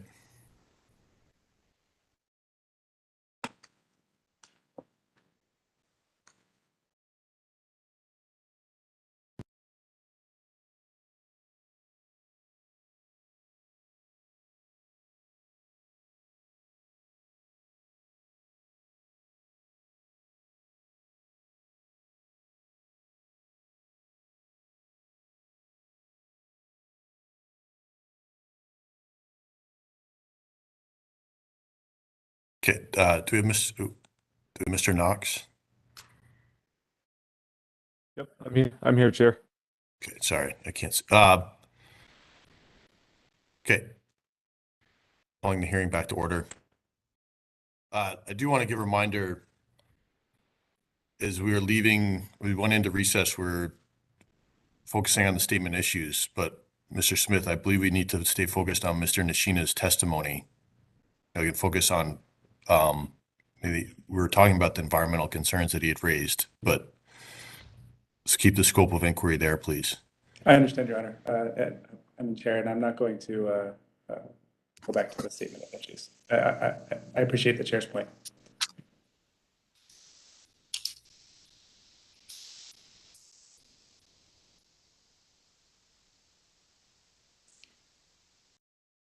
Mr. Nishina, before we move on to my next section, I just want to confirm one thing that we were talking about with respect to the injection wells. And I know that everyone has different positions, so I just want to know, do you agree that the injection wells are within the purview of the Department of Health? Objection calls for a legal determination from the witness. If you know. Can you state the relevance? The relevance is to Mr. Nishina's statement that that was one of the environmental concerns that he was talking about. Okay. I believe Mr. Smith had restated. Please answer the question.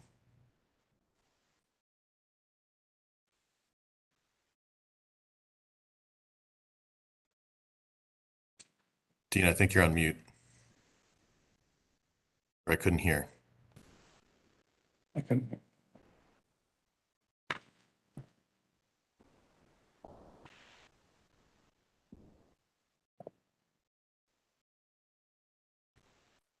I don't think Dean, I'm not sure your microphone's working.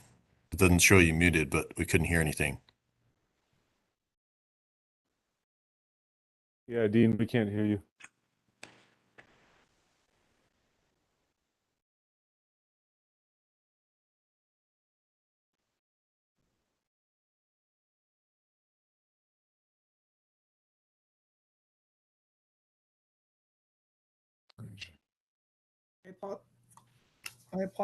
Oh, we got you. I apologize. It may be my connection, so I just turned off my video. Can you hear me? Yes. Yeah.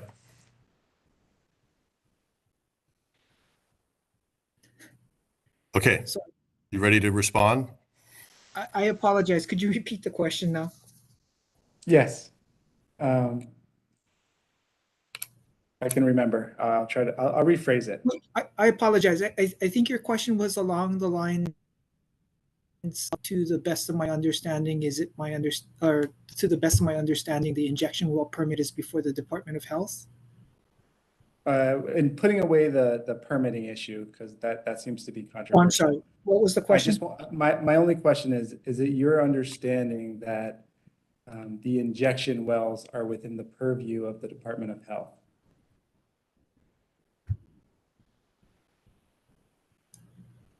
Yeah, so to the best of my understanding, the application for the injection well is before the Department of Health. Okay. And now I want to move on to my next topic. And this involves HHB-CAIR response 48A. And this was filed on October 21st, 2021, which I note was Around the time that the project GHG analysis was filed, so you may have not had the opportunity to fully review and appreciate it at the time you provided this response. And my co-counsel is sharing it on the screen right now. And first, I just want to make sure that this is one of the information requests that you sponsored the response. And I'm looking specifically at subsection A, where it's a well-defined plan is referenced. Yes. Okay. And the question asks what the CA or the consumer advocate means by a well-defined plan. So we'll scroll down to your response. And I'll give you a moment to review it before I start asking you questions.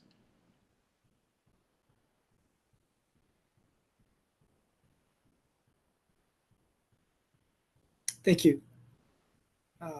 What's your question?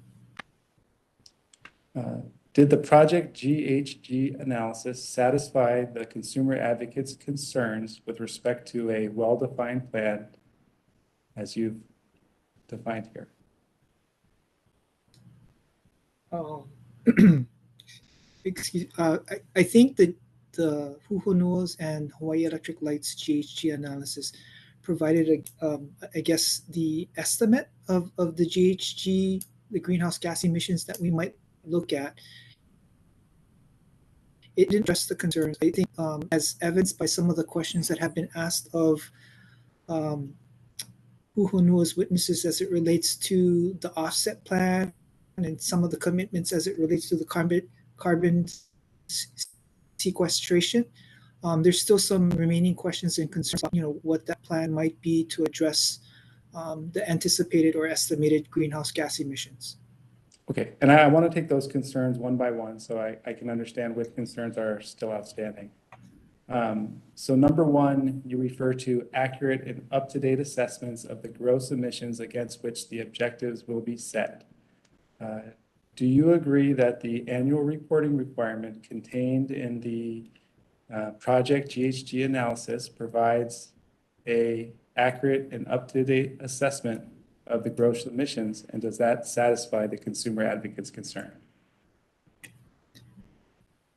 Without actually having viewed a report, I would offer what's been described so far, I think is a foundation upon which it would be able to address the item number one as it relates to assessments of the gross emissions.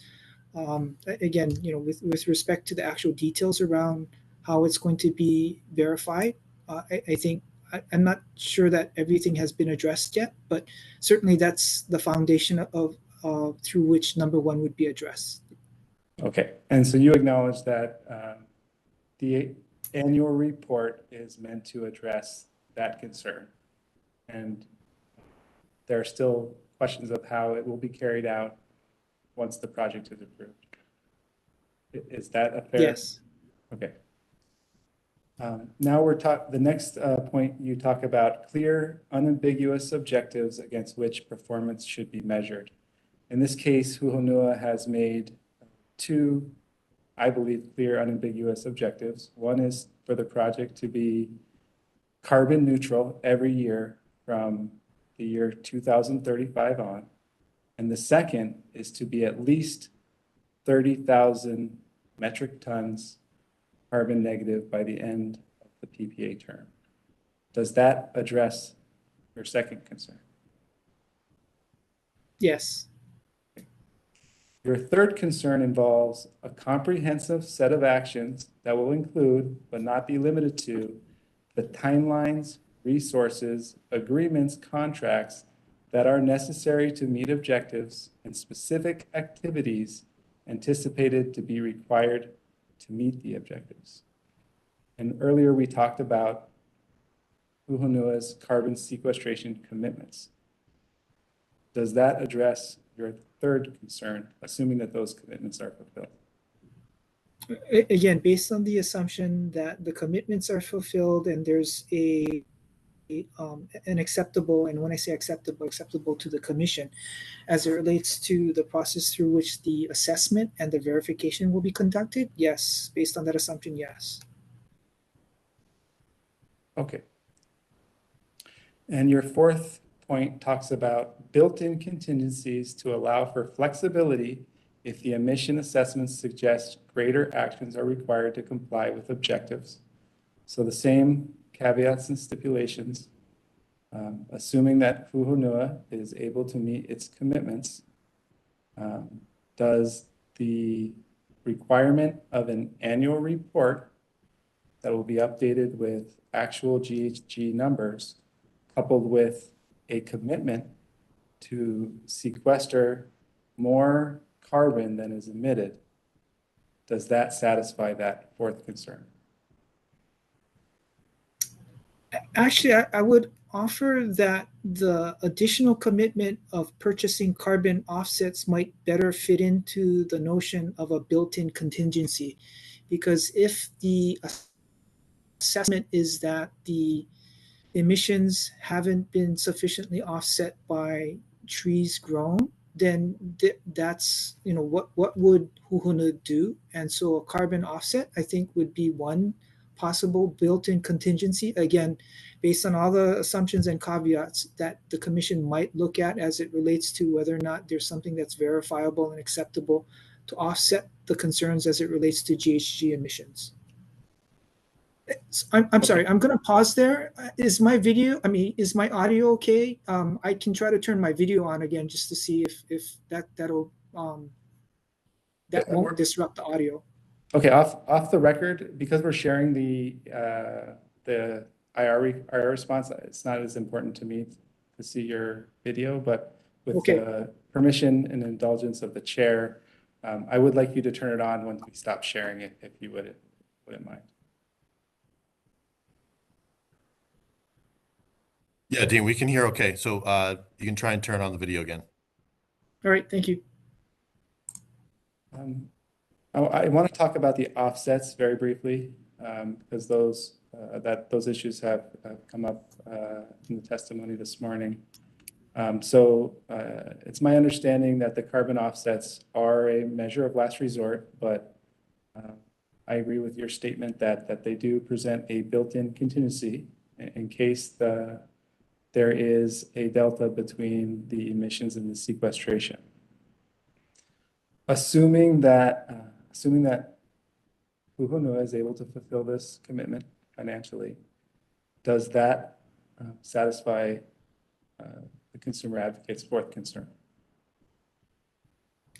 Again, with the caveats of certain assumptions and whatnot, I would offer, I think there's still some questions there, but yes, it would be something that I think the commission could look at as it relates to ensuring that there is a contingency if the commitment as it relates to offsets are not met, just through use of growing trees. Sorry. And did you listen, or do you recall John Miata's testimony from earlier today, where he said that Hu Honua is willing to commit to starting a $100,000 seed account or used for the carbon offsets immediately upon approval of the project, and that every 5 years after the independent verification process is complete, will update or put additional funds into that account as needed. Does that address the consumer advocate's concern? I don't think it fully addresses the concerns. I would note that there were some questions about that commitment, and I believe, you know, Chair might have asked a few questions about the sufficiency. Again, I believe there are some remaining questions, but it is the foundation through which some of those. I also want to ask, I'm not sure it was actually explained that way this morning. I believe I misstated Mr. Miata's You said the testimony. account would be updated. I don't think that was ever said this morning. Okay, my recollection of the testimony was that he said that it would be updated annually after the annual reports were done. But I'll move on because I don't have the transcript of his testimony right now, and I don't want to misstate his testimony.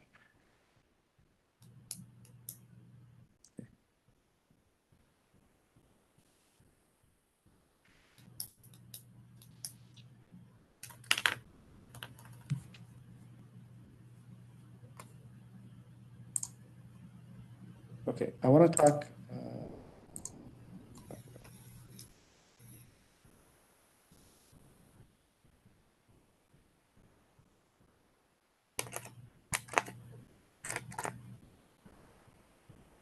We talked about this.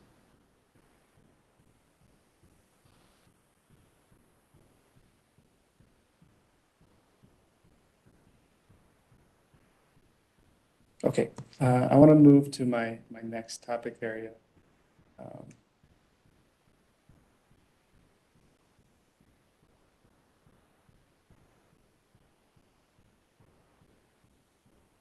This might get into the HELCO avoided emissions report, so it might be more appropriate for Ms. Daigle. Actually, let's pull it up. I'm going to ask that my co-counsel publish the consumer advocate's response to Hu Honua CAIR 52C1 that was filed on October 21st, 2021. And the same question first is this an IR that you sponsored? And give us a moment while my co-counsel shares the screen.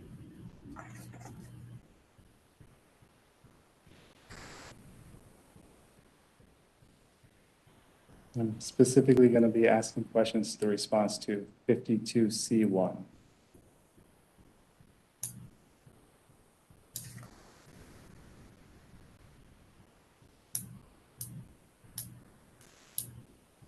Okay, and the consumer advocate's response.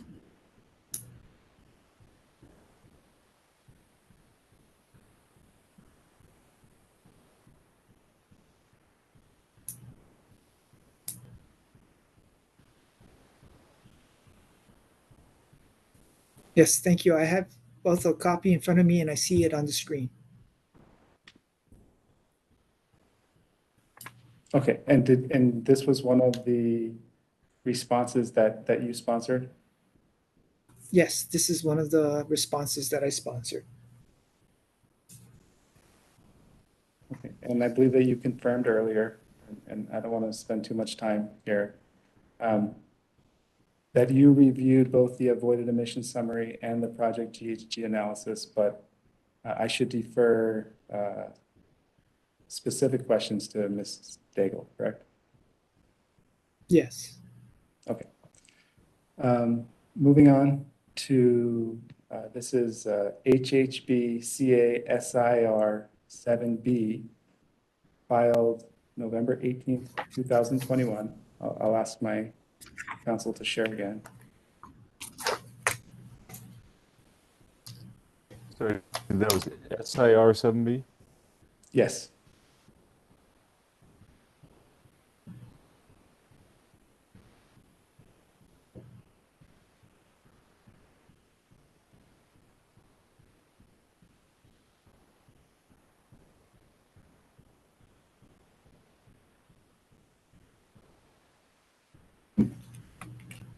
Okay. I'm specifically going to be looking to the response to B, subsection B.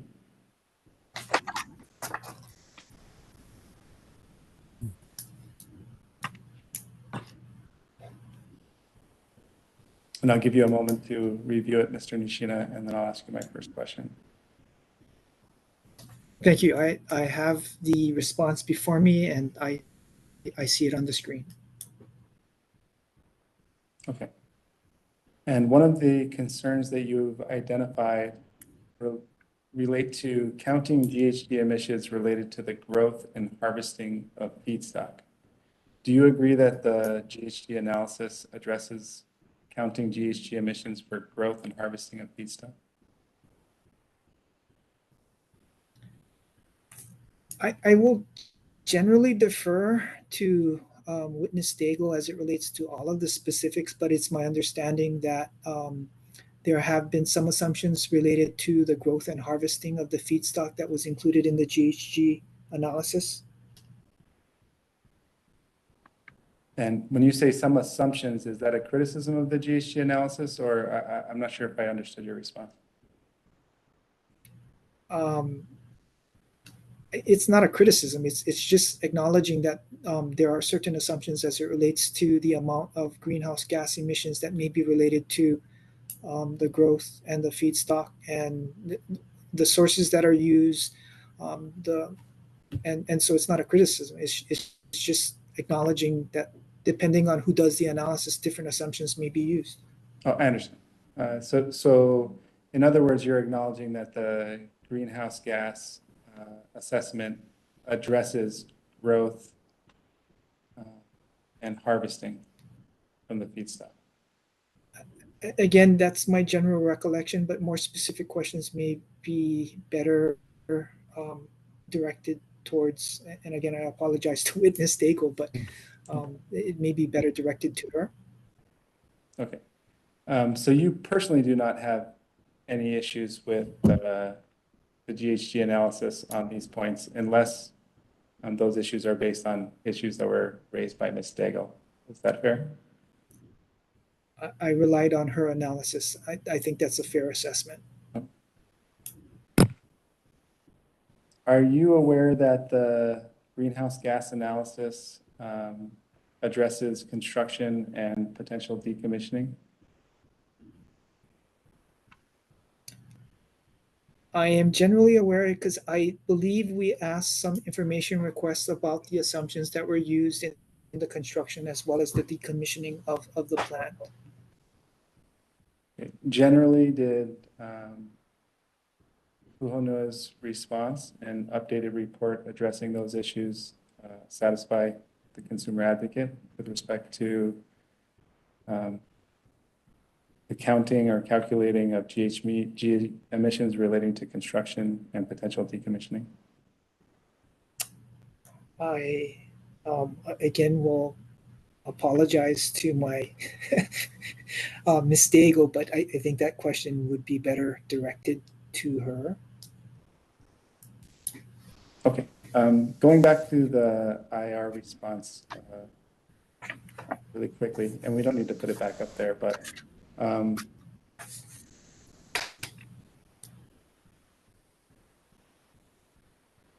okay, actually, I'm going to move on.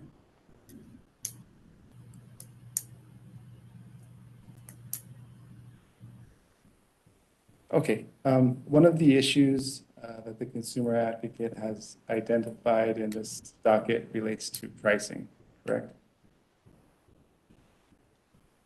Yes, that is correct. And I don't want to get into the specifics of the statement of issues, but my understanding is that the consumer advocate offered amendments to the statement of issues that asked that pricing related to energy and capacity costs be included. Is that right? Objection to the characterization of amendments. I think the orders recognizing the Yes, Mr. Smith, clarifications. the statement issues is the orders are clear. Okay, I'll rephrase. Did the consumer advocate, is it the consumer advocate's position that energy and capacity costs associated with the Hu Honua facility should be considered as part of this remanded proceeding?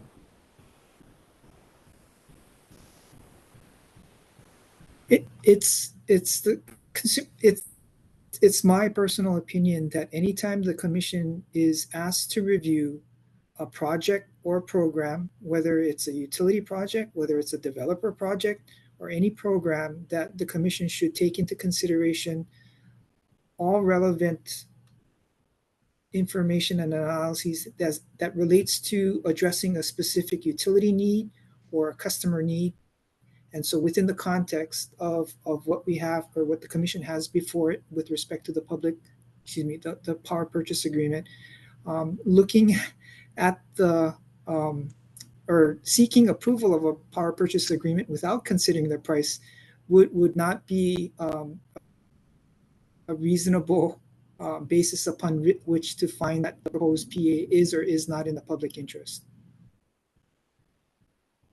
Okay, but you acknowledge that the commission considered pricing when it approved the project or the amended and restated power purchase agreement back in 2017?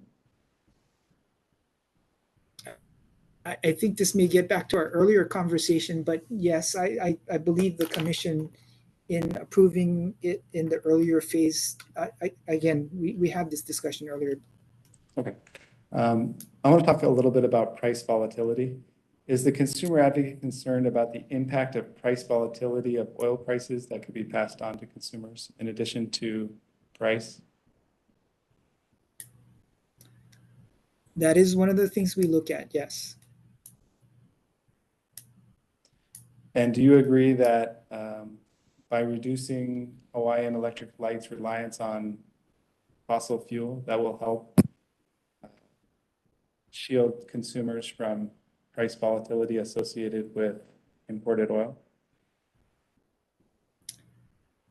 To the extent that we're looking at contracts that aren't somehow indexed to the fossil fuel prices, then yes, that volatility, at least as it relates to that particular concern, volatility, is something that would be addressed. I just offer, though, if we're looking at a fixed price of that, say, is just unreasonably high, though, and that's kind of the point we're trying to raise, that's not necessarily in the public interest either. So having a fixed high price, I don't think is in the consumer's best interest. Okay. Do you agree that in the bill impact statements submitted by Hawaii Electric Light in this docket in 2017, in 2020, and in 2021, that the price of oil used over the term of the PPA had a significant impact on whether Hu Honua's bills resulted in customer savings or customer impacts? Objection. The details of those models are pretty far outside the scope of Mr. Nishina's testimony. Yeah, Mr. Smith, where does this connect to this witness's testimony? That was witness Uenton. Who your other counsel grilled extensively on his analyses. No, I understand. I'm just asking Mr. Nishina because it seems that the bill impact analysis, which results in showing of higher bills, is the main concern that he has with the project. And I just want to know if he has an understanding if that bill impact analysis was driven by fuel prices or not, and then move on. But I can move on. I think you just restated the question. Okay, I'll move on.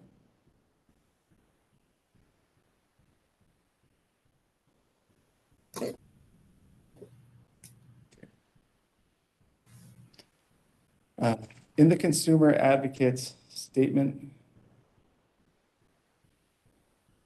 of position, you state that you are aware, or that the, I'm sorry,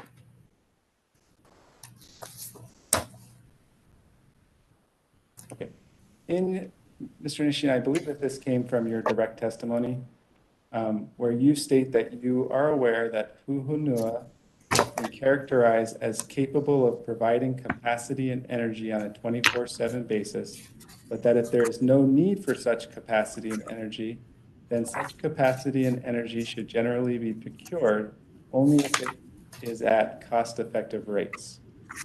Subject to Can we get a cite for if you're reading? Yeah, I think that's from the pre-hearing testimony. I remember, I can't give you the page, but yeah. It's from T1. Can you give Mr. Nishina the citation? I believe that it's, I'm sorry. Go ahead. Sorry, I would offer it's CAST1, page 10, starting at line 7. Yes. And I'm just, is that a fair summary of the consumer advocate's position with respect to capacity and energy? I think as offered, and sorry, go ahead, finish your question. I'm sorry, I didn't mean to cut you off. I just, is that the consumer advocate's position when it comes to the need for such capacity energy, and that it should only be generally procured at cost-effective rates. So I think it'd be useful to read CAST1 in its entirety as it relates to page 10, because that particular sentence is within the context of, looking at what's needed for the grid. And sort of earlier with the discussion, it doesn't matter whether it's a utility project, whether it's an IPP project, we need to look at the need for the project. And little later on that same page, if we look at beginning at line 20, where it reads, so consistent with the commission decision and order. And I apologize because I believe this is a typo, because I'm referring to the commission's decision and order 31759, not 8, which is in my testimony. And again, I apologize for that typographical error. Wherein the commission provided guidance, because Hawaii Island is ahead of the RPS, and now I'm paraphrasing their decision and order, that any acceleration of compliance with RPS could be pursued, but any new generation should support a finding that it will reduce the company's customer bills. Okay. And if you like, on page, sure. Sorry, I was just going to add, if you like, on page 11 of CAST1 in footnote 7, the actual cite from the commission's language is available. Okay, thank you for that clarification.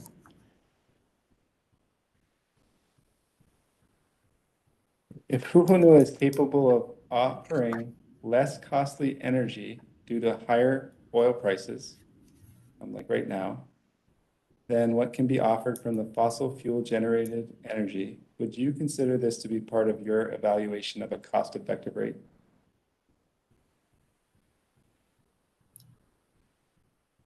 If I understand your question correctly, looking at what a proposed project can do in terms of in comparison to, say, the avoided cost is one thing that could be looked at, yes.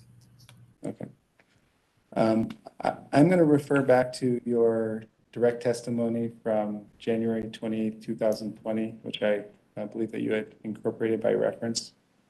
So this was filed January 20, 2020. It's T1, page 14. So this was prior to the last remand. And I'll ask that my co-counsel share it to save time.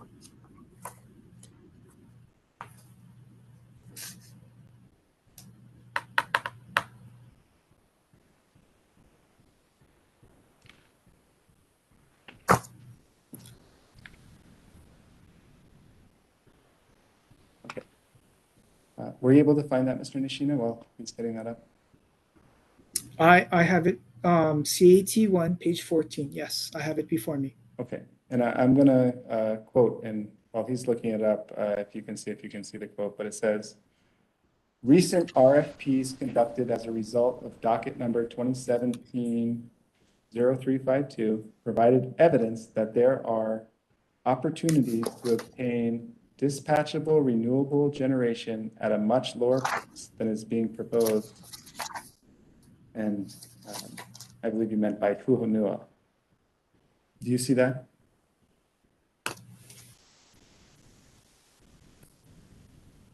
It's in, Sorry, I think you're referring to, just to help establish the record, page 14, beginning at line 18. The sentence starts, those events include the recent RFPs. Is that what you're referring to? Exactly. Do you know which RFPs that you're referring to in this statement?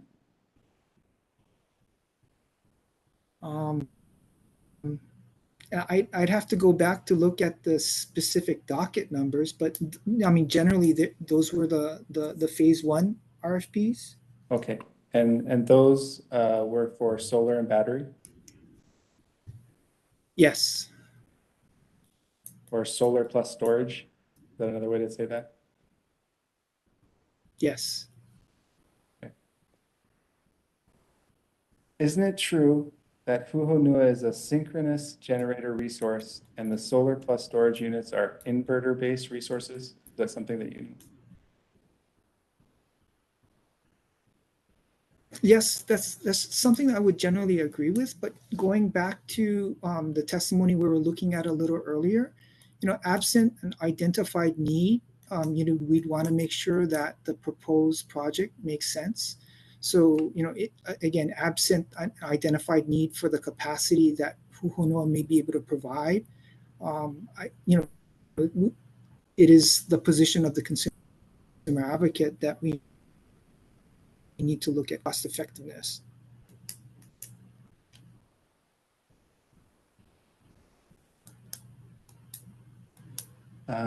Do you agree that Hu Honua is a firm renewable energy resource? Right, firm resource? To the extent, is your question complete? Let me rephrase it. Do you agree that Hu Honua is a firm resource?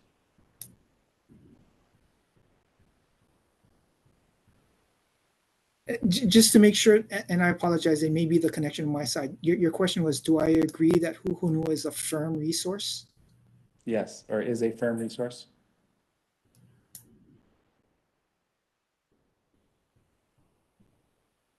Well, using and sorry, I'm thinking of some of the recent Sorry, Dean, discussions we've had as it relates your to connection what the was definition of firm is, but Hu Honua with such fuel. Dean, your connection was breaking up as you started your response. Could you try to start again, Dean?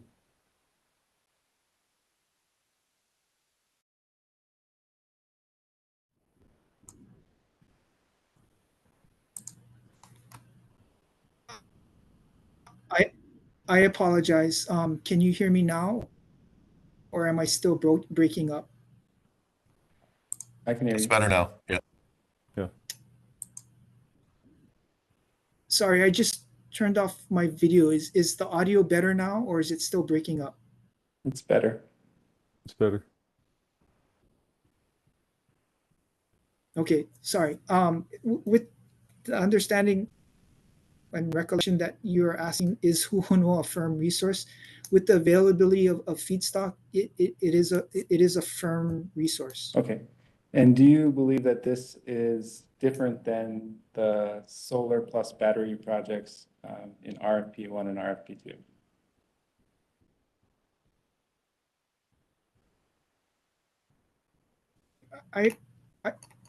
2? Sorry, can you folks hear me? I'm only asking because I see the little spinning circle on Mr. Smith. No, you're breaking up again, Mr. No, you're breaking up again, Mr. Nishi. No. At least from my end. If you started an answer, we didn't hear it. No, I did not start an answer because I saw Mr. Smith with a spinning circle. Can you hear me now? Yes. Yes.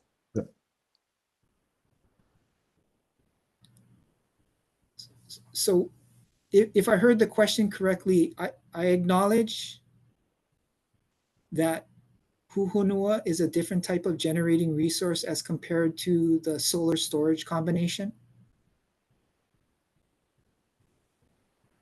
And do you acknowledge that Hu Honua can provide 24/7 firm renewable energy and that the solar plus batteries cannot do that?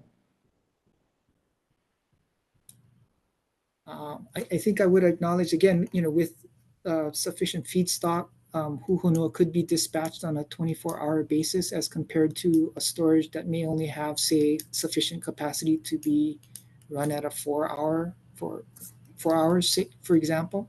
Okay. And I'm paraphrasing here, but do you recall Ms. Rebecca Matsushima Dehaf's testimony that once Hu Honua can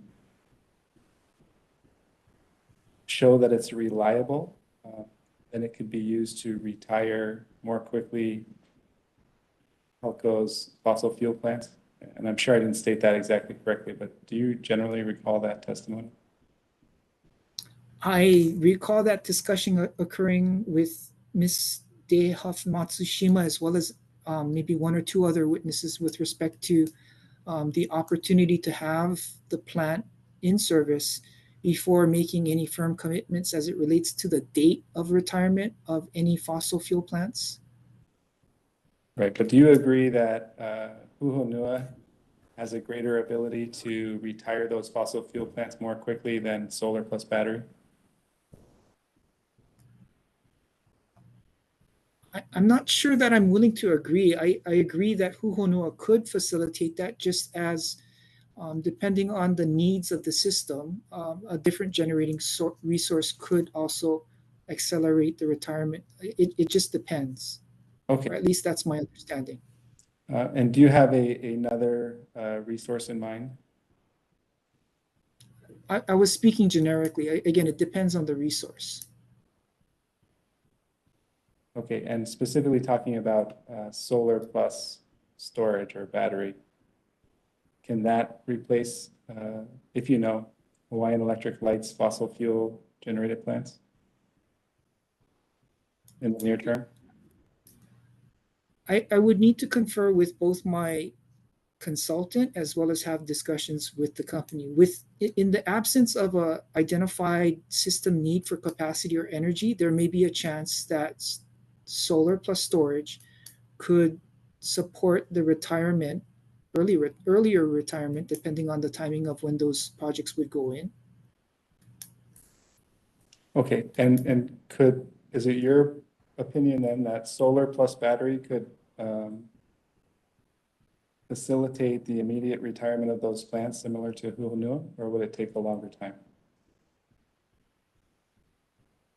Yeah, I think your question requires a few assumptions as it relates to when the projects could go in, what the system needs are. And like I said, I'd want to confirm whether or not, depending on what we're talking about in terms of the assumed capacity, and which fossil fuel plants might or could be retired earlier than not. Okay. Do you know one way or the other? Could you clarify? Yeah. What do you mean? Do I know one way or the other? Well, yeah, objection, vague and ambiguous. Let me restate that. That's my bad question. You said it depends on a number of factors, and I'm just trying to get you to assume that if solar and battery came on at the same time, or instead of Hu Honua, would it have the same ability to retire those fossil fuel generated plants quicker than if Hu Honua came on? And I think you said it would. Yeah, I'm sorry. Are you asking him an engineering question? No, I'm just asking whether he knows or not, and I don't know as a fine response. Yeah, I think my earlier response was that I would need to confer with either my consultants as well as having discussions about with Hawaii Electric Light to determine, again, depending on what your assumed capacity of the solar storage is, and whether or not that would be able to facilitate the retirement of, say, Puna Steam or any of the other units. Okay, so at this time, right now, without conferring with your consultants, you don't know. Is that fair?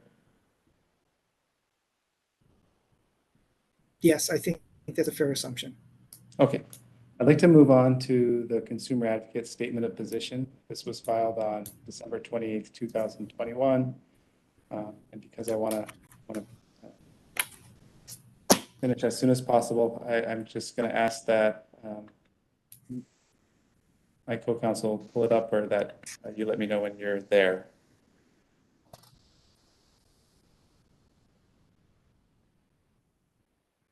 Do you have a page reference? Yes. This is page 8 of the Statement of Position filed December 28, 2021. I'm going to be looking at the second paragraph.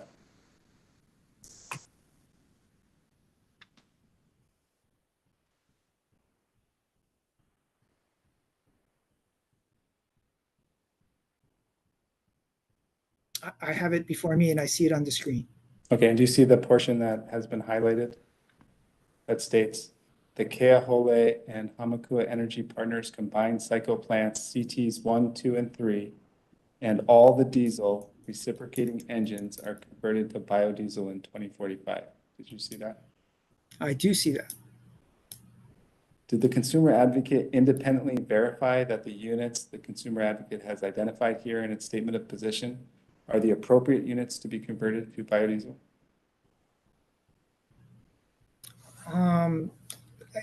So if I may, my quick answer is that may be a question better addressed to Mr. Grunemeyer to some degree, but that being said, I do not believe we asked, or I specifically asked Mr. Grunemeyer to have that verification. It was more a verification of the model run, and there was an independent. I asked Mr. Sawville, Mr. Grunemeyer, to independently run the model to confirm the results. So there was no independent verification of whether or not those, and I don't know if this is your question, I may be paraphrasing, whether or not those were the optimal models to be converted to biodiesel. But given that that occurs in 2045, we were more focused on some of the more near-term projects as opposed to what may or may not happen in 2045. Okay. Did the consumer advocate develop cost estimates for the conversion of the above units to biodiesel such that the consumer advocate will know the true cost of conversion? No, we don't. We did not do an analysis, and I think somebody made that joke earlier, but we don't have a crystal ball that will let us know what the exact cost might be in 2045. Okay. And do you know if Hawaii Electric Light did such an analysis when it issued its bill impact statement in this proceeding? I think that's a question better. Okay, I would. That's clearly a question for Hawaii Electric Light. And I believe it was asked of Hawaii Electric Light as well. I'll move on.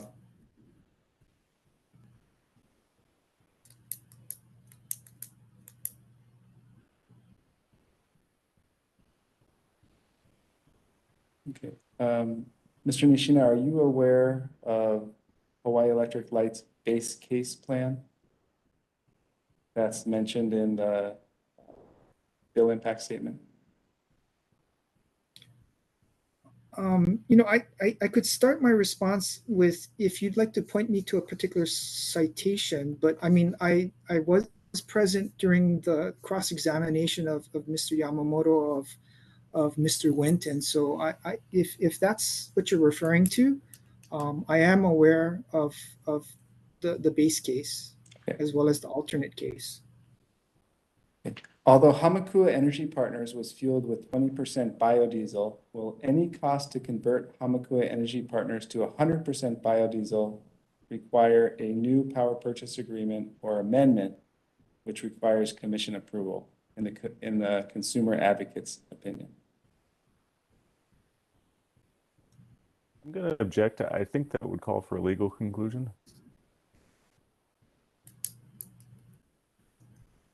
Can you state the relevance here? The relevance is that the consumer advocate concerns with the project stem from the bill impact statement, which the consumer advocate has stated that it agrees with in its statement of position. And I want to know what the consumer advocate's position is on whether a new approval would be required because those projects are assumed in the bill impact statement. How is this? I have it in my notes here. I believe at the very beginning of this, Mr. Nishina did mention the inconsistency in modeling assumptions in reference to this line of question. So is this cumulative to that? I believe that when we talked earlier, I was going to follow up because he had mentioned the resource plan and I didn't have it at that point in my outline. So this is the point where I was going to follow up and show him the resource plan that he had mentioned or identified earlier. Okay. If you keep the question specific to Mr. Nishina's testimony here, And you have asked him to opine on different things, legal conclusions about what other approvals will be needed, but you haven't asked it specific to the relevance or the impact on the bill impact analysis. So I guess, please restate the question. Okay, okay. I'm trying to think how I can restate the question.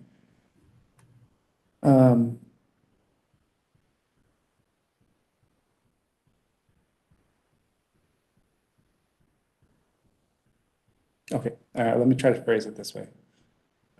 Since Helco's bill impact assessment or statement assumed Hamakua Energy Partners conversion to 100% biodiesel conversion occurs in 2045, which is 23 years into the future, and not knowing the cost of conversion and not knowing the terms and conditions of a future power purchase agreement or amended and restated power purchase agreement, or knowing if those terms and conditions are reasonable to the consumer advocate, how can the consumer advocate support this Hamakua Energy Partners biodiesel conversion assumption used in Helco's bill impact statement at this point in time? Objection, argumentative. I'm not sure he said he was supporting it. I think, Mr. Smith, I mean, you're asking, you're gonna ask that. All right. Let me rephrase again. I apologize, Chair.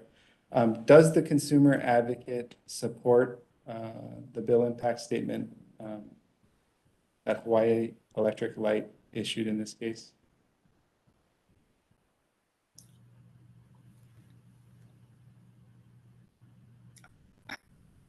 I don't know that it's a characterization for us to say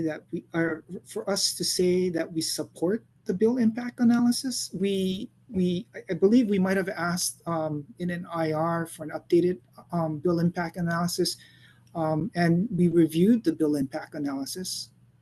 Is it fair to say, though, that the consumer advocate's concerns regarding the pricing of the project are based on the bill impact analysis?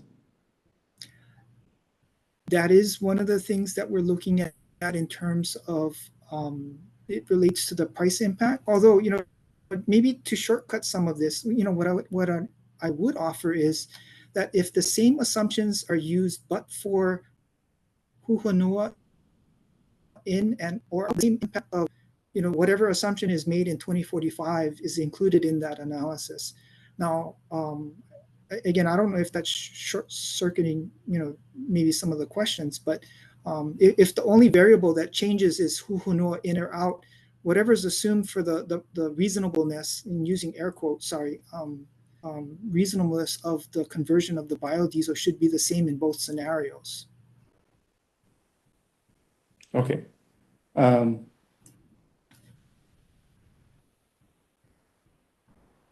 Okay, I'm going to have my co-counsel share the resource plan comparison that Hawaii Electric Light did. It was filed on June 30th, 2017 as Exhibit A. I believe that this was one of the documents or dockets that we had talked about earlier.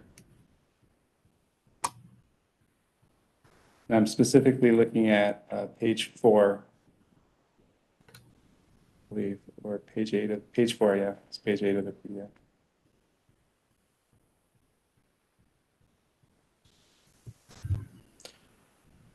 Do you see where it assumes the removal of Hamakua Energy Partners in 2031? Yes, I do. Okay. Now I'd like to direct your attention to page 1 of the letter to the paragraph above the number 47, where it says finding of fact 53.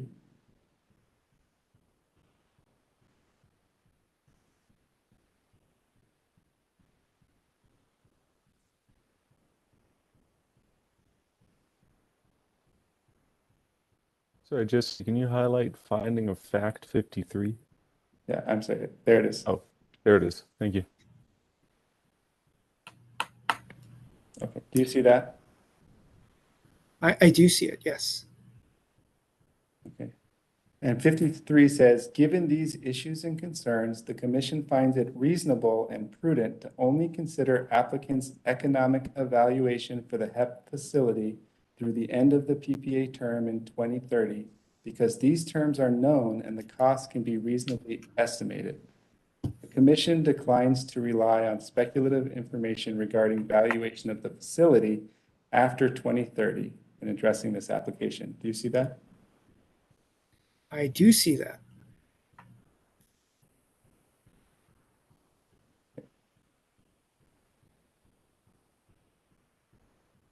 Does the letter state that the termination of the HEP contract was due to following a PUC order? Is there a site you'd like to point me to with respect to what the letter does or does not say? Yes, so my co-counsel is bringing it up now, which is page 1 of the letter. Number 47.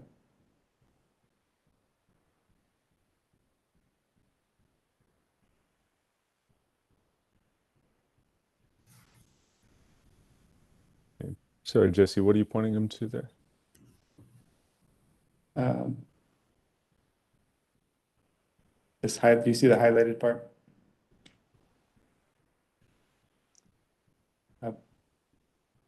Above paragraph 47. Okay. Dean? I see, yes, I see that paragraph or sentence actually, or maybe it is a paragraph. Okay. And does that state that the termination of the HEP contract was due to following a PUC order?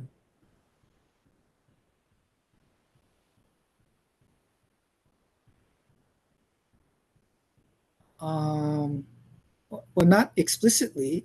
I mean, I can read the sentence if you like. Okay, please do that. The sentence highlighted based on Islam's performed in response to concerns expressed by the Commission in its decision and order number 34536, filed on May 4, 2017, in docket number 2016-0033, request to commit funds for the purchase of the HEP power plant and shorthand DNO 34536. Thank you.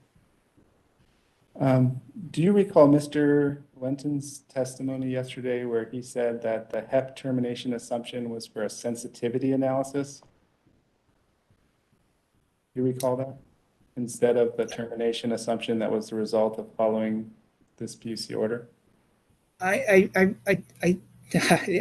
Mr. Wenton was on the stand for a while, but I do believe that that was part of the discussion. Again, maybe to shortcut a little bit, if the same assumption is in both the base and the alternate, unless there's an analysis that shows that it doesn't have the same impact, the assumption of the price in 2045 is going to have the same impact in both situations, but for the with and without Hu Honua. Okay, but you acknowledge that Hawaiian Electric Light's November 2021 bill impact analysis assumes that the HEP contract continues, right? And I can bring it up, but I'm just trying to speed things along. Subject to check, yes. Okay.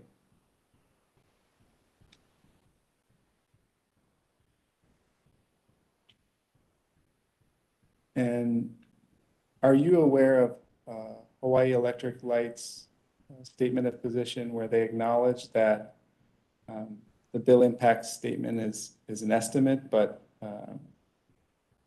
it's not necessarily a reflection of what will or will not occur? I think, yes, that's my recollection, and that's my understanding as well.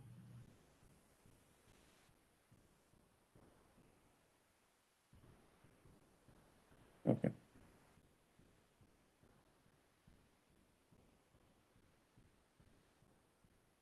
And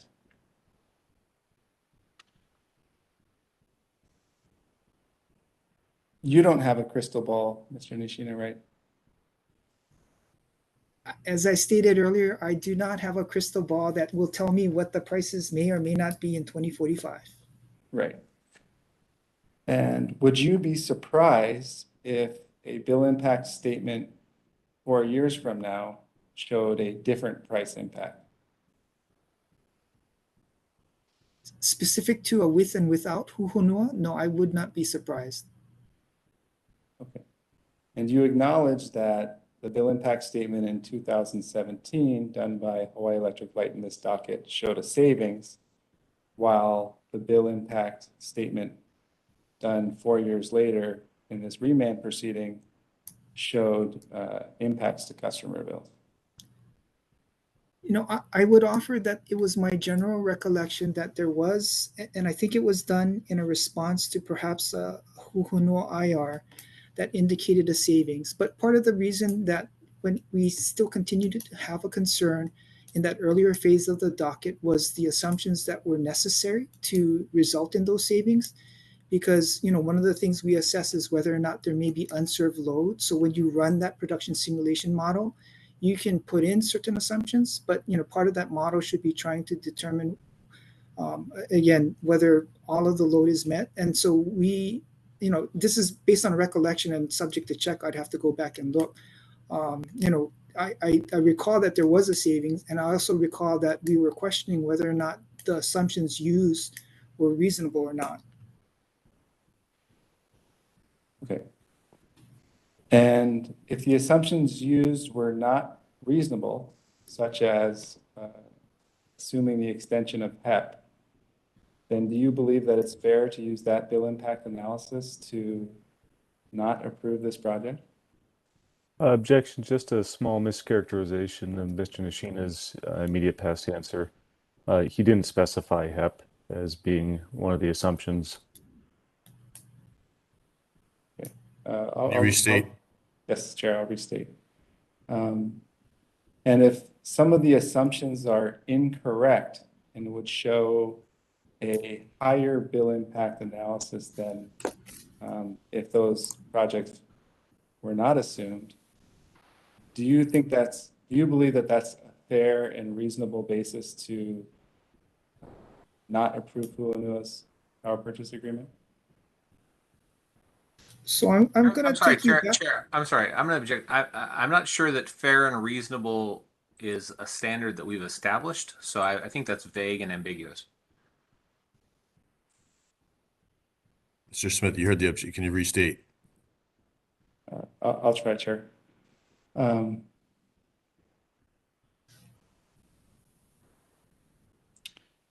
Do you believe that it would be reasonable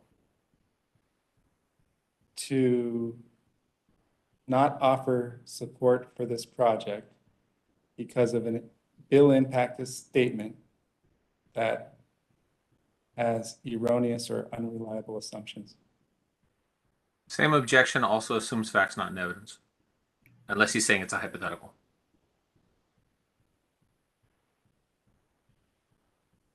It is hypothetical.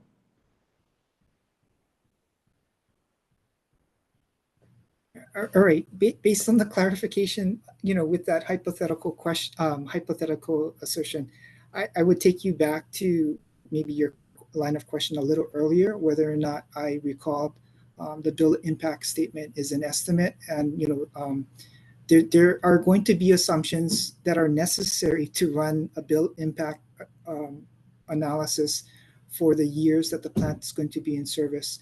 And I think there's a good chance that if we revisit a bill impact analysis done 10 years ago, or if we were able to put ourselves into the future 10 years ago, that some of the assumptions are not going to be true. The question is, you know, if there are assumptions that were used inappropriately. And what I mean by that is, you know, again, getting back to if we factor in if the same, say, project or program or whatever it is included in both cases, arguably the net impact of including it in both cases should be the same. Now, if there's an analysis that shows that it's not, then that would highlight that we need to better examine the reasonableness of including that particular item and try to firm up whatever assumption we're using there. But as we discussed a little earlier, to the extent that any bill impact analysis is an estimate, what we should be trying to do, what we should be hoping to do, is come up with the best estimate so that it can be relied upon. Otherwise, you know, if we're just going to throw out a bill impact analysis because we disagree with the assumptions, then there's no bill impact analysis. And from our perspective, it's very important to do our best. When I say we, collectively, everyone, to come up with a good estimate of what the bill impact is, because we need to understand what the impact might be on customers. And do you believe that that's been done in this remanded portion of the proceeding? I believe, there are some difference of opinions as to what should be in and out as it relates to certain factors besides Hu Honua. And it might be worthy to see whether or not it does make a difference to change some of those things to see if what happens to the delta. And what I mean by the delta, I'm referring to the delta as it relates to the Hu Honua in and out. Okay. I'd like to refer you now to the development of Stage 3 RFP for Hawaii Island. This was filed February 25th, 2021, and I'll ask that my co-counsel publish that. And I'm going to ask you to look at page 4, item 1, second sentence.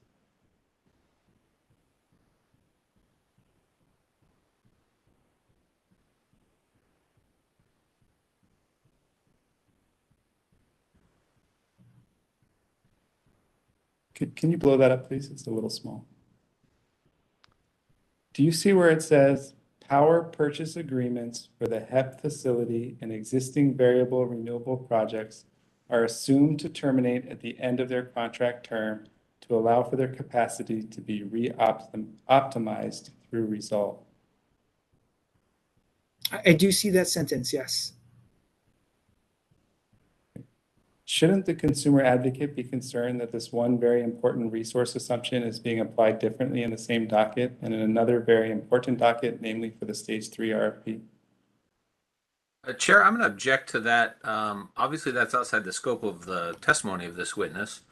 And also, the document hasn't been introduced into this docket, and as well as the fact that it's not really relevant to the statement of issues, how something is characterized in a phase 3 RFP.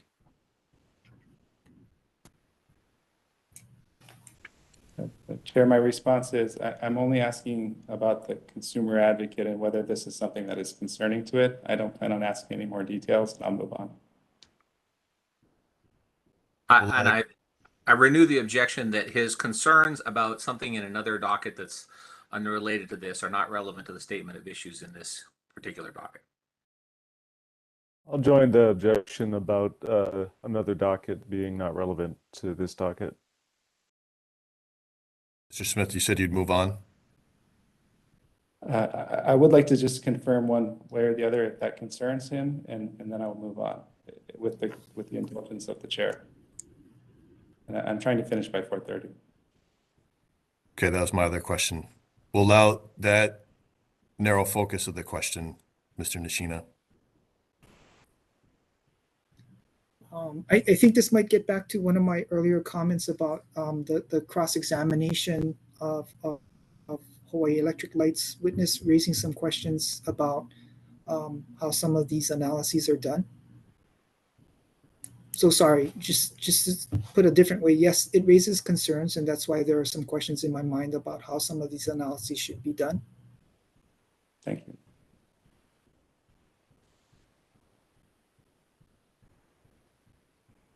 Okay, I want to talk about recent adequacy issues that you brought up.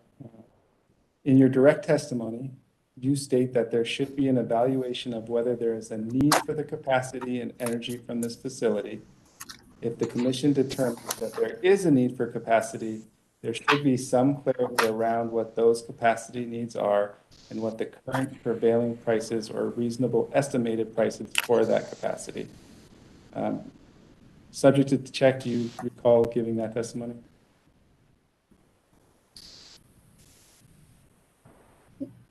Yeah, sorry, I don't have that page in front of me, but generally I do recall something along those lines. Okay. And you also state, and it's being published right now, at this time, however, the need for such capacity has not been supported by recent adequacy of supply reports. Do you see that? Yes, I have it before me now. Is it fair to say that the adequacy of supply reports measure energy reserve margin, which is the ability to place an amount of energy on the grid that is greater than the load at any hour? Would that be within the scope of your... I'm sorry, I don't know that that's necessarily within the scope of my testimony, but I will offer that I'm not sure that it's, sorry, my understanding is adequacy of, what's reported in the adequacy of supply versus the energy reserve margin may be slightly different. So to say they're the same might be a slight mischaracterization, but again, maybe that's not a question within, I mean, that's not a statement within my testimony, and I would need to confer with my engineer. Okay, I'm going to ask you more of a policy question then. The state of Hawaii's goal is to reduce and eliminate fossil fuel generation, correct? There is a renewable portfolio standard, yes. Okay, given that, should Hawaii Electric Light maintain an adequate supply of capacity as it eliminates fossil fuel resources? Yes, it's the consumer advocate's position that there should be sufficient resources, but not too much, because we don't want customers overpaying to ensure reliable service. Okay. The computations in Hawaii Electric Light's adequacy of supply reports assume that current fossil fueled resources will remain in service for the next 20 years, don't they? Objection. Do you want to show a document to It's Mr. not, Nishina? that was not For the Mr. basis Nishina's for- testimony. Okay, I'll move on then. I'm referring to the 2018-0165, July 18, 2021, Hawaii Island near-term grid needs assessment draft report. Is that something Just to be clear, that's different than adequacy of supply report, first off. Oh, I'm sorry. I meant to say I next want to refer to. I apologize. But again, that's not neither in Mr. Nishina's testimony.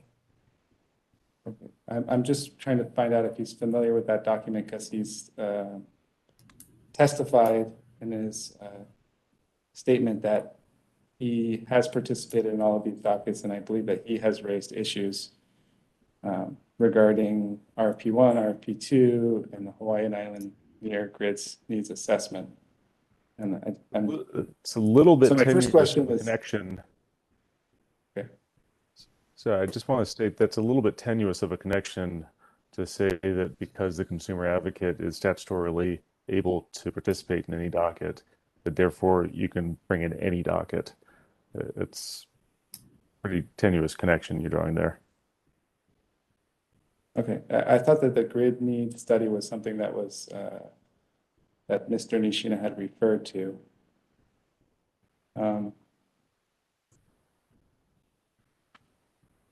Mr. Smith, you're jumping around on the different documents. You don't have them up, and you haven't referenced them specifically in connection to Mr. Nishina's testimony. Okay, I'm going to move on, Chair, then. I apologize for that. I'm jumping around because I'm trying to finish by 4:30. I apologize.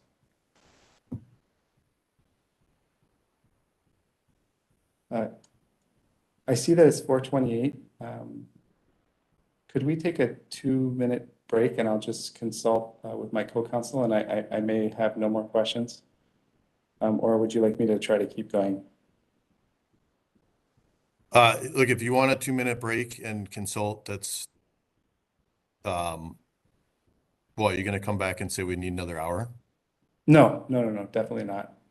It'll either be, I don't think I have any more questions, or I have a few more questions that I would like to ask. And I want to be here past 4:30, I think, as much as anybody else does. So I'm hoping that it will be the latter. Why don't we'll get 5 minutes. So according to my watch, that's 4:33. Okay, perfect. Okay, thank you. Thank you.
Okay, we've got Mr. Smith, Mr. Nishina. We'll call the hearing back to order.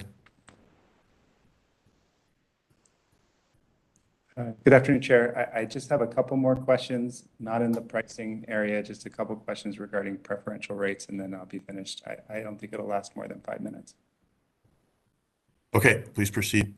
Just again, tied to Mr. Nishina's testimony, correct? I will.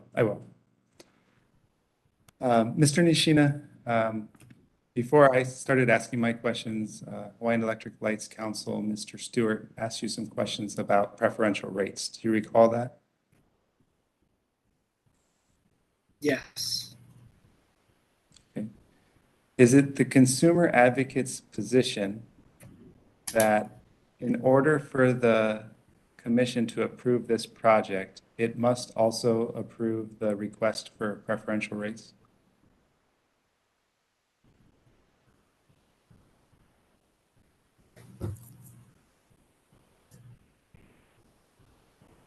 If I understand your question, they're not, I don't want to use that term if it's incorrect. I believe the commission can approve the project without approving preferential rates, as you know, that's what the commission did in the early phase of 2017, if I recall correctly, where they approved the amended and restated power purchase agreement and didn't speak to preferential rates. But, Thank you, Mr. Nishina. Oh, I'm sorry. Did you want to finish? No, I was just going to say, that's my recollection. So whether or not the commission needs to review preferential rates relates to a potential finding by the commission that the proposed price is higher than might be reasonable. Okay. Are you familiar with the amendments to HRS section 269-6? Just so that the record's clear, do you have a specific citation? Yes, it's HRS 269-6B, the amendment to the statute. And my only question is, are you familiar with those? And then I'll move on.